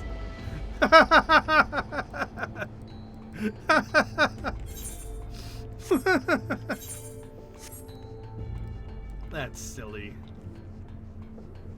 I need to find a sturdy box.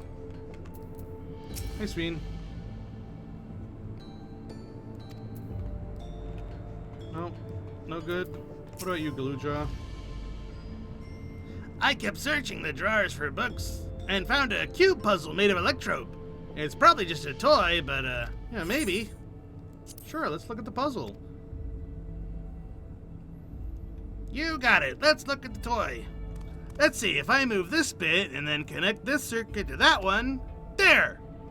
Huh, there was something inside. Oh, it's a pretty green stone. It might be Alexandrite. They say these gems were so treasured in the past that they named the kingdom after them.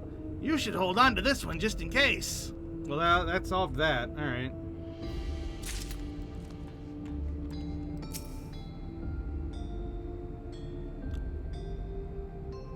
Sapphire, garnet, Alexandrite. Ooh, and that turns it into a map of the room, which probably tells us what the passwords are in each room. Oh.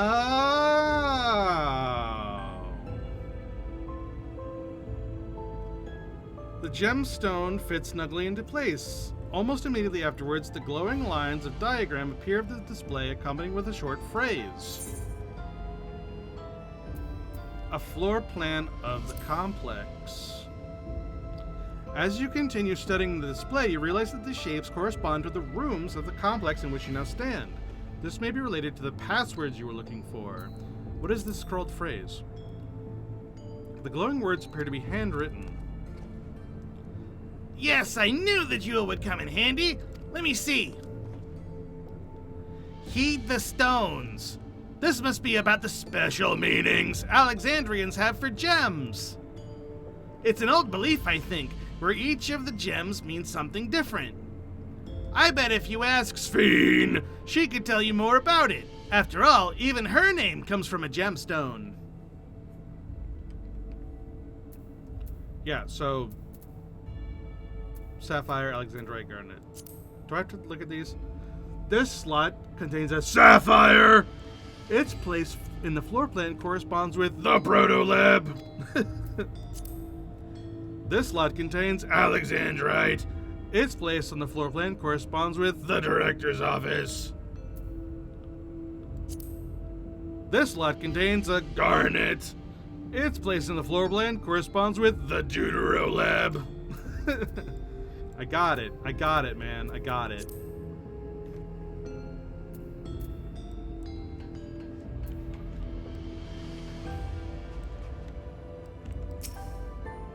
You've gathered enough information to attempt entering the passwords. We're all set to go here. Wook-Lamont and Kryle are just waiting for their passwords. Let's start for Wook-Lamont in the Proto Lab. What does she enter?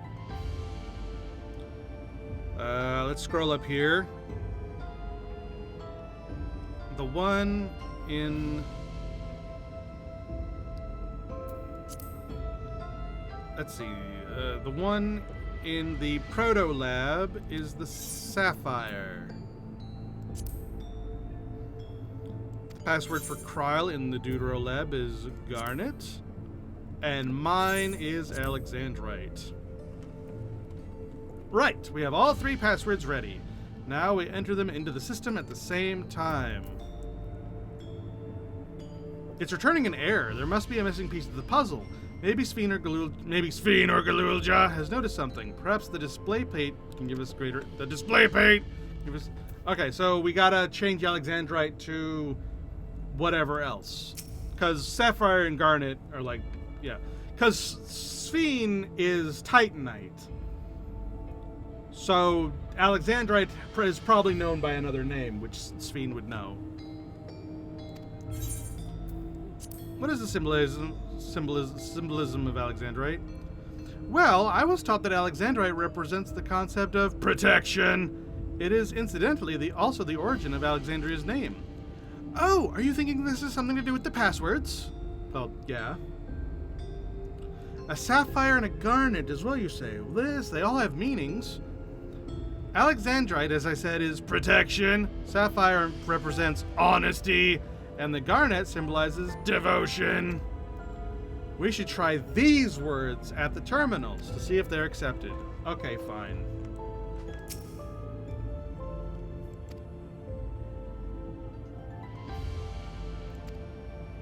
Alright, so Wuklamat is the sapphire,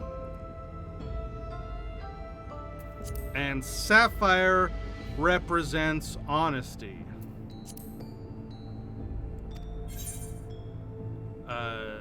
Kryl is the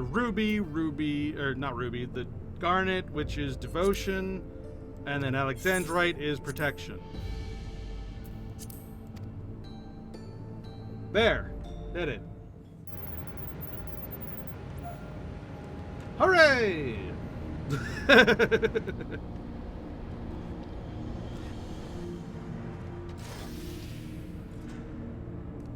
Yes! Oh, I'm so glad that worked.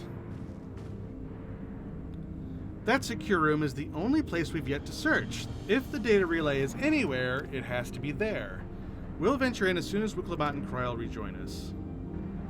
Cool, cool, cool. Fun puzzle.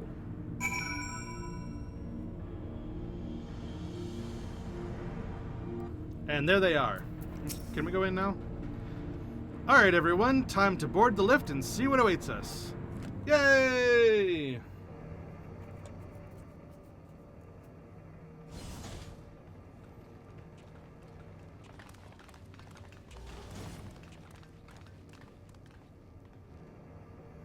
What's going on in here? This terminal doesn't look special to me, but this is definitely what we're after? Oh, cool. Voice acting.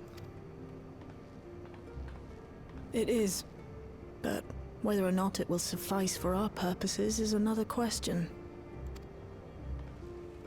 Mm-hmm.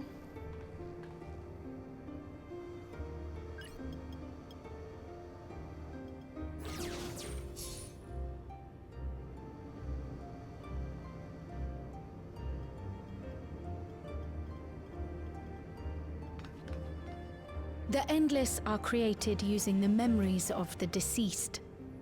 But as memories are, in essence, collections of data, the resultant entities have no physical form. Mm-hmm.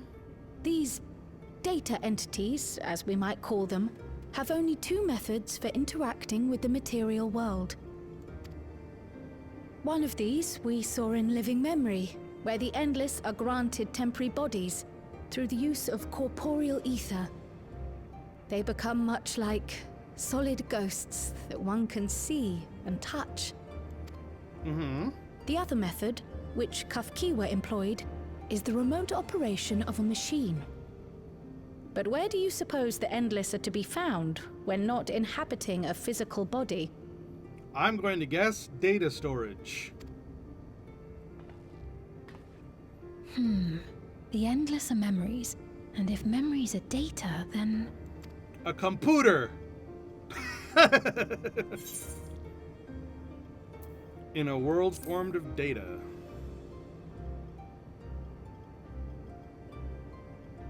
Yes, we suspect they reside in a virtual domain, one contained entirely within an electro-based machine. We've seen such a realm before, after all. Yes, I also sometimes play VR. Oh, you mean like the Alexandria made from the Endless Fiend's memories? It all seems so real. So this virtual domain, it would also be housed within the Meso terminal. Yep, which I thought we turned off. But how? I thought we shut down all the terminals in living memory. Which is why I thought that maybe there was a failsafe somewhere that we just didn't, know about. You did. And Kafkiwa's program performed just as she intended. The Meso terminal itself was deactivated, as evidenced by the failure of the device which was keeping Sphne's body in stasis. Right.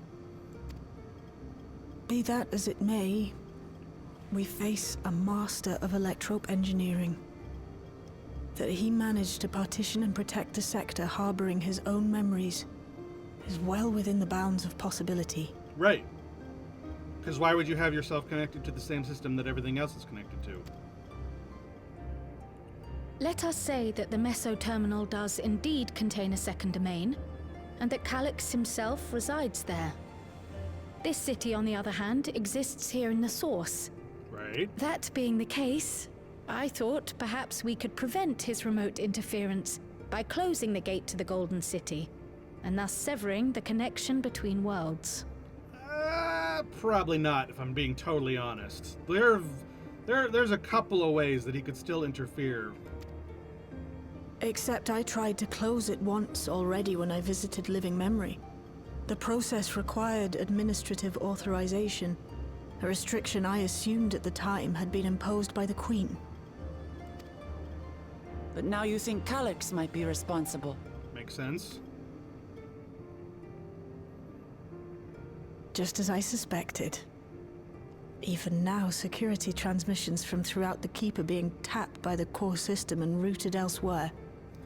Here's another thing I don't quite get. When we shut off all of the stuff in Living Memory, we saw that a sun was rising on Living Memory. Like there's a natural sky in Living Memory, which means that reflection isn't entirely destroyed. It's not just, the bubble of Living Memory that is preserved in the dome of Alexandria. Like that reflection is still there. It's not completely gone, which gives me lots of questions. Because I thought... Almost every single one has you as its focus. He's keeping track of the keyholder's movements. I thought that reflection was destroyed in one of the calamities. And that was the whole thing with the storm surge. Like, that was part of a lightning-based calamity. Which would make sense. But if the world is still technically there, does that mean that the interference with Living Memory and whatnot has caused Ether to start moving again in that world? Like, they've managed to take some back and it's making the world be a world again? I don't know how that's working. I don't know what's going on with that. I have questions about that.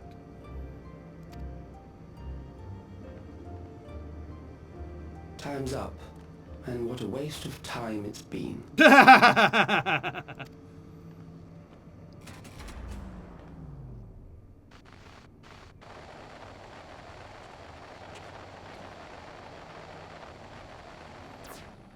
Hi, Calyx. Hoping to find me by tracing security data? That will not be necessary.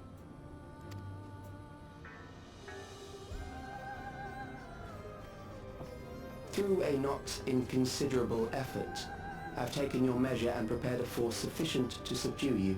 I highly doubt that.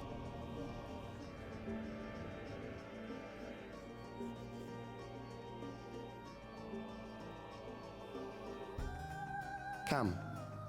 I invite you to the upper reaches of the Meso terminal. The storage device which holds my memories is there. Well, there you go. Break the memory bank and victory is yours. I, in turn, will seek to wrest the key from you with any and every means at my disposal.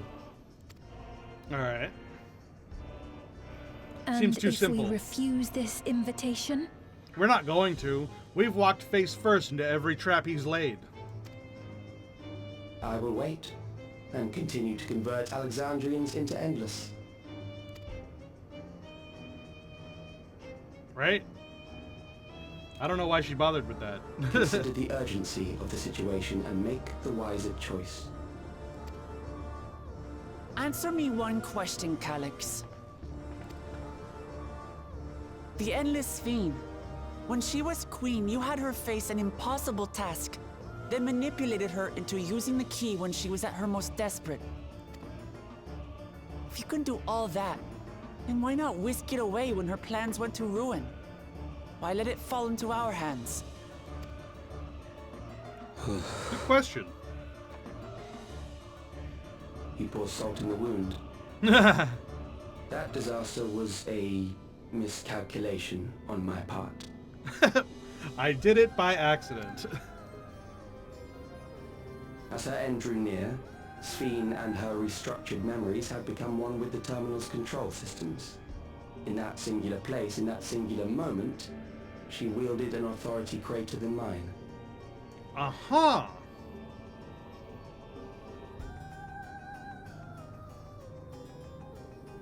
Interesting.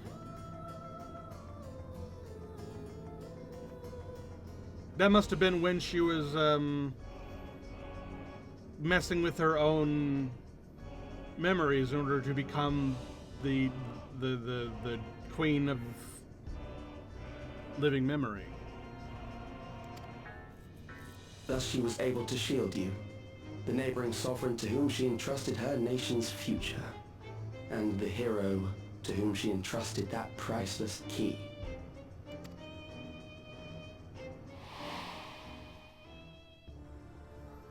Aha!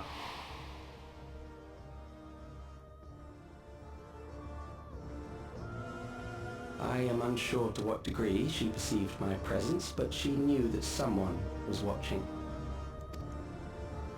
Does that satisfy your curiosity? I have another question. So that entire time that Sphene had the key, why didn't you just take it from her? Like, you had already won and then lost again, like at the last moment. But there was a moment in between where you could have taken that key, I'm sure.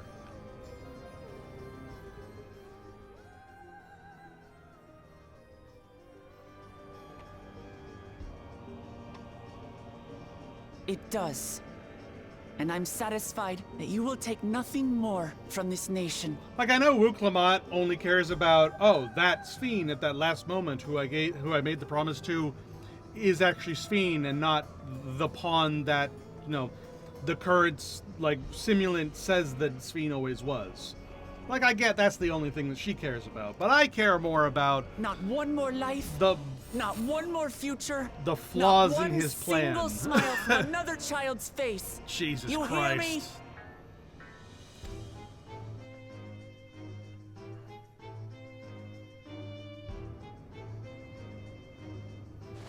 I really don't think he cares about taking the smiles away from children, Wuklamot. Shut up. I really don't think he cares. Temper, but there's only one way we can deal with people like Calyx. Yes, by screaming at them from a moral soapstone. What are you talking about? Whatever grand future he envisions, someone will be made to pay the price. And I won't let that happen. You mean I won't let that happen? You will just conveniently be there to say things.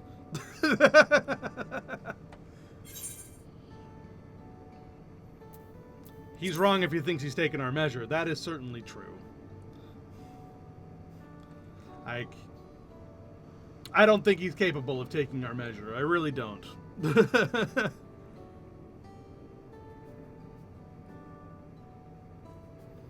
What's wrong, Sphene? If I may, I realize it is not my place to say this. What? What's up? Even so, I must thank you both. On behalf of my other self, allow me to say how grateful I am to have you as our champions. Does that make me Steiner? I'm cool with that. I'm Steiner. Oh, but that would make Wukalamat Beatrix. Nah, fuck that. I'm Beatrix. She can be Steiner.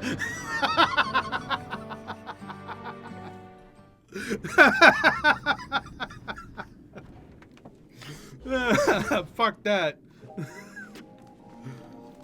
Nuh-uh. Well, that was quite an adventure. It may not have been by the method Shale was hoping for, but now at least we know where to find Calyx and what we need to do next. Indeed, while I remain curious about Preservation's research into the key, that is an investigation for another day. Nod. We need to go beat up Calyx. Then let's head straight to the back room. We should get everyone on the same page before making our move.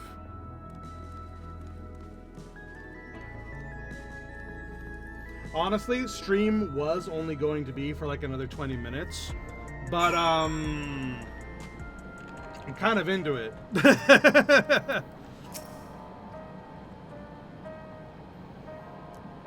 The situation isn't the best out there, but at least you've come back to a safe and sound. So I'm gonna take just a little 5-minute break, because that was a lot, and we're not gonna end stream.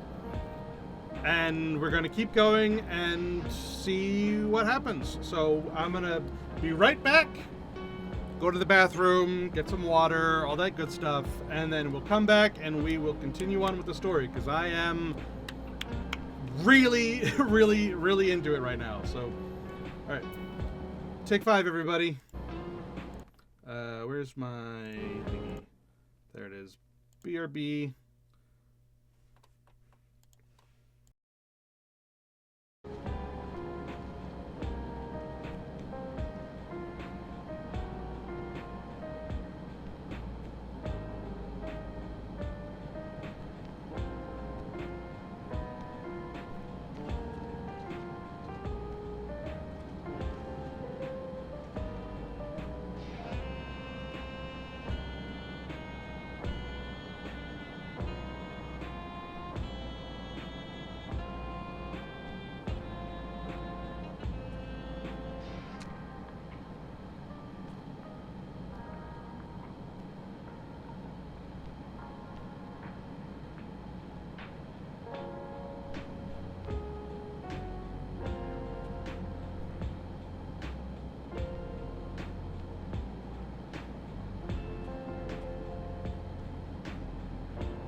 Alright, I'm back. Hello, hello, hello, hello, hello. Alright, check my messages real quick. Looks like some things are going on right now.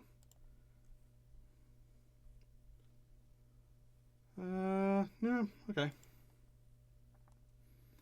Cool. Alright. Let's continue on with the story, yeah? Ooh.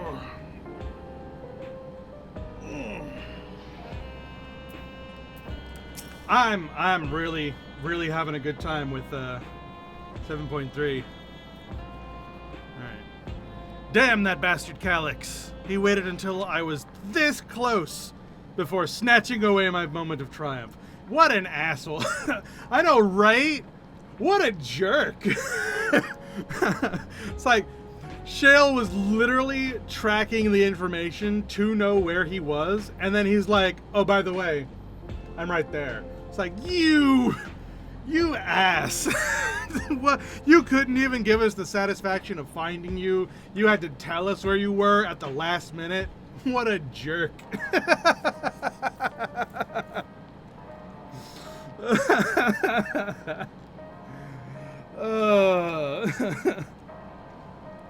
And that infuriating, condescending way he spoke to us. We'll see whose time is up, you smug little weasel. Yeah, get him, Shale. Hello. Yes, we are back. We are back with the story. We are doing more 7.3. Because I really want to know where this is going to end up. I'm so excited. Anyway, I know things didn't go to plan, but we learned a great deal about preservation, and that knowledge could come in handy in the days to come.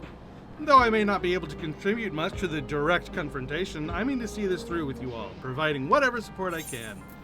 Good, excellent. Yay! One of our own. Kadash, we've briefed Ehrenville on everything that's happened and sent word to the others. We've now but to consider what our next action should be. I think our next action is obvious. We go to the Mesoterminal, we beat up whatever he thinks is capable of beating me up, and then we kill him. And then we win and save the day, huzzah! Like, isn't that, no, just me? Hello? Calyx has offered you the opportunity to confront him directly. And though it feels much like striding face first into an ambush, we have little choice. If we are to destroy the memories he supposedly stored in the upper reaches of the Mesoterminal, then that is where we must go. What is this music? This is new music.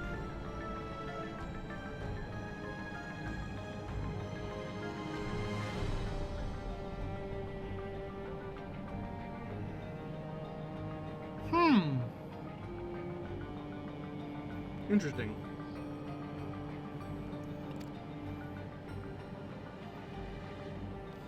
While I'm still upset at being deprived of my moment, I nevertheless did my due diligence.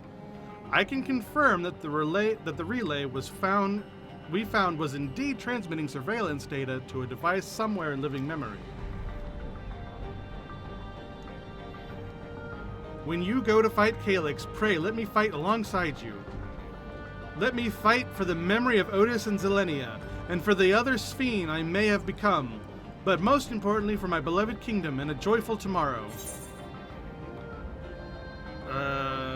Let's see.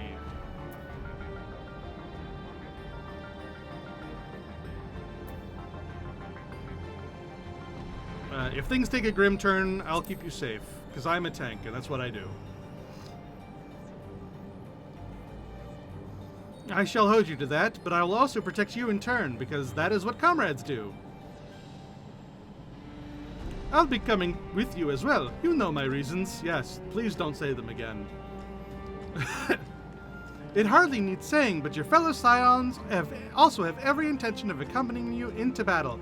Ooh, is this going to be another, like, big raid where all the NPCs get to fight alongside me? I love those. So adamant were Alize and the others on this point that they have already left for living memory. I am more than ready to do the same. Oh, poor Alize. She has been mad at us every single time that we've gone somewhere without her with us. She really needs to stick closer to me if she wants to be part of the party.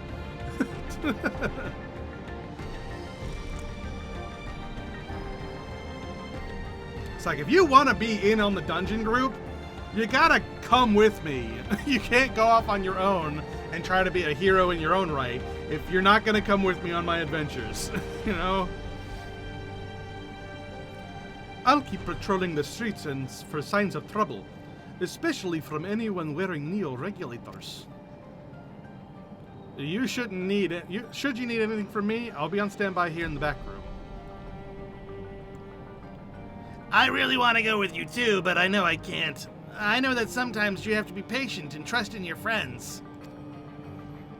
Well, it's more that you're 6, you know? Oh, Katash. Kyle and I think that we should talk to Gossen before we leave for living memory. Under Calix's direction, preservation has also helped shape Alexandria's society for centuries. Taking him down will have serious consequences, and we need to warn the officials in charge about what we intend to do. Makes sense. For all we know, all the power could go out. That would suck. Justifications aside, we shall be acting against the wishes of all who desire to become endless. That is also true. Exactly. We don't know if Gossen will approve or oppose our chosen course, but either way, leaving without a word is the wrong thing to do. Fair enough. Come, we should be on our way to resolution first, yes? Be safe, everyone. We'll see you when it's over. Nod, nod, nod, nod.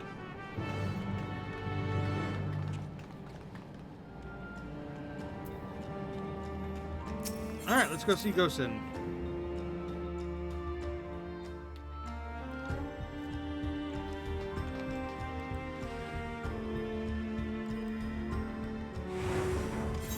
Alright, teleporter over there.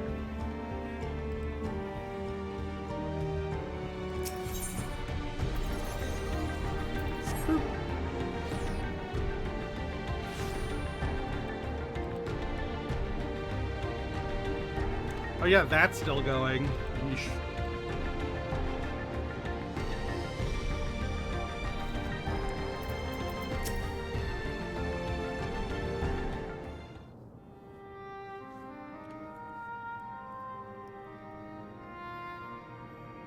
So anyway, we're gonna go and make it so that you can't become endless. Sorry about that. A difficult situation. Ooh, voice acting. In the absence of an official sovereign, I agree that it is not preservation's place to dictate the future of our nation. However, I also cannot simply take a side and declare my support for your efforts to defeat Calix.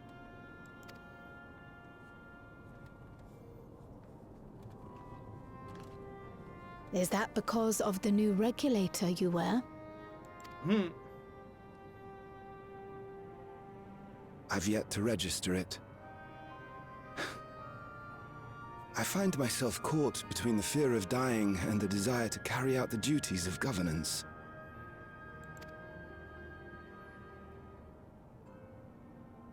My greatest concern is how we shall stem this ever-increasing terror of mortality when becoming endless is no longer an option. Well, the first thing you can do is turn off that damn TV screen that's telling everyone to be afraid of dying. How about we start there?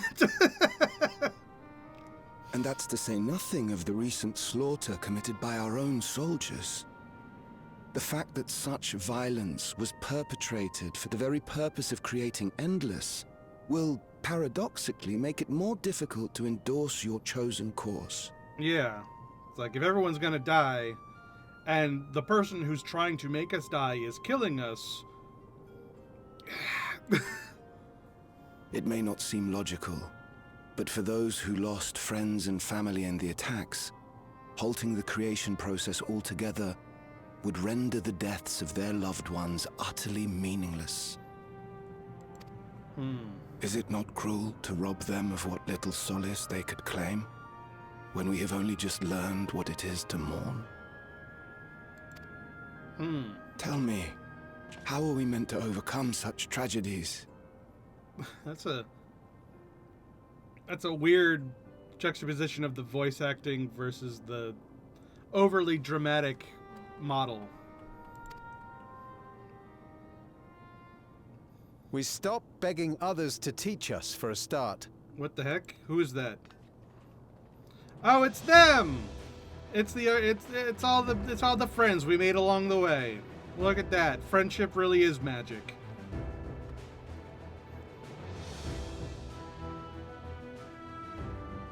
For the longest time, we've been protected by Queen Sphene and the systems put in place by our forebears.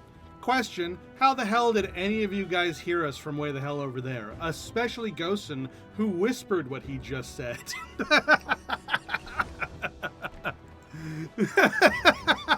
The hardships and responsibilities of life were distant things, and we felt entitled to our comforts. Even as we barely noticed those who risked everything to keep us sheltered. By the way, I think Lythander has a different voice actor than the last time we heard him, but I don't think anyone really cares. But no more. From now on, we need to learn on our own. Because I'm pretty sure he didn't sound like that when he was insulting Sphene. How to live with the promise of death. How to endure the pain of loss. I could be wrong. I haven't heard it in a long time. We may never learn to love such things, but we may learn to survive them. The people beyond the barrier, even the Alexandrians of old, they've all had to live with these fears. There's no reason we can't do it too. Right? It's like, if the whole universe normally fears death, why are we, like, so incapable of it? We're just normal people. What are you all doing here? Wuklamot asking the real questions. What the hell is everybody doing here? All of you people are from different places. How, what?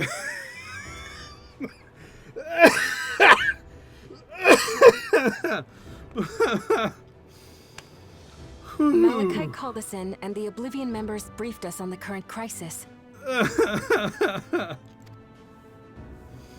You don't stand idly by while your house burns down. Right? We came together and thought about how we could help.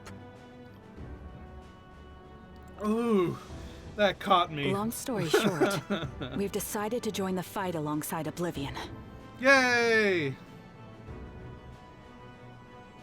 I say fight, but we're well aware of how little use we'd be in actual combat. Lythander's swatting the Arcadian. He'd fight. He can fight.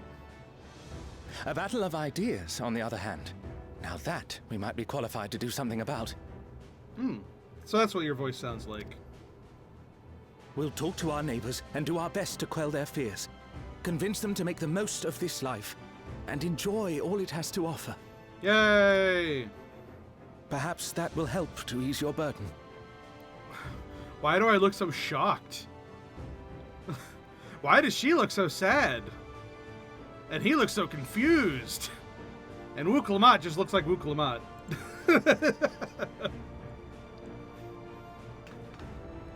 It certainly will. Even if a few are assuaged by your words, it will make things easier. True. The first step is to create an alternative idea standpoint, and then you can do an actual, like, debate of ideals.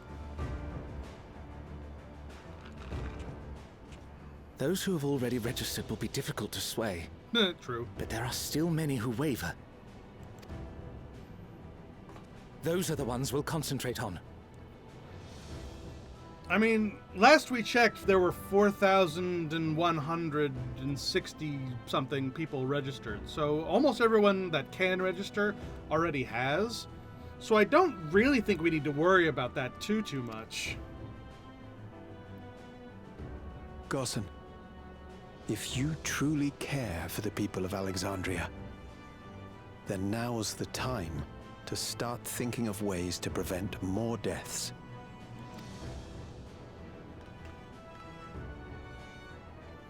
Step 1. Turning off all the power in the city.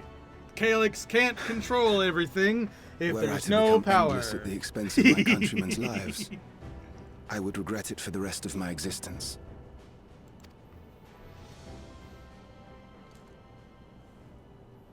And then someone shoots him immediately.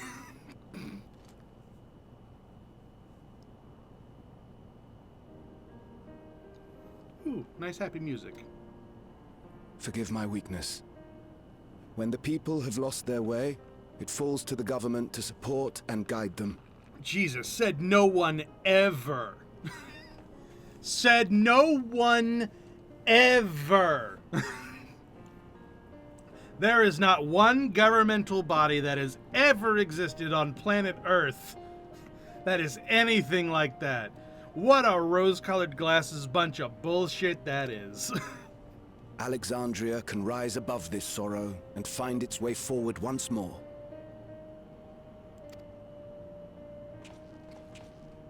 Is that not so, Your Majesty? It has been driving me crazy that she thinks that she can hide her face with a hood. And everyone calls her Sphene. We didn't even bother to try to come up with some other nickname for her. Come on! We could have called her Dagger, and that would have been a nice nod in reference. Or Book, or something. I don't know. Anything. Anything. Indeed it is. Le gasp! Whoops. No, that wasn't. What I meant to say was. Calm down, Sphene. Lamity, you used her name. Why am I surrounded by stupid people? Shrug.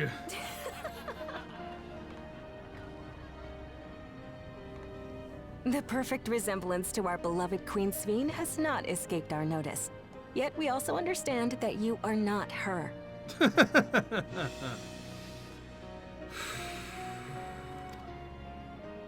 Having to live in secret, unable to share who you really are. That must have been hard on you.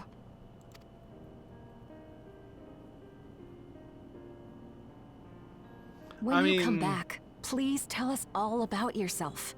I imagine yours is a rather outlandish story, but we're eager to hear it all the same.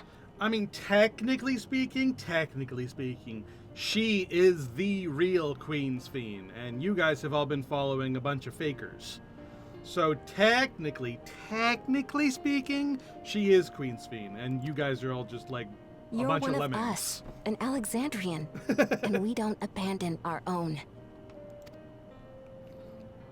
This speech would make a lot more sense if she was like a clone or something, but she's not. She's the real one.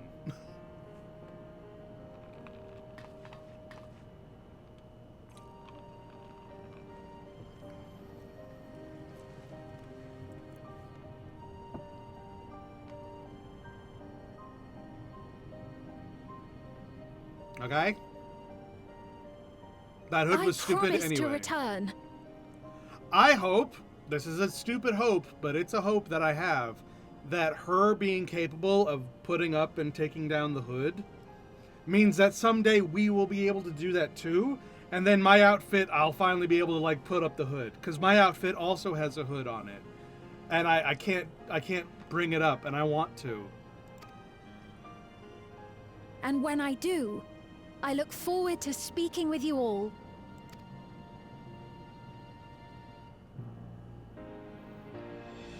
Ooh, excuse me. Yay! That whole plot point was stupid anyway.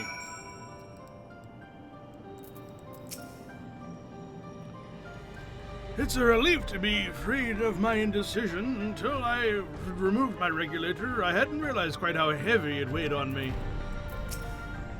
Well, yeah, sticking a computer to your head would probably suck. Sphene must be overjoyed to be so welcomed by her countrymen. For their sakes, we need to bring her back safely. Alright, cool. Everyone was so warm and welcoming. Alexandrians are, as ever, a stalwart people. How glad I am to be home. Thank you, Gossen. That decision must have been difficult to make. If only I could claim the courage to do so from within. The final push came from the Alexandria's citizens, and their bravery in taking the first step towards change. Speaking of which, can I ask you to lock that Neo-Regulator away where no one can get to it? That should prevent the registrations from reaching the target number. I should be glad to do so, but I fear it would be no avail. According to our most recent surveys, the number of Neo-Regulators in circulations exceeds the stated 5,000. I surmise the surplus units are to account for those like myself who have a change of heart or otherwise are hesitant to register. Ah, that does sound like something Calyx would do.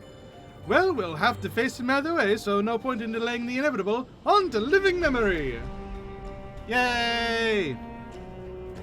Let's go punch a teenager for being all edgy and shit. Listen here, you little shit!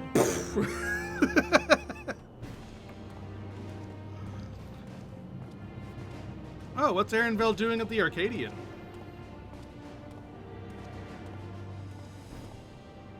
Things seem much the same. Well, yeah, nothing's changed yet.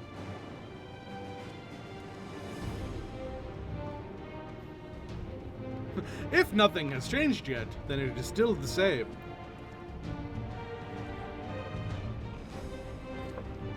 Oh, there's Lythander and Malachite. So listen, you have nothing more to fear than any other normal day. Deep breaths. We'll get through this. Man, and imagine an entire city suffering a panic attack.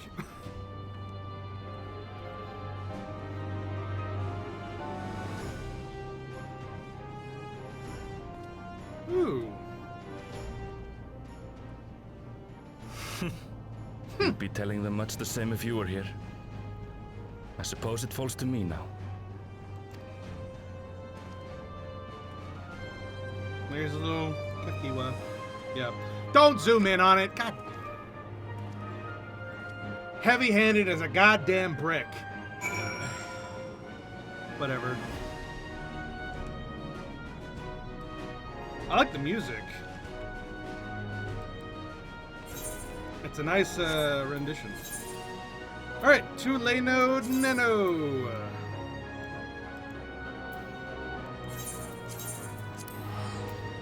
Let's go!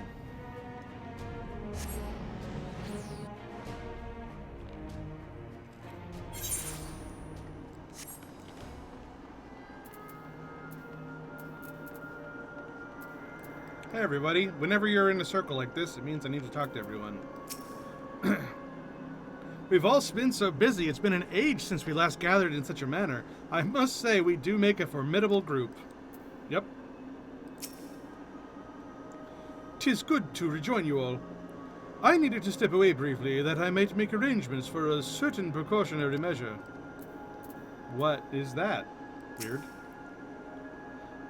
Coming here reminds me of my parents, of the courage they gave me. Seems Alphino and Alize are the ones to explain to Kona our need to enter the cenote. He urged us to be extremely careful, of course. Makes sense.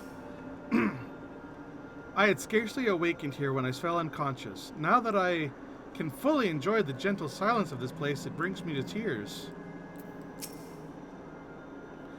Last time I had to wait in the cenote, but there's nothing stopping me from joining you in this fight.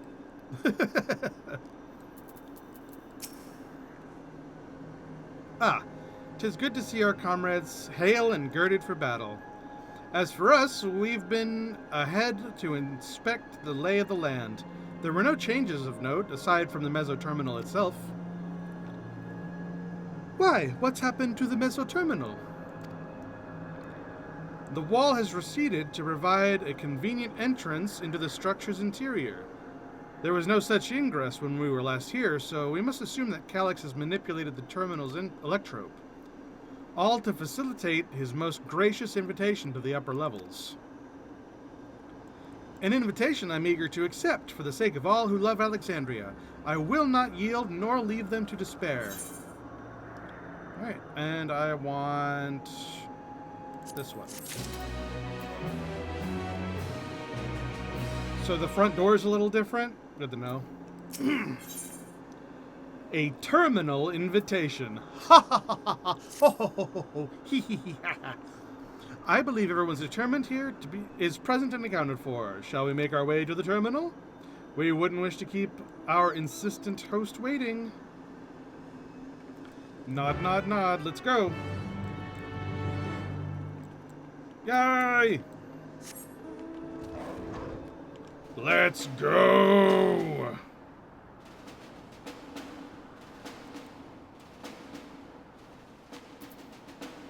What is this message?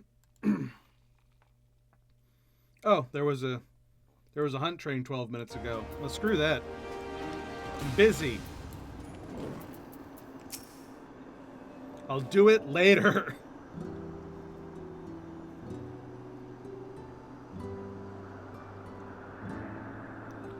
Well, here we are again, facing another battle to decide Alexandria's fate. Yep. For 4 centuries I slept here. Upon awakening, I found the world as I knew it had changed. I was so frightened at first with them turning like that. I couldn't recognize a single thing, and thought everything I'd loved had gone to dust. Yet beneath the unfamiliar surface, much remained the same. For that I give thanks to Otis and Zelenia and their royal knights, who lay their lives on the line to defend our way of life. I thank every Alexandrian who believed in our future and passed on our legacy. I thank my other self, who so loved this kingdom of ours. And I thank you all for kindling this hope in my heart, this courage to take up arms and fight once more. Nod. So let us make our stand together and fight for what we hold dear. Hell yeah.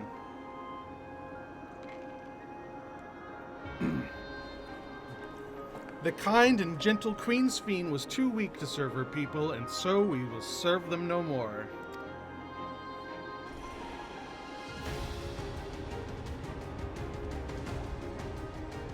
Ooh, music. Freed from conscience, I shall become a ruler that can protect Alexandria, a devourer of worlds.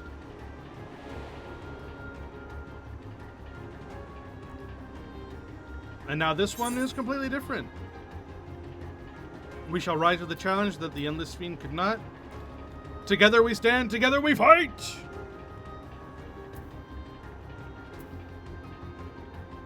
Yeah, we will rise to the challenge that the Endless Fiend could not.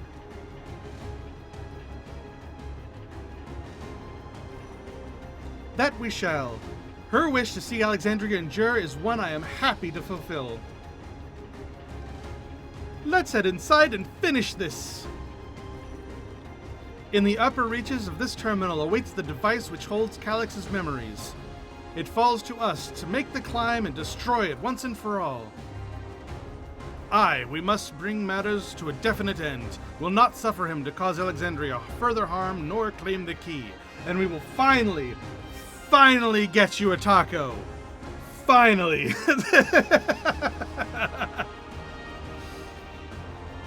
The Queen entrusted it to Kadesh for good reason, and besides, 'twould be a tragedy indeed to relinquish a relic with so much research potential. Apparently, Calyx thinks he's taken your measure. I urge you to correct that misguided assumption. Right?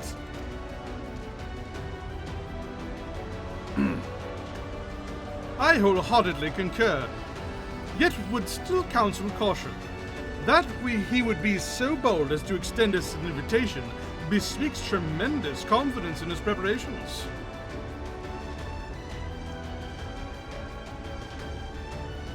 Come, friends, we set forth into the midst of dreaming endless. Let's go! The Meso-terminal is now accessible. Heck yeah, dude! Let's go! With NPCs, because I'm like that. Hey! Hey! How come? We got everyone here! Oh, what the heck? Oh, it's a different dungeon. That's Alexandria. Wrong one. Sorry, my bad. That would have been awkward. They need to label these better. Whoops. Whew, that was almost tragic. Alright, who are we taking with us? We're definitely taking Sveen. We're definitely taking Catboy. Let's not take Uklamat and take Alice instead. Yeah? It would bring us, it would have it be like all of them being mages, which makes the limit break a little awkward. Uklamat doing the limit breaks has been really good. But I feel like this is a little bit more appropriate. Shut up. Just because I made a mistake.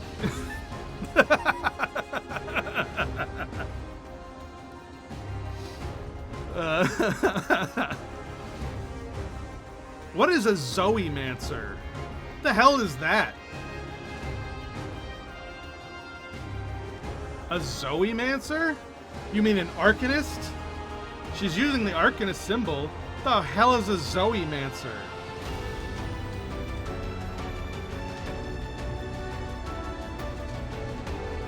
Is that going to be the next class? Are we going to get Zoe-mancer? Anyway, let's go with these guys. Into the Meso-terminal! I wonder what the music's going to be.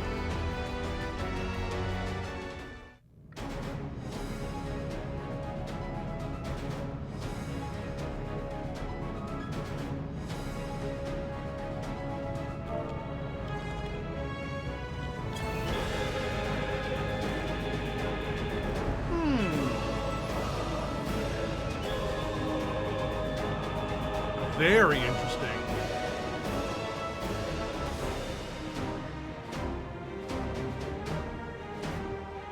Ooh.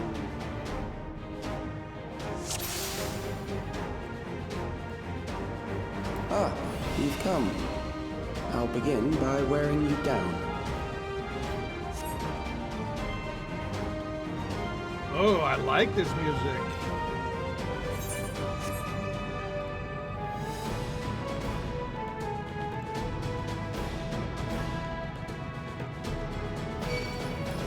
It's kind of like a Final Destination version of the musical score of the expansion, which is, I usually like it when they do that.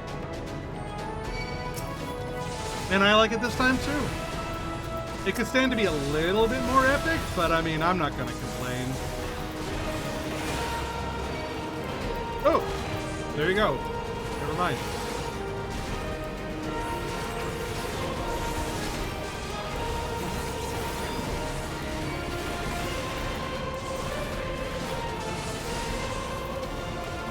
Bots, are you coming? You're taking a little long here.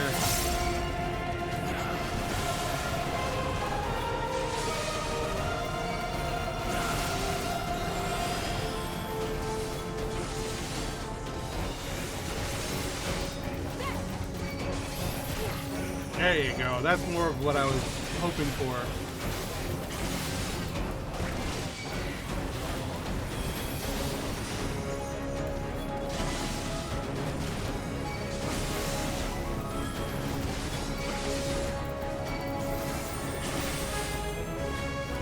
Oh, what's going on in the chat here? Sveen says, this is a different floor from where I was in stasis. And the terminal watchmen go, intruders detected, issue no warnings, proceed with elimination. Yep.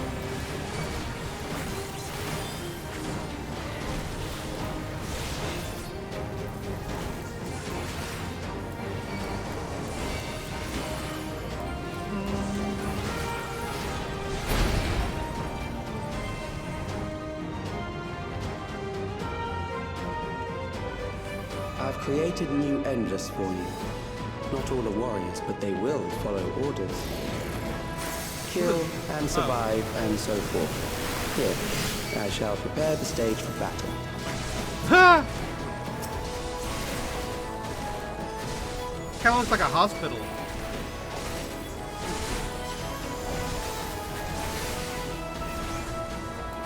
Why do you make it look like this? Oh, because they're not fighters.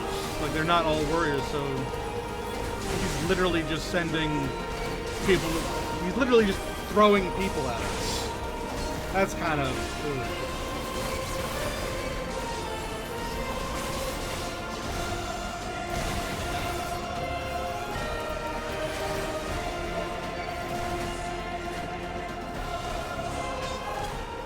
Alright, we've gotten a good measure of the music. I can turn it down a little bit now.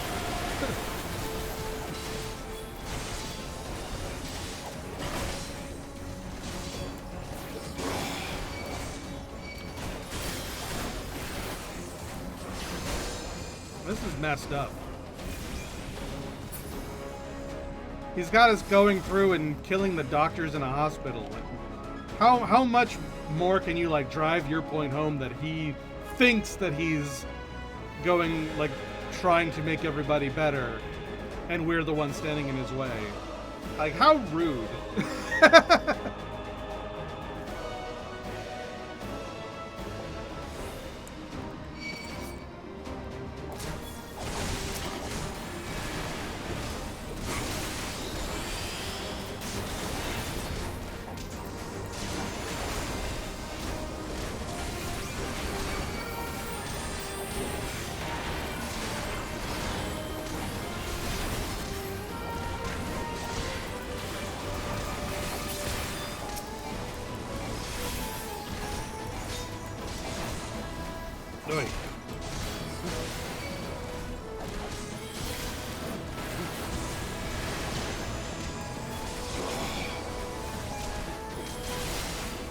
Oh, and the kid that's the one that's wheezing over here is a kid too. Hold on.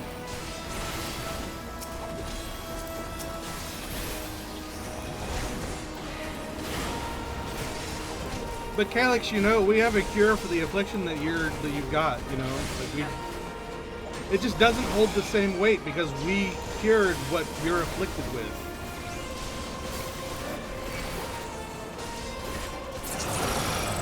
Ooh, excuse me.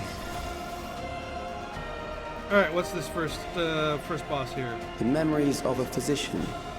One who saves lives should be reluctant to die. It leaves us with little choice. Chirurgeon General. The Surgeon General. I get it. Loath as I am to employ medicines in the application of harm, I will protect my patients!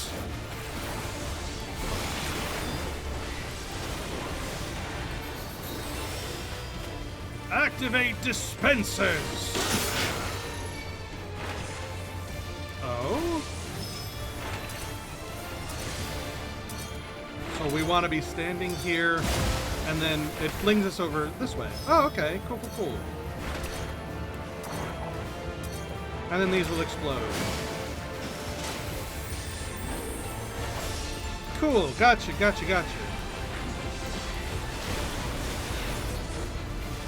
A potent concoction, this one. I'm sorry, but you must be stopped. Sensory deprivation. Your senses are dulled, preventing you from predicting attacks. Excuse the hell out of me?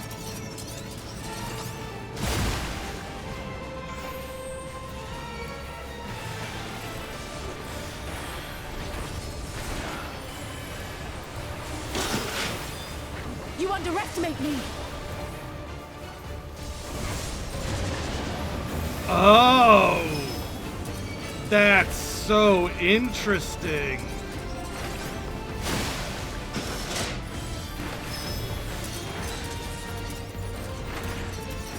So we have to remember what's gonna happen. Oh, and then we have to time it right. That's a little difficult.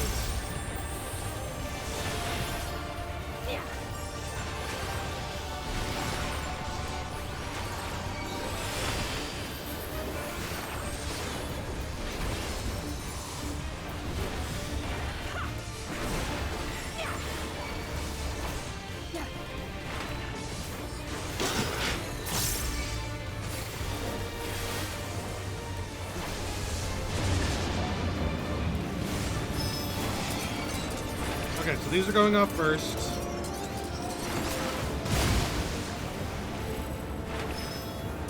And now these are going off, and we need to be over here. Oh, God, I guess not. I guess I missed it. Alright, let's try that again.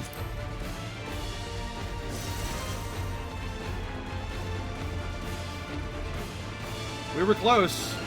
I need to get better at memorizing where things were.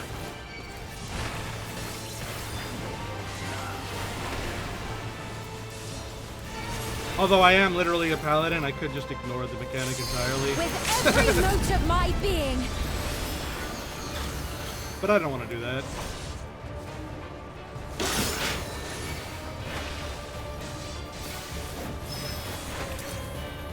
Alright, so this is going to push us first.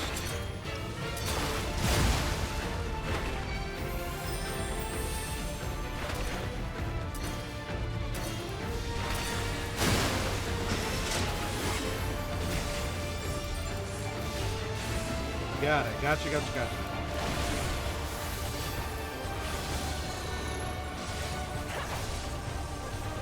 I have you now.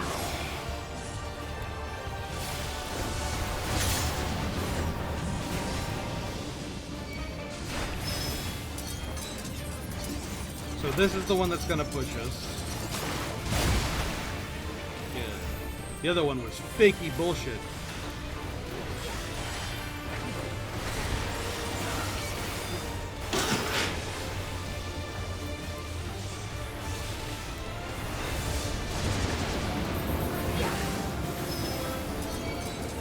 Oh, I see.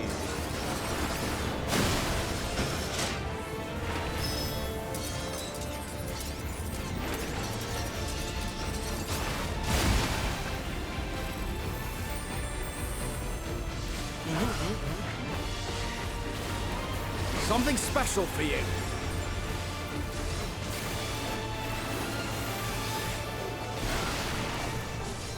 On your feet.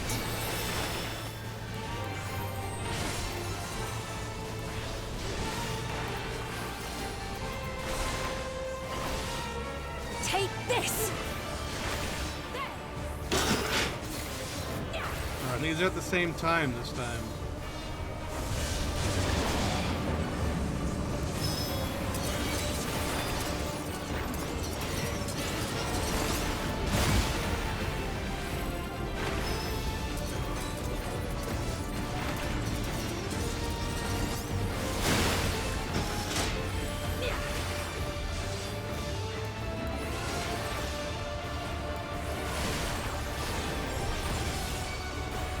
Easy peasy.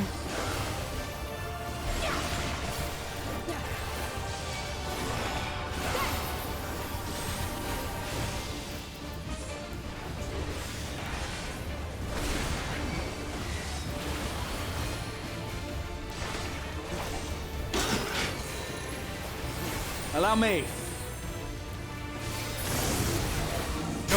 Oh, you've overburdened the system. No matter.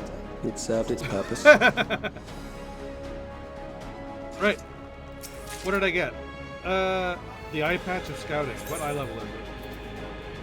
735. Pretty nice.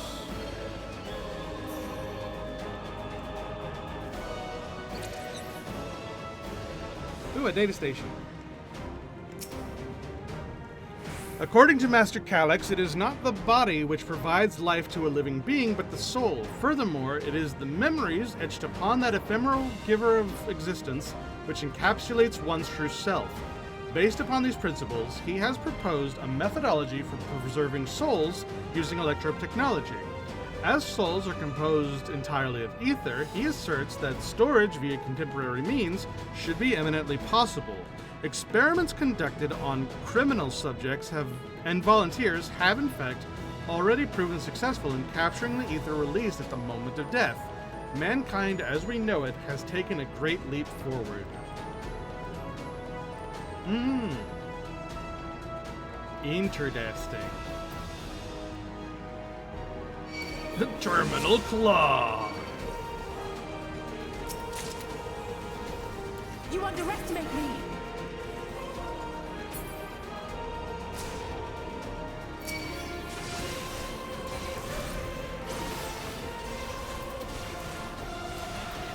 Take this!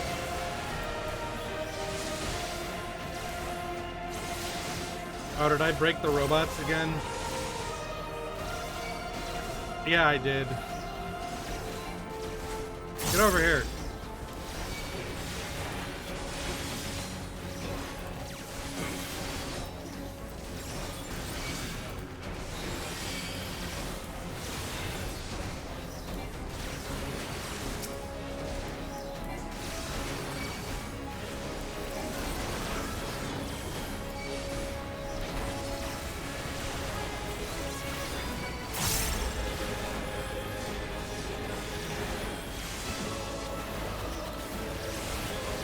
Brace yourself!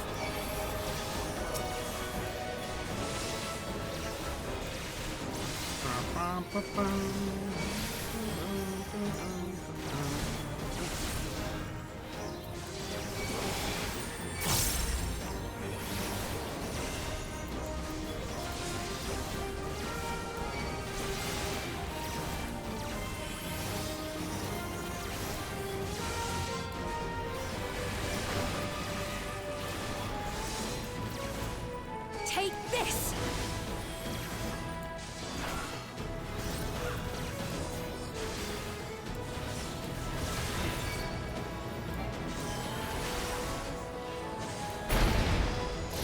Next, we visit a prison of sinister repute. I need not compel them to fight. Yeah, the prisoners. Preserved prisoners.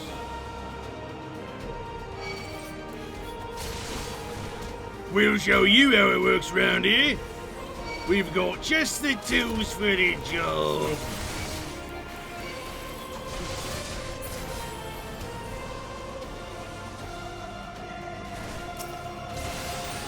Something special for you.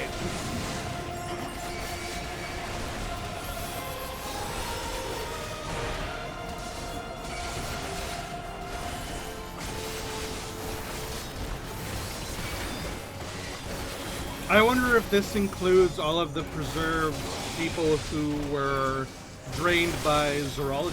Probably not, right?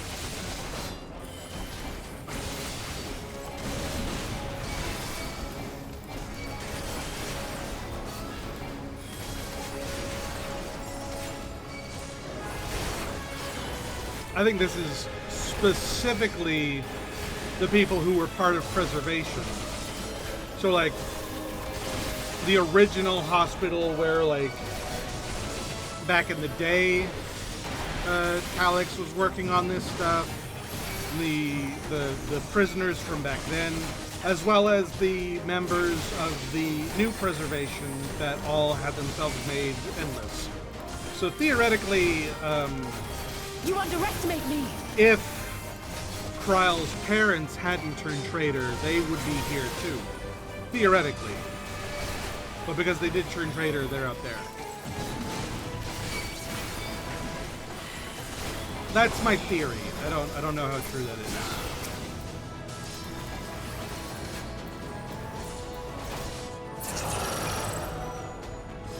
Alright, second boss. These are loyal executioners. They shall deal appropriately with criminals. And we're the criminals now, I suppose. Yeah, LSA. The headsman.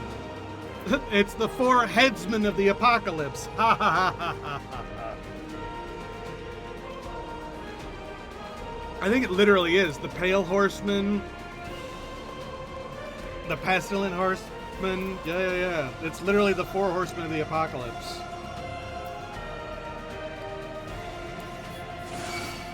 Your sentence is death.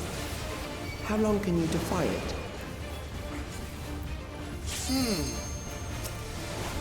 Every note of my being. Oh, so we can only hurt the one we've been assigned to, I guess? Criminals may run, but they cannot escape.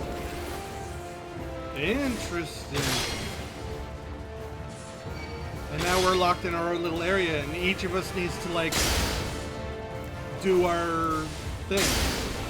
Huh. Interesting.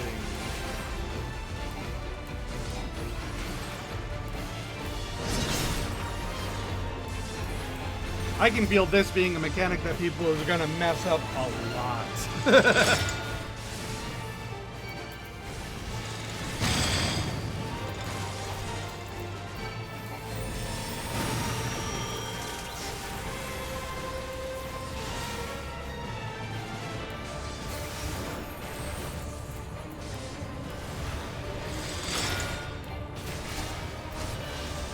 And it looks like different people get different roles and different things to deal with at the same time. Like, Ra'atia is not dealing with the same stuff that we are. Hold on. I mean, he is, but, like, it's slightly different.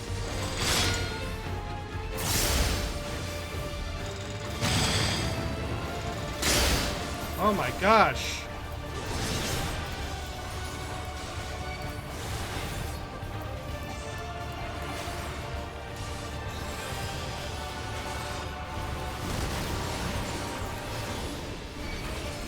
You underestimate me.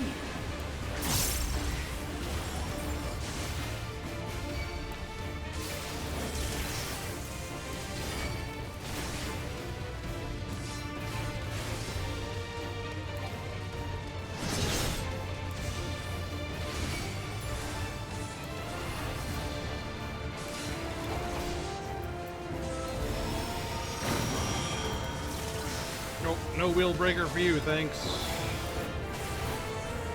And the DPS get the Hellmaker to kill.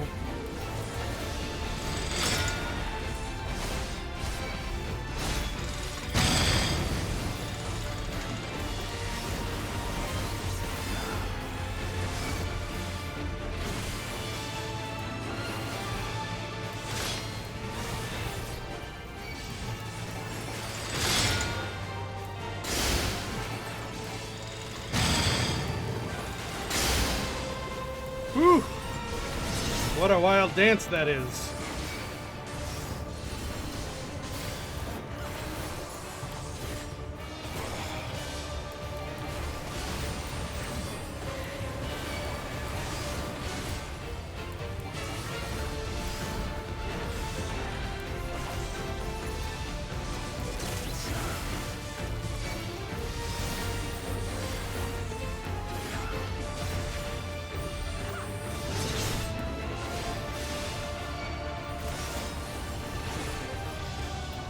I'm working on it. I'm working on it.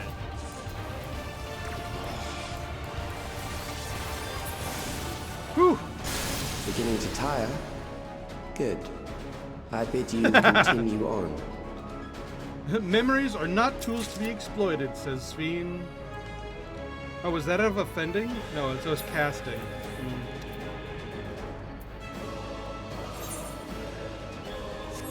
Onwards!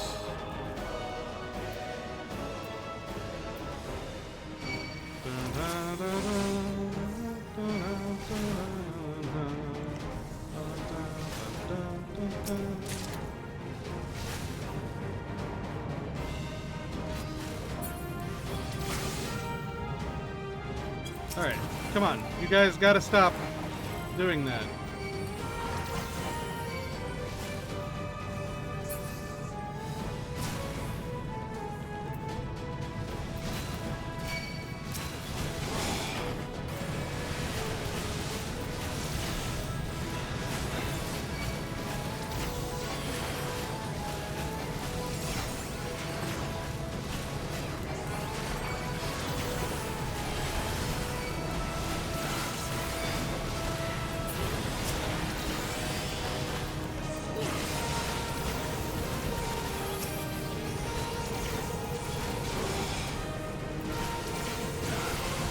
Fuels.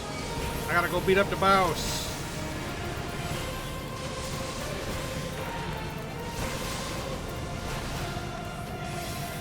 I wonder if we're gonna raid at the end of the boss battle again. I love it when that happens.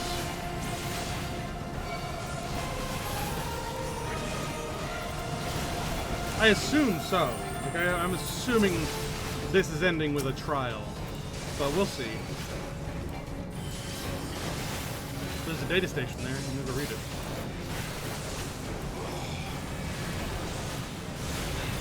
As soon as these guys get out of my way. There.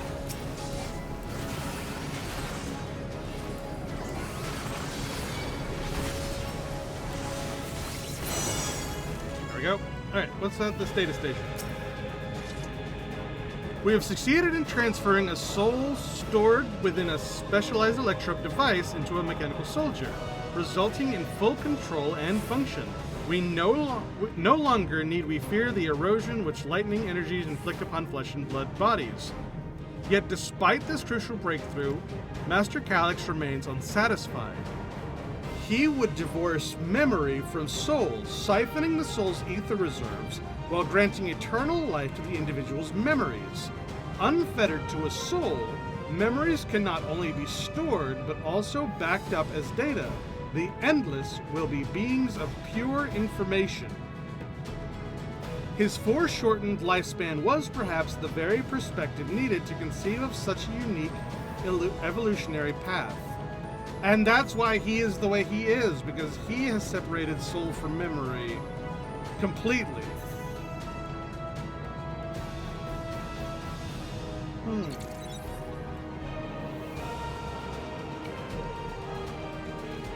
Like, he's embraced the idea that he is not himself, he is only his own memories. Memories from an age rife with death. The desperation will serve well. Oh, not here again. The enemy is at the gate. To arms, good soldiers, protect your kingdom. He's recreated the Storm Surge again.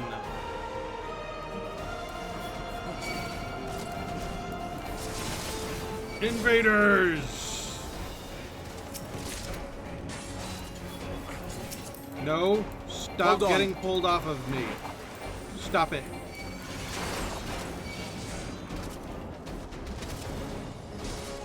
Oh my god, it's the tavern!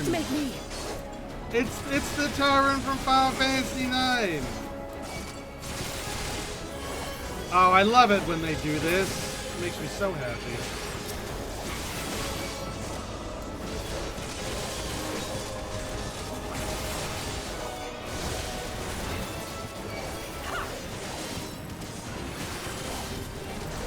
I kind of wish that they would have shown more places in Final Fantasy IX than just Alexandria. I mean, I get why they didn't, but I still kind of wish, like, you know, we could see Trino and Lindblom and Vermicia, whatever, and all the other places. I'd like to go to Daggero. Daggero is always one of my favorite places.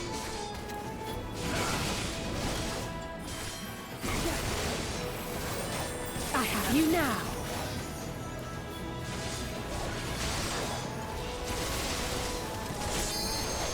Man, imagine if I had the full mathematics set and I looked pretty much like these guys while fighting them. That would be awkward.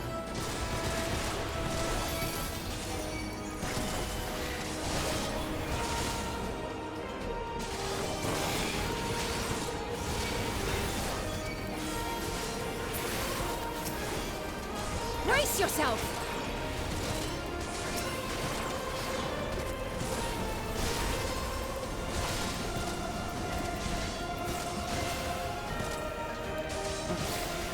I hope in the next expansion, Paladins can learn stock break.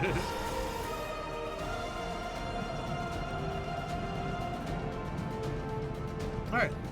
There looks to be a way inside. What's over there? What's with this? Oh, it's just on either side. Okay. Alright, into the Mezzo Terminal.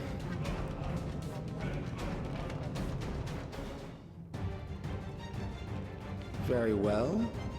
If one by one they fall, I'll send them all as one. Uh-oh. Recall the anguish you felt when you faced death, and rise. Rise to defend your nation, your people, and your loved ones. What the heck? The memory meld, the immortal remains. Ooh. Rise and meet the foe before you. I guess it's better than having to kill 1,000, like, normal people, but this is strange. The Meso-Terminal. What is this? Oh, it's the memories of the days that, Alexandria fell. Everyone's remembering when they died. I gotcha.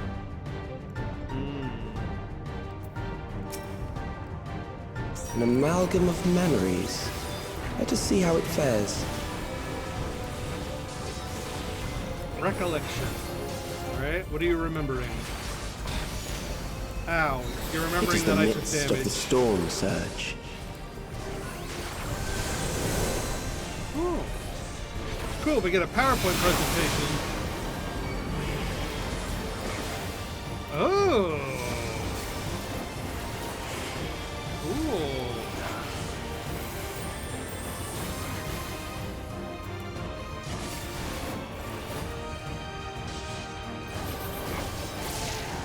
Countless lives are lost in the senseless conflict.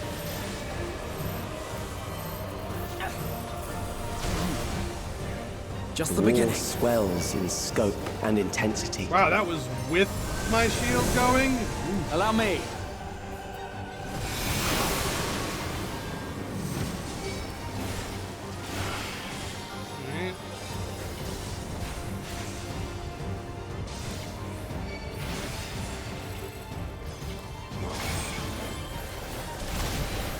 Oh, jeez. Their mortal remains is gathering energy.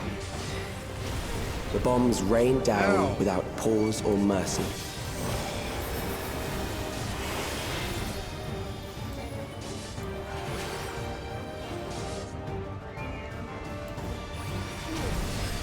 Oh, God! Whoops.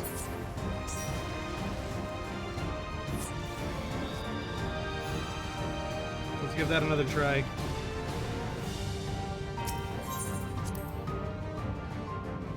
Who has messaged me and why? People having some troubles.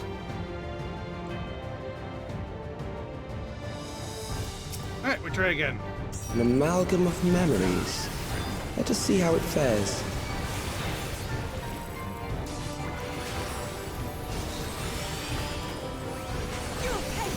Just the beginning. It is the midst of the storm surge. You underestimate me!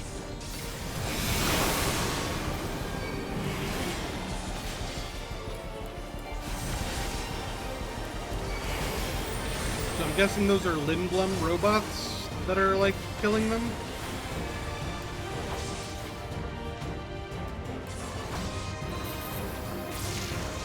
Countless lives are lost in the senseless conflict.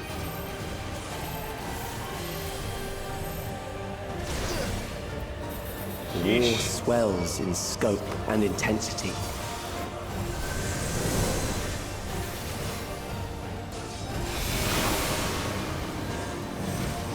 There.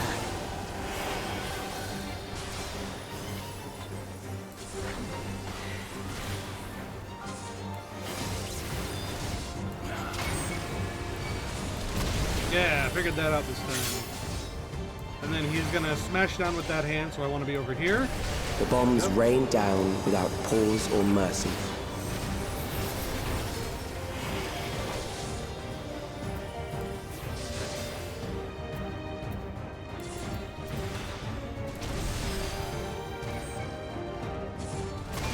Ah!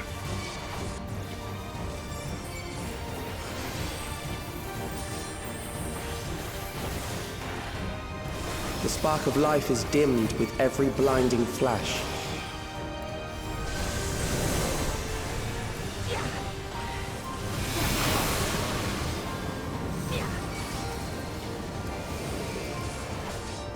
This is very, Emerald. Death is everywhere, pillaging the promise of the future.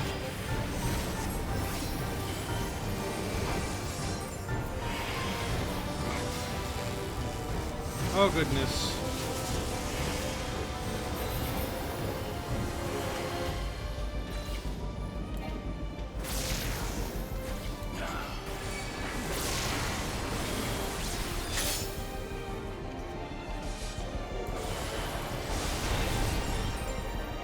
You underestimate me!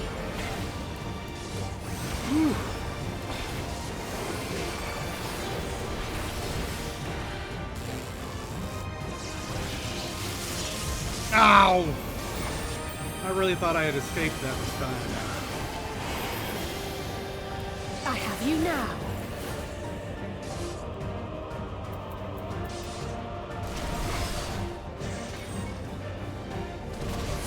Oh, come on!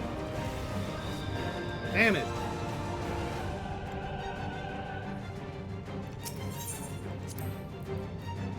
At least since I'm playing as a tank, I can take my time to like learn these mechanics, but gosh darn it. I'm getting my butt whipped.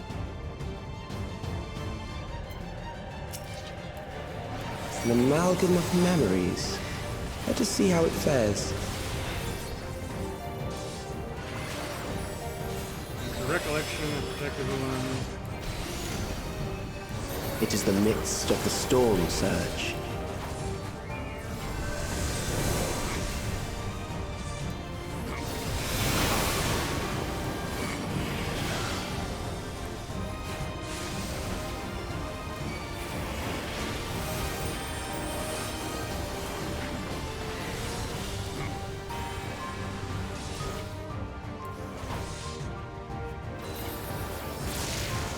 Countless lives are lost in the senseless conflict.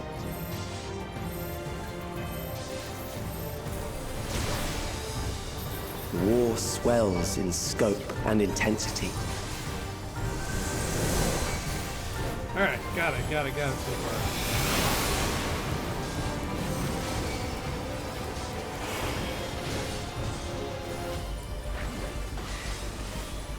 Do I want to be like here-ish? Yeah. This fist comes down. The bombs rain down without pause or mercy.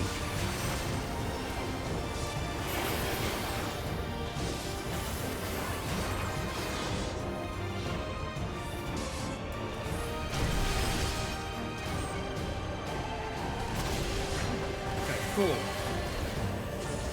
Figured it out.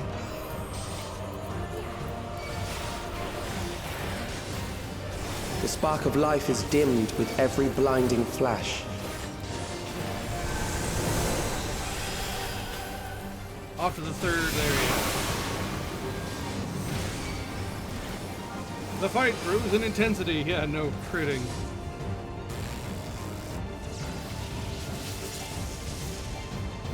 Death is everywhere, pillaging the promise of the future. The lightning strikes still kind of are hard for me. But if I just follow the NPCs, they know where to go.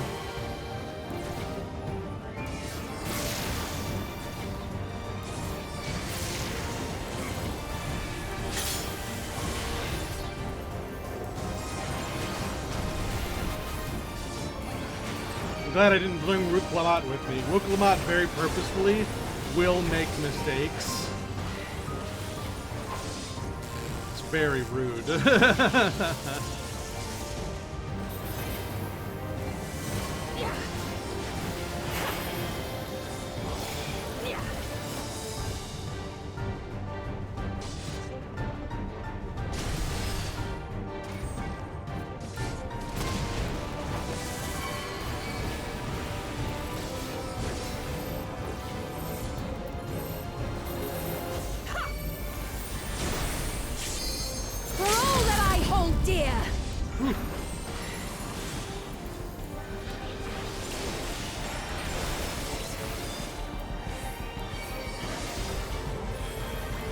Is that everything that we need to watch out for this guy?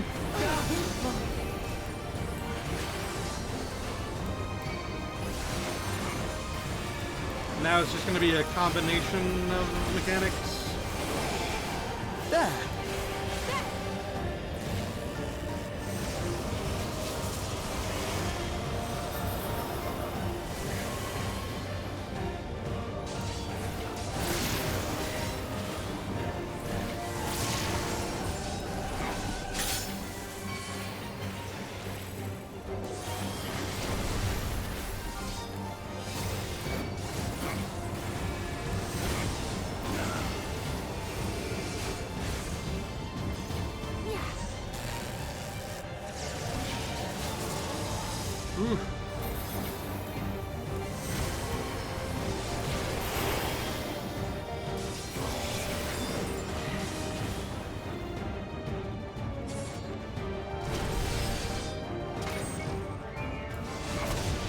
Cool.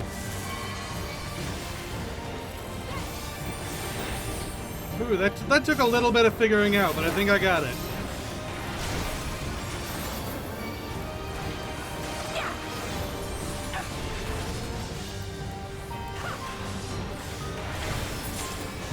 Woohoo! Did it!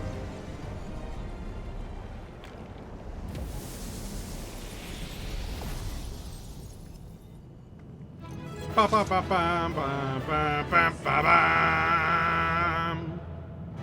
Yay!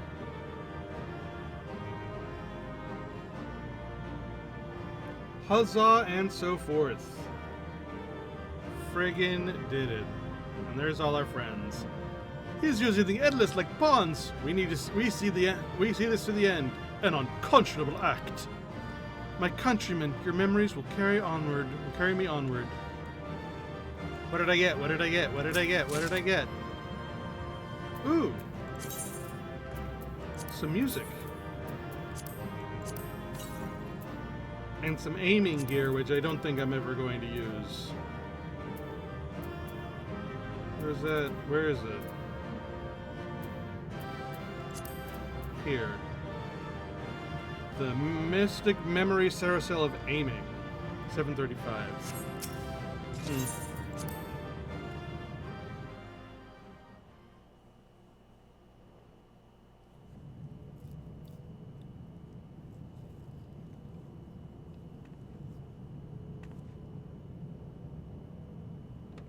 Sphene? The Endless he sent against us. They were from the time of the storm surge, before I was placed into stasis. Oh, so he just killed like a whole bunch of people that she knew personally. As far as we know, the only sector to escape the shutdown was the one containing Calix's memories. Assuming a chronological system, every other memory stored in that sector would belong to people who lived around the same period in history as he did. Yeah, so it's only people that he knew of, which Calix, is why... How long have you pursued this madness? Assumedly from the beginning, while he was still alive. According to the records. We seem to have exhausted his defenses for the moment. Like, he's always been a I say we take advantage of this lull to press on. Like, his not-so-craziness isn't a new thing.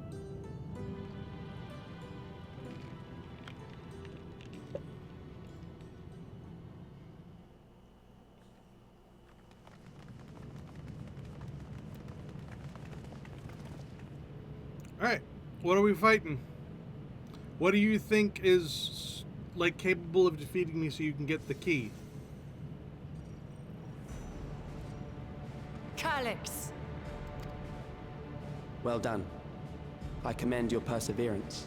The entirety of my memories are stored within this device. In the early stages of Endless creation, we established several core tenets. One is a prohibition on memory duplication. Despite the inherent risks, I agree and abide by this. Memories are the essence of the self, and should not be diluted. We each have our goals. You seek to destroy your target. I seek to reclaim the key. Shall we forego the posturing and begin?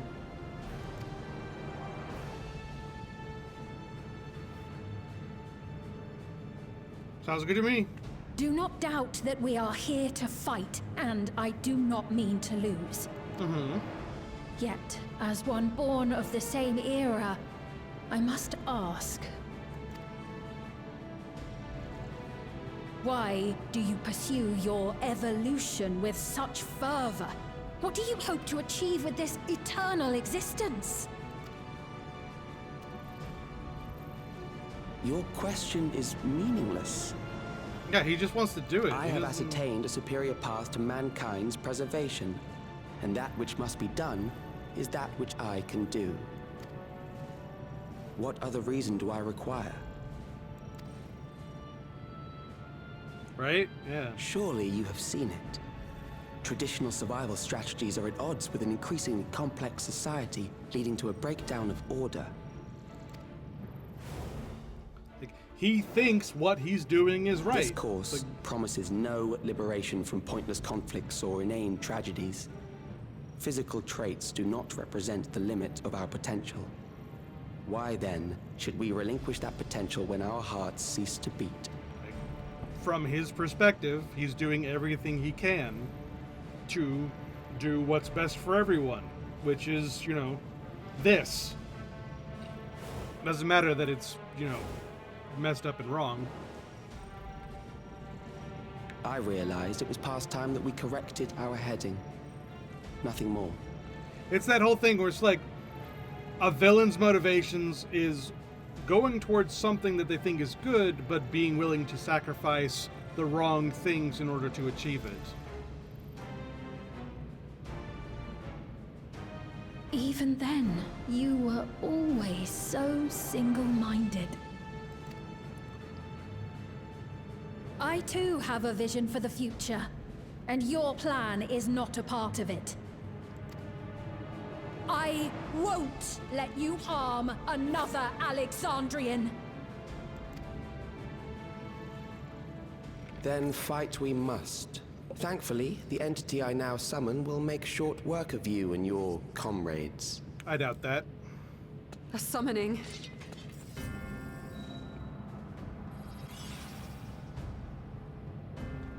A summoning, huh? What now? There! What was that? A chill? No, something else. Oh, I get it! I feel so cold. He's summoning death. Weak. It literally is like Necron. He is summoning death. That's why he got everyone Across to Alexandria, fear and think of a certain death emotion as a panic. Hold. The fear of death. Yeah, Terror for the eternal very. darkness that I will, love without fail, engulf the lives of every living thing. Allow me to introduce it to you. So once again, it's very Necron-ish. It's anti-life. It is, I mean, death. You know. I got it! I got one! 4,999! That's how many people he said they were up to! I made it just in time. Now to register.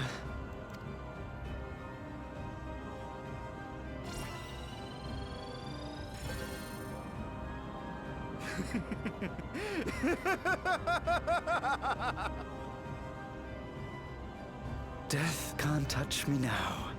I'm free of all that crushing fear. Forever. And he killed the guy to get it, it looks like. Congratulations to all who have acquired a Neo-Regulator. We have reached our total of 5,000 registered users. The day of deliverance you were promised will soon be upon us. And now it kills all 5,000 of them. Oh, give it back! I don't want to die. I don't want to die.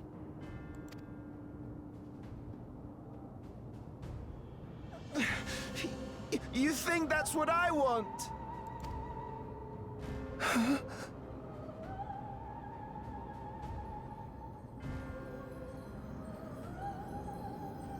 What in the world? It's gone purple. How would just like Remember lightning strike him dead? Remember your fear of dying. That terror will carry It's you using across them the to threshold. summon. Make of you an endless. Your prayers will birth a miracle which commands death itself. So it's going to kill them and summon death, I'm assuming. What in the...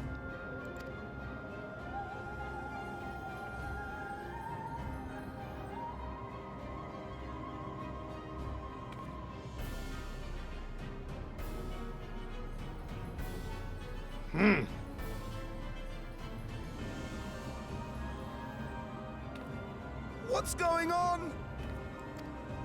You've all been tricked and lied to because you're all lemmings, that's what.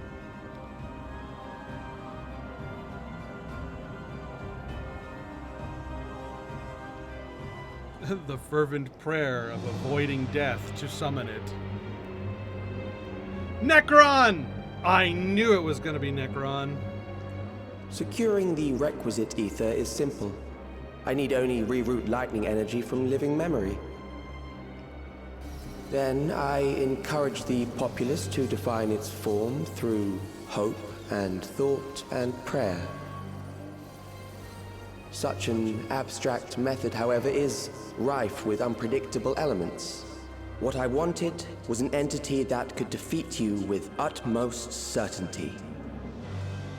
To that end, I set strict parameters for a concept of my own design.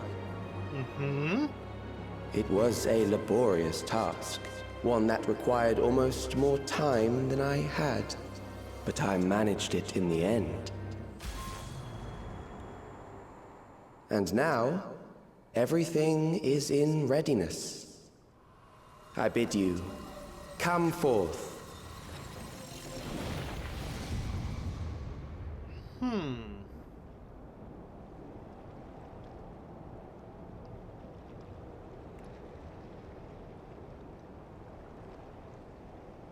Oh, it's literally the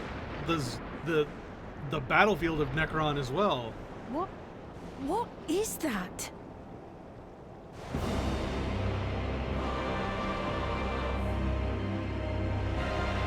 It's Necron! Yes!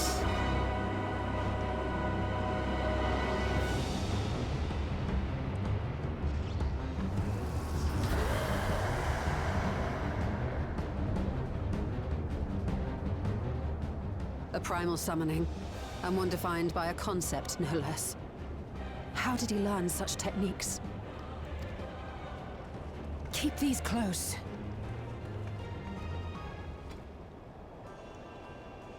Yep, we gotta defend people from the thing about summoning. That is a false deity, brought into being through the prayers of the desperate and the hopeful. The talismans will protect your minds from being enthralled.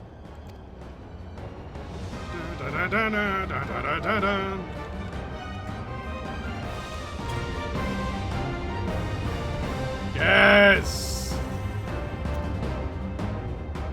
Do you still mean to stand against me? Unfortunately for you, man, I am the Icon Slayer. Killing primals is the thing that I do. This was the worst move.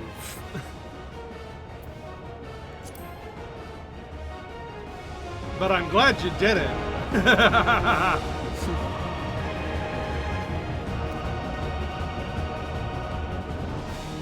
That remains to be seen.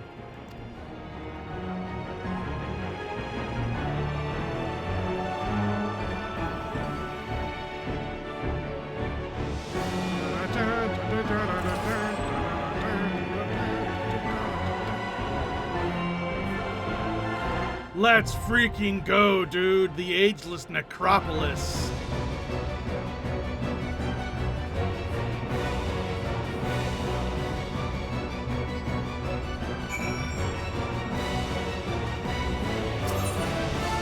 And I can do it with NPCs. Oh my god. Yes! Yes!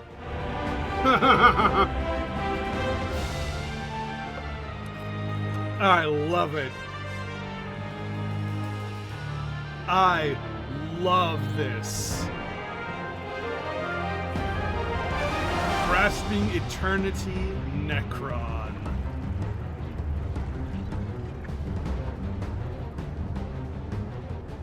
Those who obstruct evolution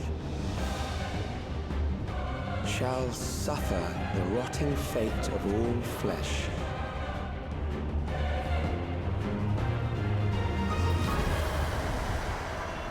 Let's freaking go, dude.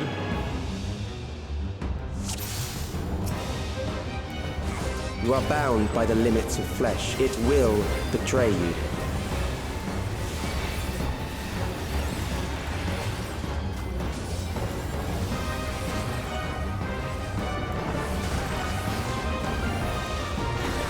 Drag them to their graves.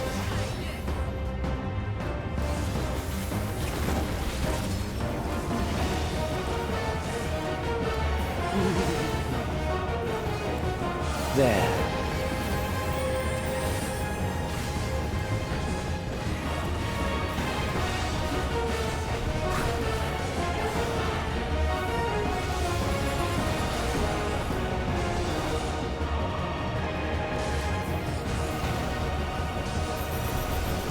Do the arms really betray the movement?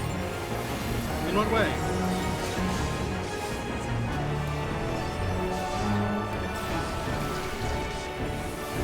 Oh, the direction of the arms. I gotcha.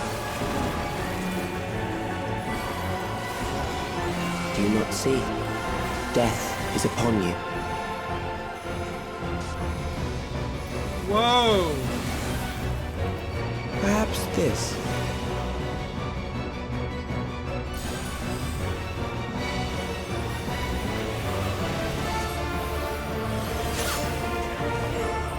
Kill them.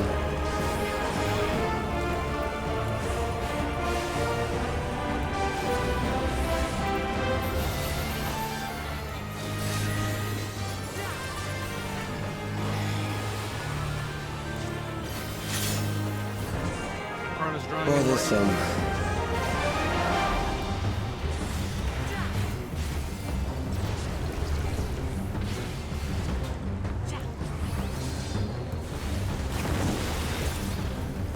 Kill them.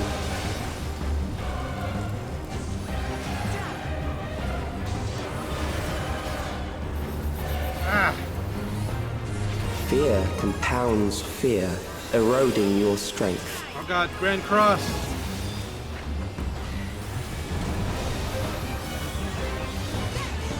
Oh, oh no.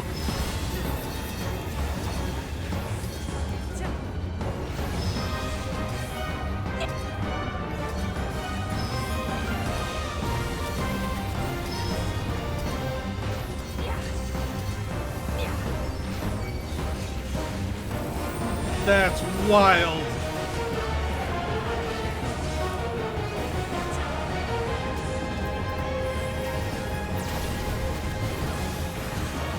I will reduce you to ether.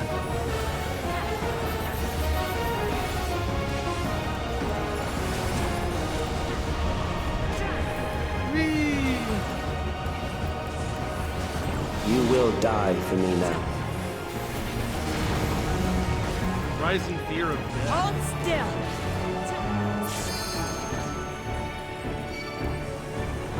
Oh, we've got to destroy them. Okay.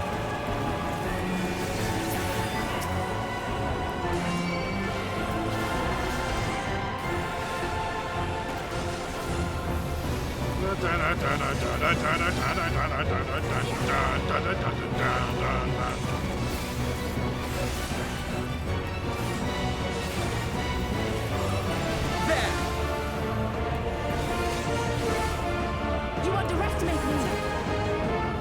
Accepting death is the greatest sin a life can commit. You underestimate me.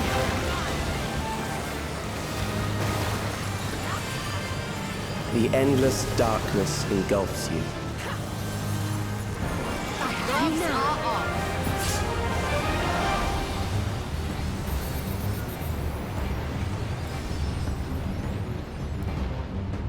Where are we going? What's going on?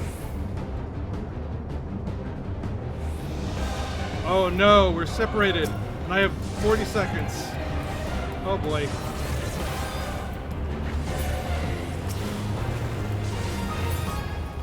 I think the hell not.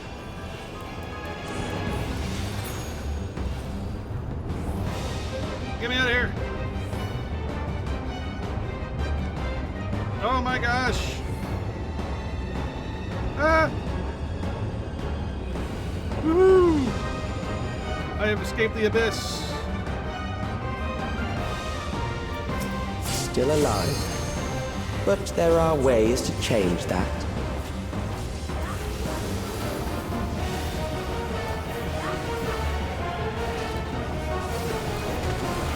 There. Ah, I see. Those who do not resist death deserve it. Try this!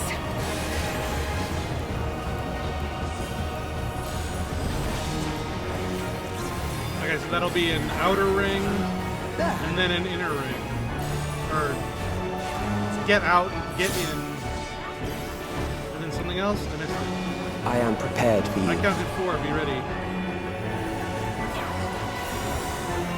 Kill them. Oh, and then they changed their, they shuffled. Oh, you bastard.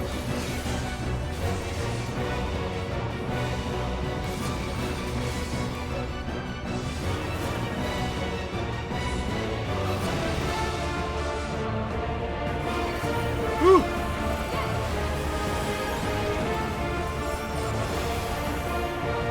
Fight, if you must. Try this!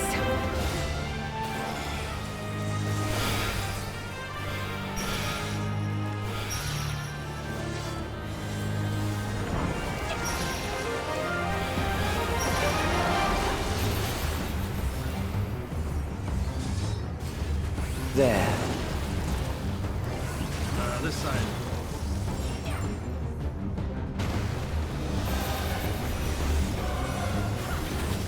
Whew. You struggle in vain. This should do it!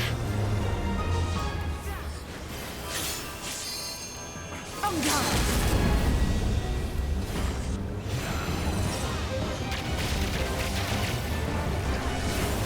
Once the terror takes root, it will only continue to grow. We mustn't hold back!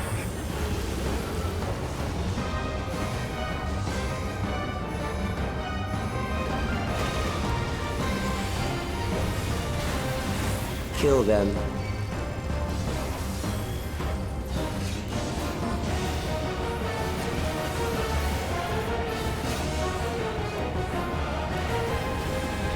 Fear compounds fear, Oh, no. eroding your Red strength. Cross.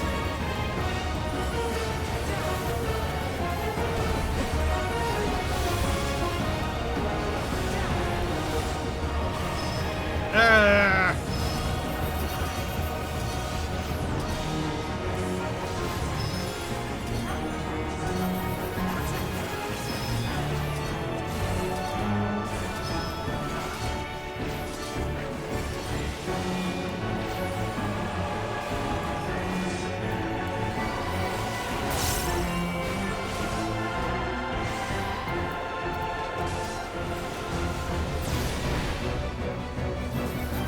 I will reduce you to ether.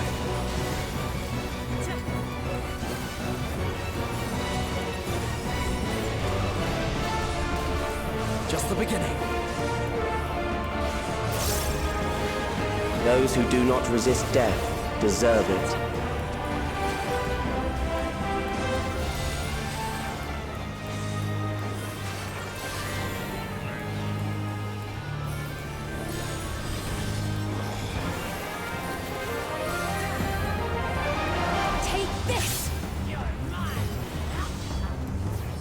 I am prepared for you. corrupt rotation. Gloves are off. Kill them.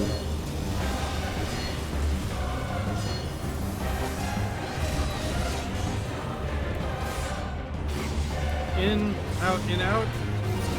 In, out. In, and out. There we go. Hold Doing on. it. Mass macabre. No. I need to be on this side.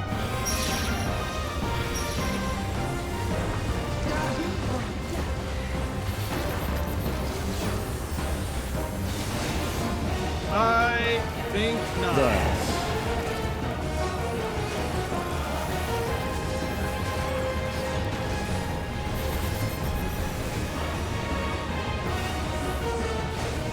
You struggle in vain. Woo! Oh my goodness.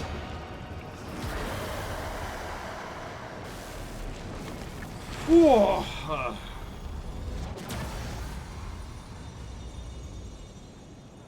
Frickin' did it. Oh my god.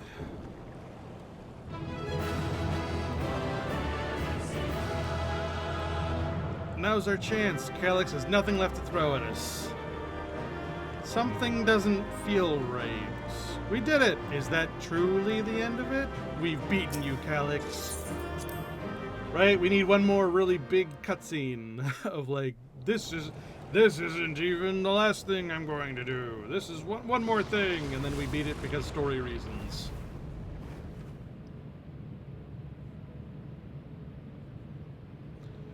Whew, Necron though. Is it over? Now, the memory bank.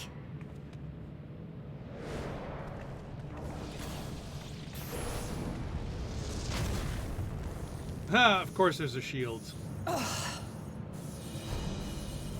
It's shielded. Of course it is.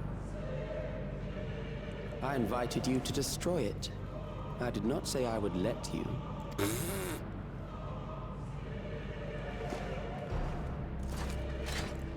Whatever, any shield you put up, we can bring down. It is clear your strength cannot be gauged by ordinary means.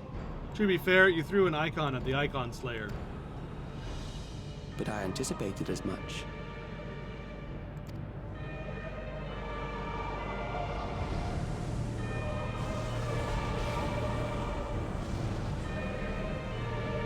What? What's going on now?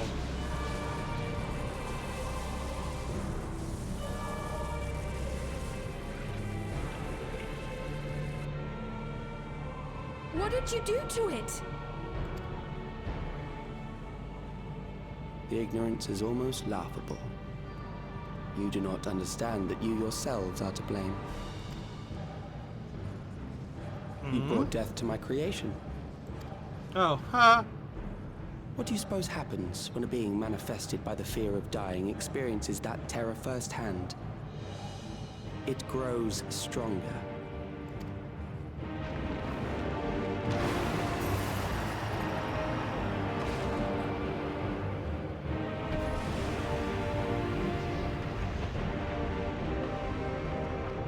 I feel it again. That same weakness.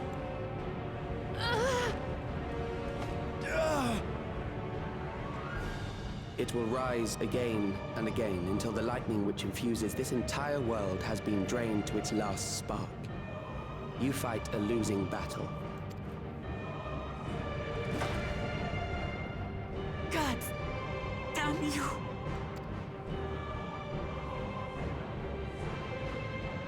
Harnessed in this manner, does it not demonstrate just how powerful mankind's aversion to death truly is? You will not prevail against this foe. I, meanwhile, will continue my crusade against mortality. So long as our memories endure, we may live on. That is the promise I offer.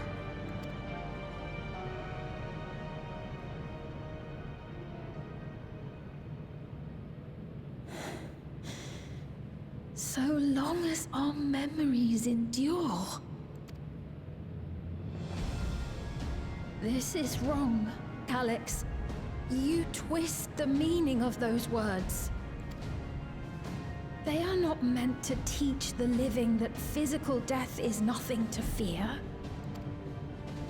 They are meant to offer comfort to those we leave behind. I know that litany all too well. I heard it time and time again over the course of the war. Help me, Shale. I must speak to Alexandria. Make my voice heard.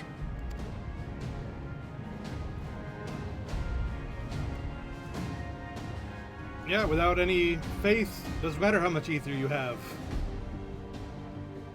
Nahe, don't you recognize me? Nahe! What's happening? What's wrong with them?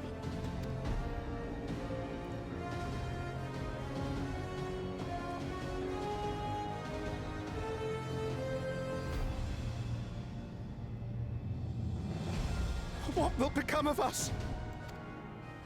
Fellow Alexandrians, please, heed my words. What now? Another broadcast? Right. I know that voice. Well, yeah.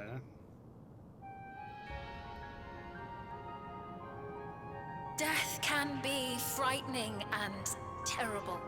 I understand the desire to forget, to seek eternal life and be freed from fear.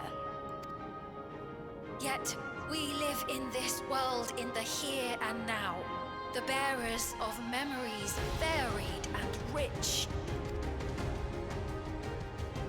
Our worries can weigh heavy, and there may be nights when the darkness feels like more than we can bear.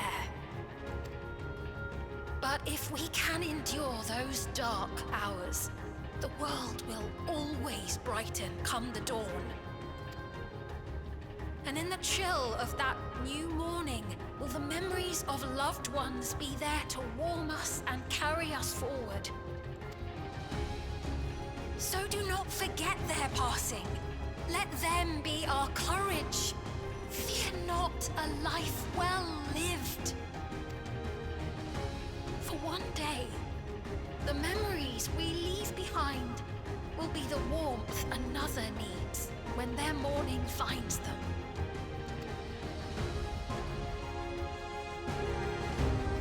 That's nice.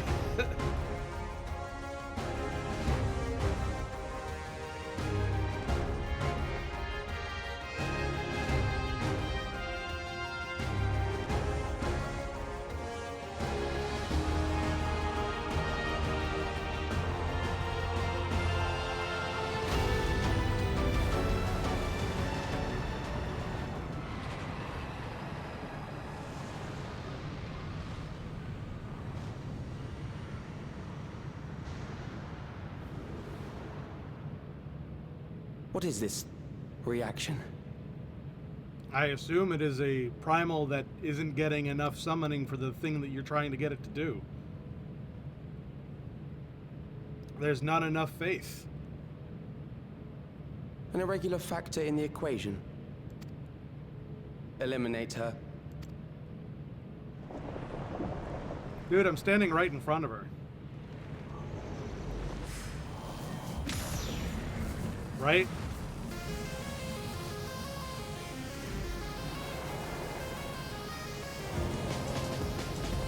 No, you don't!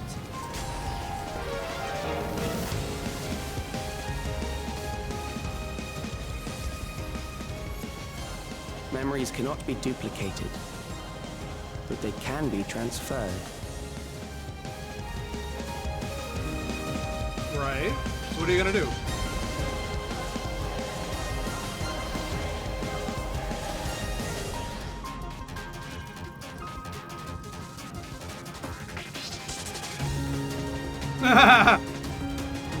Man, you gotta increase your upload speed, man.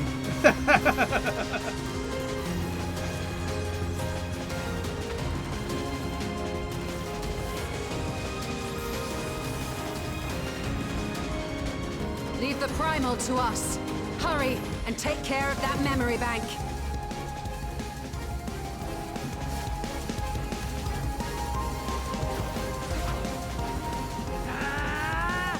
Is Rook Lamont stealing my glory again?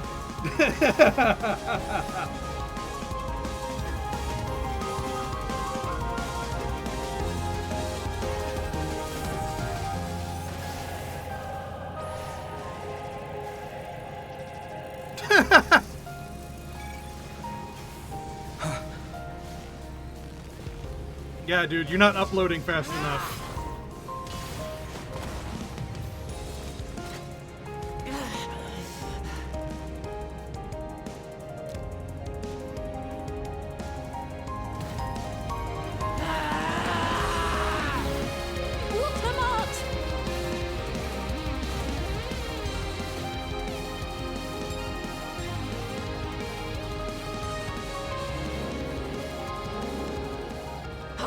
Gave her my word! I promised I would protect her people!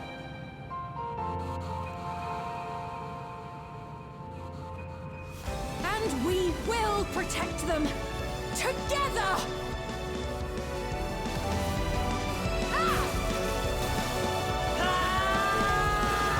There you go.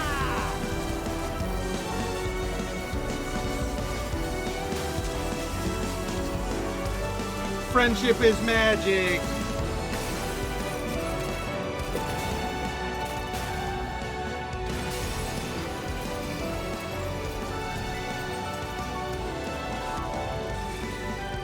All right, hurry up. The upload's almost done.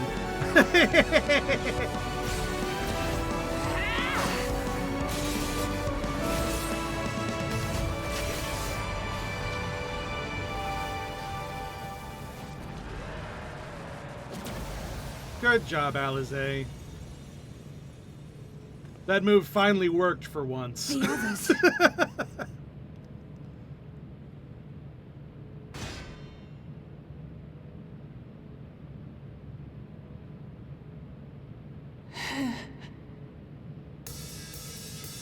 Yay!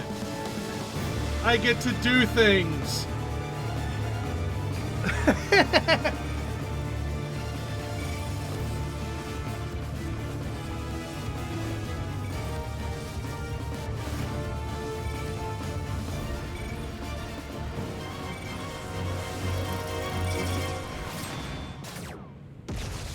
Yes!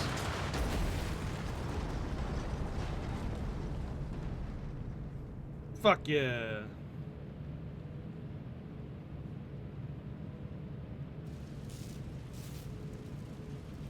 Take that, stupid Caputa. I cast sword.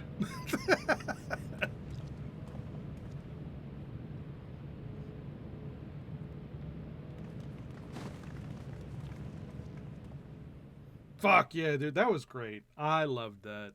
It got kind of corny there for a bit, but you know what? It was all worth it.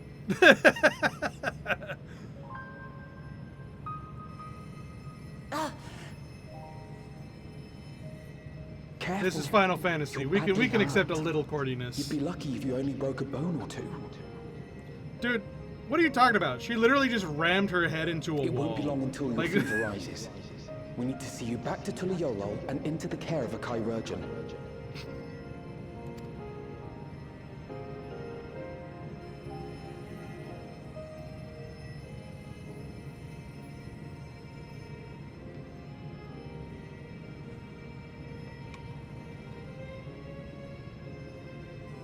It's Sphene. The other Sphene. The Sphene that she made the promise to. Yay. I kept my promise. Yay.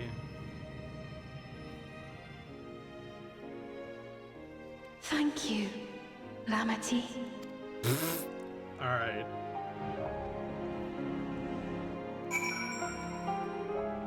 Y'all are silly bitches. That's all I gotta say about that.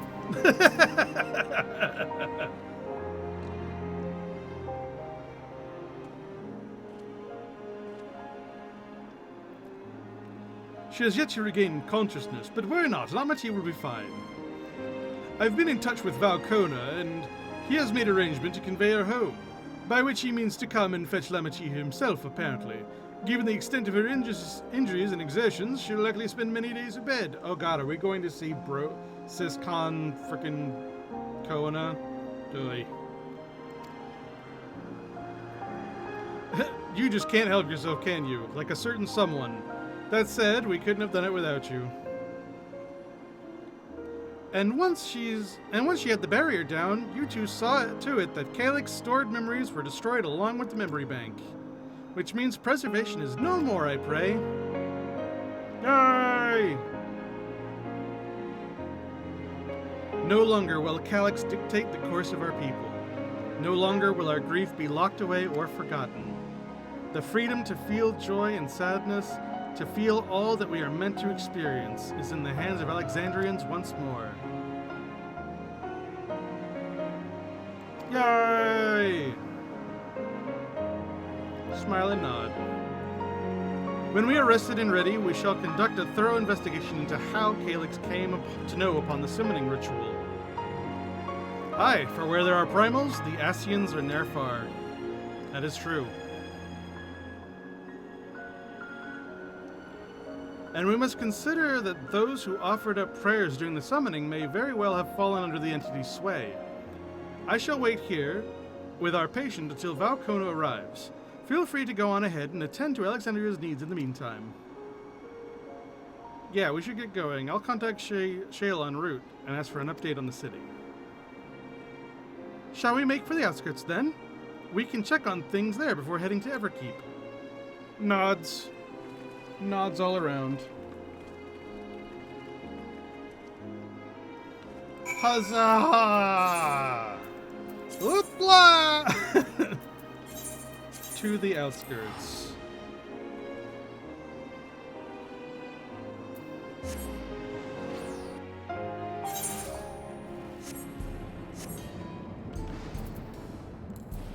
Hell yeah, dude. That was fantastic. There was corniness in there for sure. And they kind of like, you know, tripped right at the finish line just a little bit, but you know what? Good enough for me. It was just so good.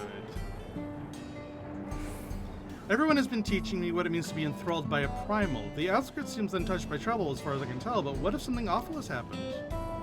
Deep breaths, Sveen, Erenvel, and Shale have brought us up to speed.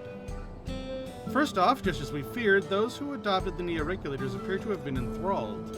So far, however, they've not shown any hostility towards others. I suspect this was due to the calming effect of their broadcast. Government administrators are presently working with the rest of the citizenry to bring the afflicted into the care of the authorities, and I'm happy to report that this seems to be proceeding in a largely peaceful manner. Which is all well and good, but the city officials are understandably requesting an explanation for events. Raha Kryl, would you be willing to handle that?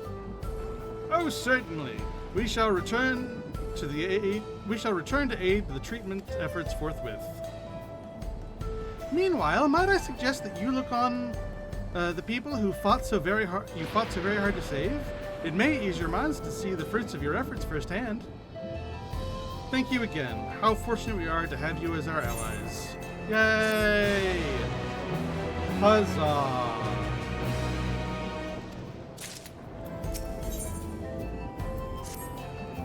Alright, well, I am going to call it here, actually. There's probably only a little bit more of this patch left to go, but we are so far over stream time, and I gotta get the heck out of here, man. I cannot talk anymore. My throat hurts so bad. But yeah, man, this was fantastic. I'm so happy with that. Man, so much fun. I cannot wait to talk about that with people. That's gonna be great. Alright, I will catch you guys next time. Probably on Monday, like I said. I'm gonna take the weekend off, and on Monday I'll be back and we will finish up the story, and we might go to Eureka Pyros, we might do some endgame content, we might do some blue quests, and I'm not sure yet. We'll flip-flop around for a little bit, and we'll have some fun. So I'll catch you guys on Monday. Goodbye, everybody. Where is the off button? There it is.